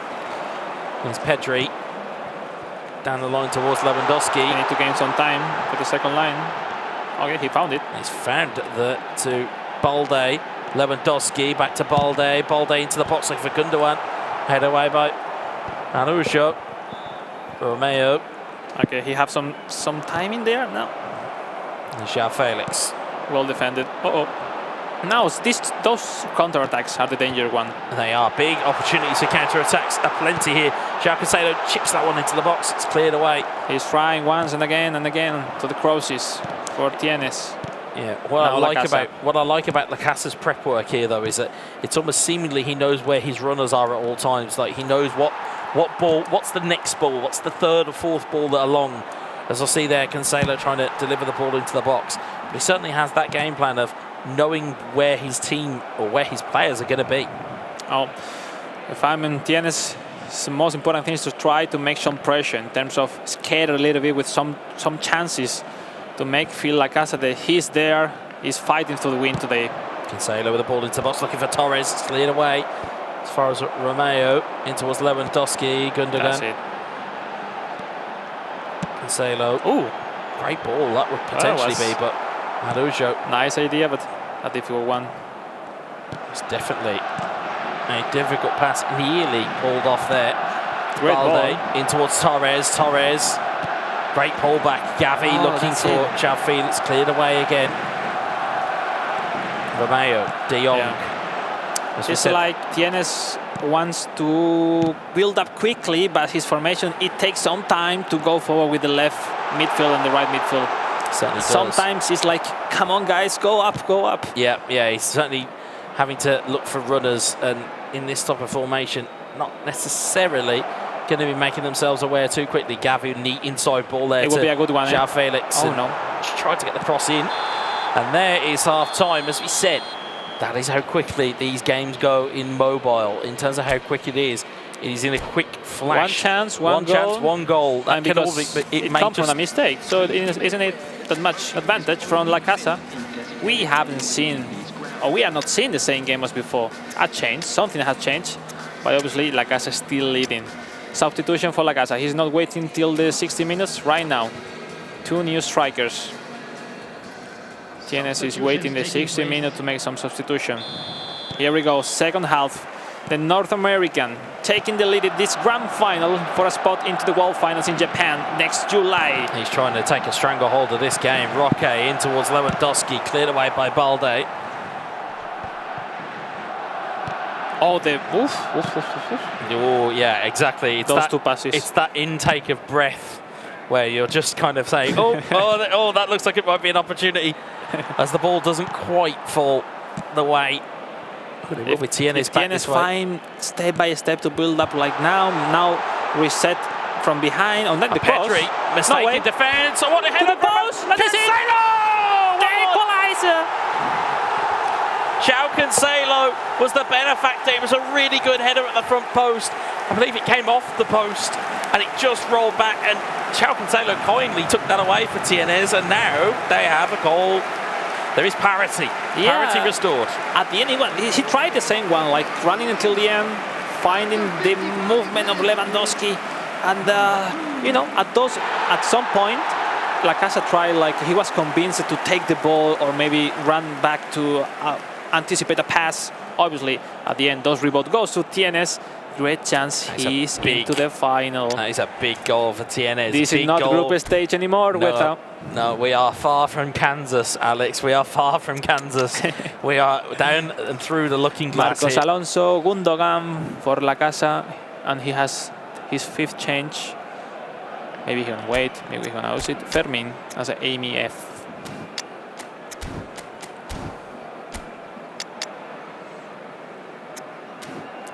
TNS is just checking.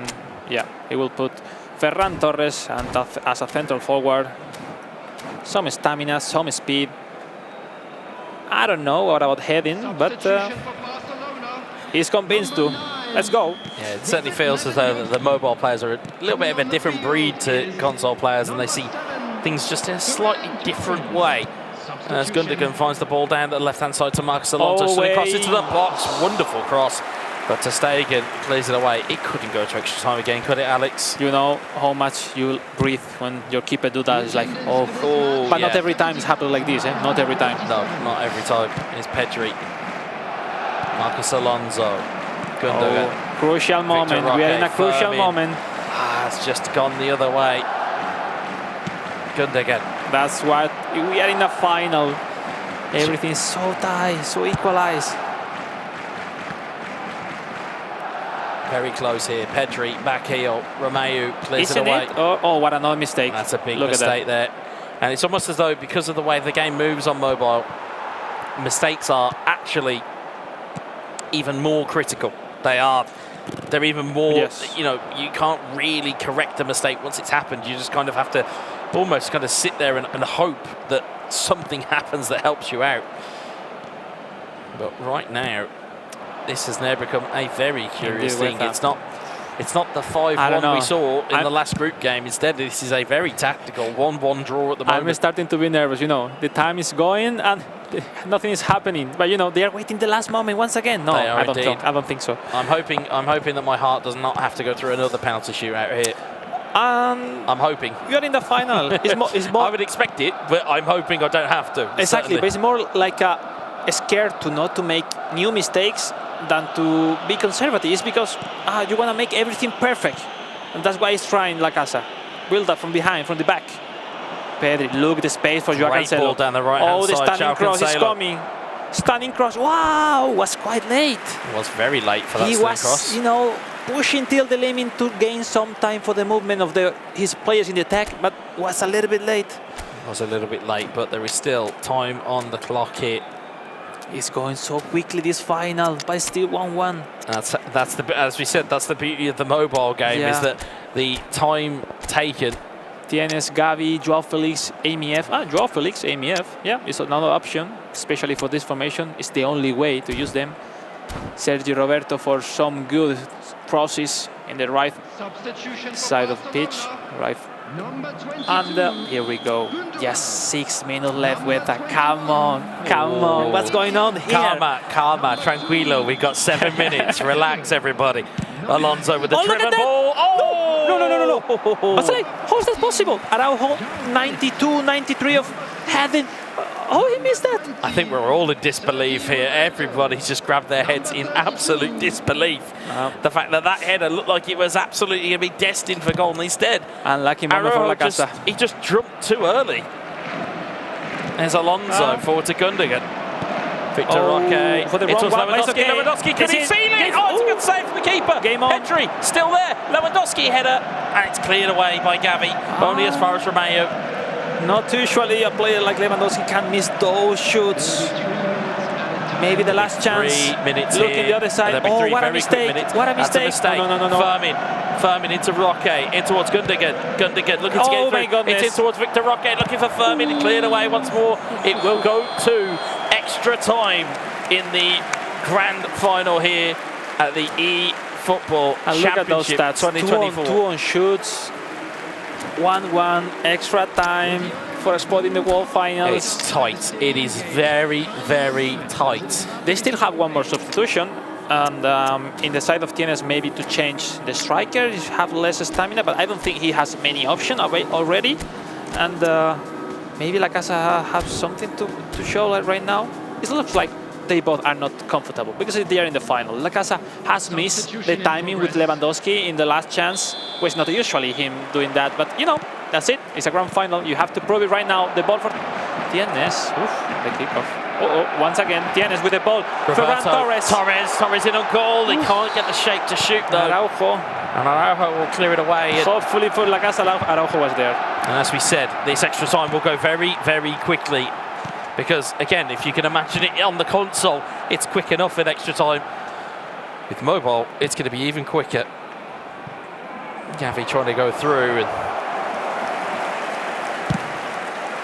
And here we are here, 1-1 in the final game of the day. It is the mobile grand final between these two players. Sergio Roberto is found touch, 100 minutes gone in this game. Sometimes the pressure weather makes you play like amateur player, but you know, they are playing for a lot in those moments right now. So dangerous, those cross passing. The time is the chance. There could be chances on, but instead, last chance of the first half for Tienes. He will have the ball, he sees it, he will find the cross. Sergio Roberto looking for the stunning crossing, looking for a header. It's cleared away. You need to gain some time, reach the end, because you know your striker are quite far for those headers. Absolutely, half time in extra time. It cannot get more Marcos tense Alonso here. for Tienes as a left back to try and it's very important to defend the wings on mobile. Super important. Victor Roque. Oh, there's no way! some joy. Lewandowski's Lewandowski's strike, good save from the goalkeeper. That's my co-commentator is very much enjoying himself here, watching with no pressure on. Instead, has to watch all of this action. Everyone here is sweating. Oh my goodness! It is tense here as Sergi Roberto looks to deliver a long throw in towards Victor Roque. The Roque is quite small for Windows header versus Christensen. Christensen up and away. 10 in-game minutes that are going to tick down very, very quickly here.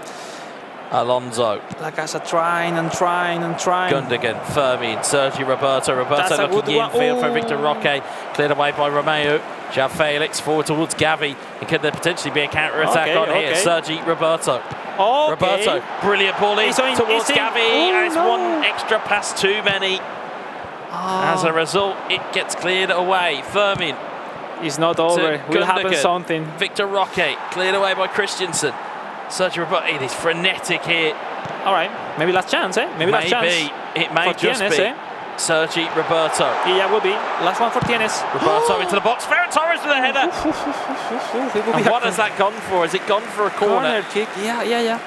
It has indeed. This will be the last chance of regulation. And then we are left up to the lottery of You'll penalties. be the champion in a corner kick in the last moment of the moments. Do you know, if there's a rabbit to be pulled out of a hat, Alex, it is now. He's doing right, going to striker with Araujo. Maybe Christensen, maybe... Yeah, these are the best option. Here we sit. Let's go. Here we go. Araujo will go through for the second post. For all the marbles, it could potentially be one final set piece that could decide this game. Alonso looks to drill it in, looking for it's back to go around, and it's gone all the way clear. It was looking for Araujo, and instead it is going to our second penalty shootout of this day. Oh my goodness. If you could write it, you'd want it like this. If you could write it, it was exactly. We were saying we want a great final. Oh, another great final. This is absolutely. Oh my goodness. Oh, the mood is tense here right now. On mobiles, there is 3 directions: left, middle, right side. And here we go. Torres against ter Stegen. I think it's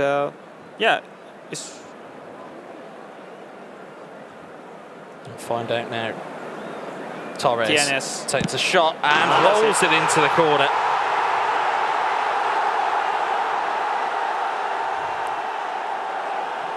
Lewandowski. Where is he going to put this? And it's save! Brilliant save! For TNS, the Moroccan taking the lead in this penalty shootout. Now time for him to confirm the advantage. Sergi Roberto, up he steps. Where will he go? Straight down the middle. Oh my goodness. Bit of calmness right when you needed it, just to gamble. Time to equalize for LaCasAA. Gundogan, what can he do? Steps up and scores. Really good penalty there from Gundogan. If we say it's mental games. It is Every Alonso. time. What can he do? Steps up. Oh, it's just about in. It was just about in. There were some trailing legs there that nearly kept that ball out. He said, I knew was going to the middle. Now LaCasAA, Marcos Alonso. Alonso steps up and rolls it into the corner. That is calm from Marcos Alonso. This is essentially a shootout like a ball's not been kicked. Both have missed and both have scored. João Felix steps up and rolls it into the corner. Brilliant goal from him. This could be a big penalty. Sergi Roberto up against ter Stegen. What is going to happen next? Sergi Roberto scores. So now it is essentially sudden death from here. It is sudden death penalties pretty much from here. Firmin up against ter Stegen. Firmin, you can see the angst on each other's faces. Great save for the goalkeeper. That is a humongous save. And now is the moment, the moment for the North America LaCasAA to be the champion. Firmin up against ter Stegen. Will he score? Yes, he will! What a fantastic final. LaCasAA has made it through a grueling penalty shootout. Drama shootout. Oh my goodness. But he will represent FC Barcelona in the World Finals in Tokyo in the summer. What a game. He certainly felt the pressure there. Amazing. Maybe it was the most unexpected way to win this final for LaCasAA, but congratulations, what a great tournament. Also for TNS, coming for suffering to qualify to the grand final and giving a fantastic performance in the final. He's given a fantastic account of himself here in this competition, has TNS. Certainly across what we have seen him perform at, he has performed at a phenomenal level. And again, as a person who is putting himself on the map, he has certainly done that. So Morocco can certainly be proud of their countrymen. Yes, he may have fallen at the final hurdle, but he was worth it today. He pushed and pushed and pushed LaCasAA right to the very end. And that is surely that. It was, simply impressive. At the end, I think we haven't expected this kind of game. No one was dominating. There were not many chances. It was maybe more the thing to be in the grand final who makes this slow-paced game. But at the end, great final we have seen on both console, mobile. This is eFootball. This is eFootball at the highest level. This is it. And we have been along for the ride today as a terrible trio, for lack of a better term, but it has been full of spills, it has been full of thrills, and 2 penalty shootouts to round out the day. It's not a bad showing, is it, Harry? Not bad at all, and not a bad showing from the Americans either, because that makes them 2 for 2 here at the Barcelona Club Finals. Got to give a big hand to TNS, of course. When you looked at their group stage result between the two, it was a blowout. He wasn't really ever in that contest, but he steadied himself at the final hurdle. It's just the hair splitting that was the difference between them, and certainly felt like it was only ever LaCasAA's day. What a performance. I mean, undefeated on the day as well, might I add. It's only fair we hear from the man himself. His words earlier today were, what was it? Improvise, adapt, overcome, something like that. Let's hear from LaCasAA. Alex has him in the mix zone. Well, here we are with the champion of this FC Barcelona club event and qualify to the World Finals in Japan once again for you. How you feel? Congratulations. Yeah, I feel amazing, honestly. It's a great achievement for me again. It was very intense, especially at the end and the penalties, but I'm very excited for Japan. I'm very happy to be here, and I'm happy that I won. Oh, the game was crazy. I mean, nothing we can expect from the group stage. You faced your opponent before also, and it was a slow-paced game. What was in your mind? You have the feeling that you were going to win easy, because I saw you both not going to take in many risks in defense, more scared not to avoid the mistakes. It was like this, or it was just uncomfortable overall to play the game? It was slightly uncomfortable, especially when his goalie went in. But just as a simple cross, easily should have defended it. And obviously the nerves started to shake, but obviously remained with my composure and just kept it, stay the same. But they say if it's not broken, don't fix it. So I just the same system, and eventually, well, it worked in penalties, but it was amazing final. I want to ask you about outside the tournament in terms of, because for you, for mobile players, there's no history in terms of offline events. I mean, how is for you? Because last year you qualified via online to the World Final, now via offline here in Barcelona with this full experience that Konami with FC Barcelona is offering you during the weekend. How is to you the feeling to be there in the stage with the cameras, with the live stream, knowing that everybody's looking at home? How is that compared to play online? It's very different. Obviously, a lot of pressure. Everyone's trying to, hey, good luck, and I hope, no pressure. But it's like, hey, if you lose, then. But obviously, well, yeah, it's a totally different experience from online, from being online to being in here in front of the cameras. Yeah, a lot of pressure, especially when you get nervous. The heart is racing. Hands are, fingers are, yeah, all over the place. But yeah, it was good overall. So yeah, before the end, just you want to say something to your family, friends, people who's rooting for you from home?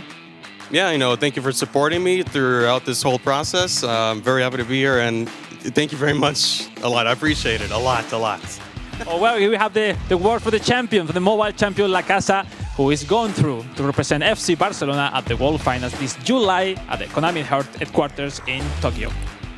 Amazing, Alex, thank you. Wonderful Wes to hear from LaCasa, a worthy champion today. I know I feel like I've said this 1,000 times, but what a performance. Yeah. Again, as a kind of a through thread throughout the day, I mean, that graphic will not do it justice. Obviously, you can see our Group 1, or at least the group standings, and you saw just how dominant he was in the group stage. But again, the point was the resiliency. It was when you get into trouble and when you come up against it, what are you as a player, whether it be console or mobile, what do you have in the locker? And certainly, both from what we've seen from FuTeFacil, what we saw from LaCasa, was phenomenal to see from the two of them. In terms of what we saw, and LaCasa again, as I said, there's nothing scarier in esports than hearing a very confident American say that he's going to be #1. It's almost inevitable at that point. When you hear that from, as you say, a confident American, it's difficult to really put them down. Final thoughts from you both, as now not only the group stage and knockout stage here today, but also the entire qualification period. What was it, about 3 months there or thereabouts? We now have our two champions. Talk me through what you've seen today. Alex, let's start with you. I'm always starting with Wes. Let's start with you on the end. Go for it. FuTeFacil, LaCasa, our champions today. Oh, it's amazing. I think overall, what we learned from these offline events brings you not normal things, because when you see the difference, the technique of the players, but when you make this offline event, things happen. So the favorites maybe are not that favorite that you expect, and we can have surprises FuTeFacil beating in the last moment of the final after the 3 times world champion and going through to the World Finals. On the other hand, LaCasa obviously was a favorite, but he was winning in the lately penalty shootout. So that's the good thing on offline tournament. The players feel pressure. The players doesn't play in their comfort zone. So bringing them from the whole world to Barcelona, speaking English, meeting their opponents face to face, you see then how they celebrate in front of your goal. You get mad and you want to score to celebrate in front of him. And that's the good thing that we have with offline events, and we need this event to really enjoy eFootball at the maximum level. Absolutely. It's the emotions of esports that really make these moments matter most. I mean, we saw and we heard it certainly from LaCasAA in terms of the, yeah, come on! Like, that's my best American I'm giving you, folks. That's as much as I'm giving you. But you understand what it means to these players. You understand that the dedication, and you very much touched on it lightly, but the time that they spend away, the time they spend at practice, the time that they just invest into this game. And as Harry quite rightly said, you're talking, what, 3 or maybe 4 months ago is when this process really kind of began. And not only this, at the end, everyone who is here wants to have a career in esports. And obviously, Konami is trying to grow in esports, but I think the most important for them is to have really option in terms of the future to have a professional life around eFootball, being professional gamer, and obviously in the game that you love, which is eFootball. So I believe the time will arrive again in the future. Yeah, I think we're ready to rock and roll. Harry, take it.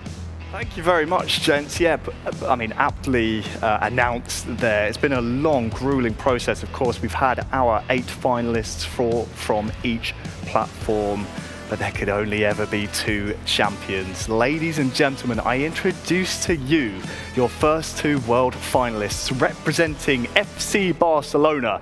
It is FuTeFacil and LaCasAA.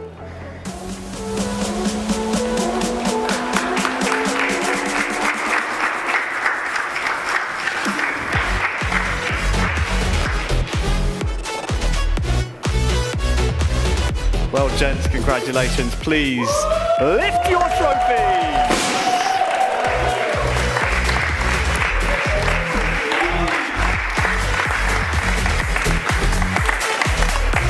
Well, it has been nothing short of an incredible day today, culminating in 2 finals from these 2 fabulous gentlemen on the stage, of course separated by their finalists by penalty shootouts both times. Thank you so much for watching today. That will do it here from the club finals here in Barcelona.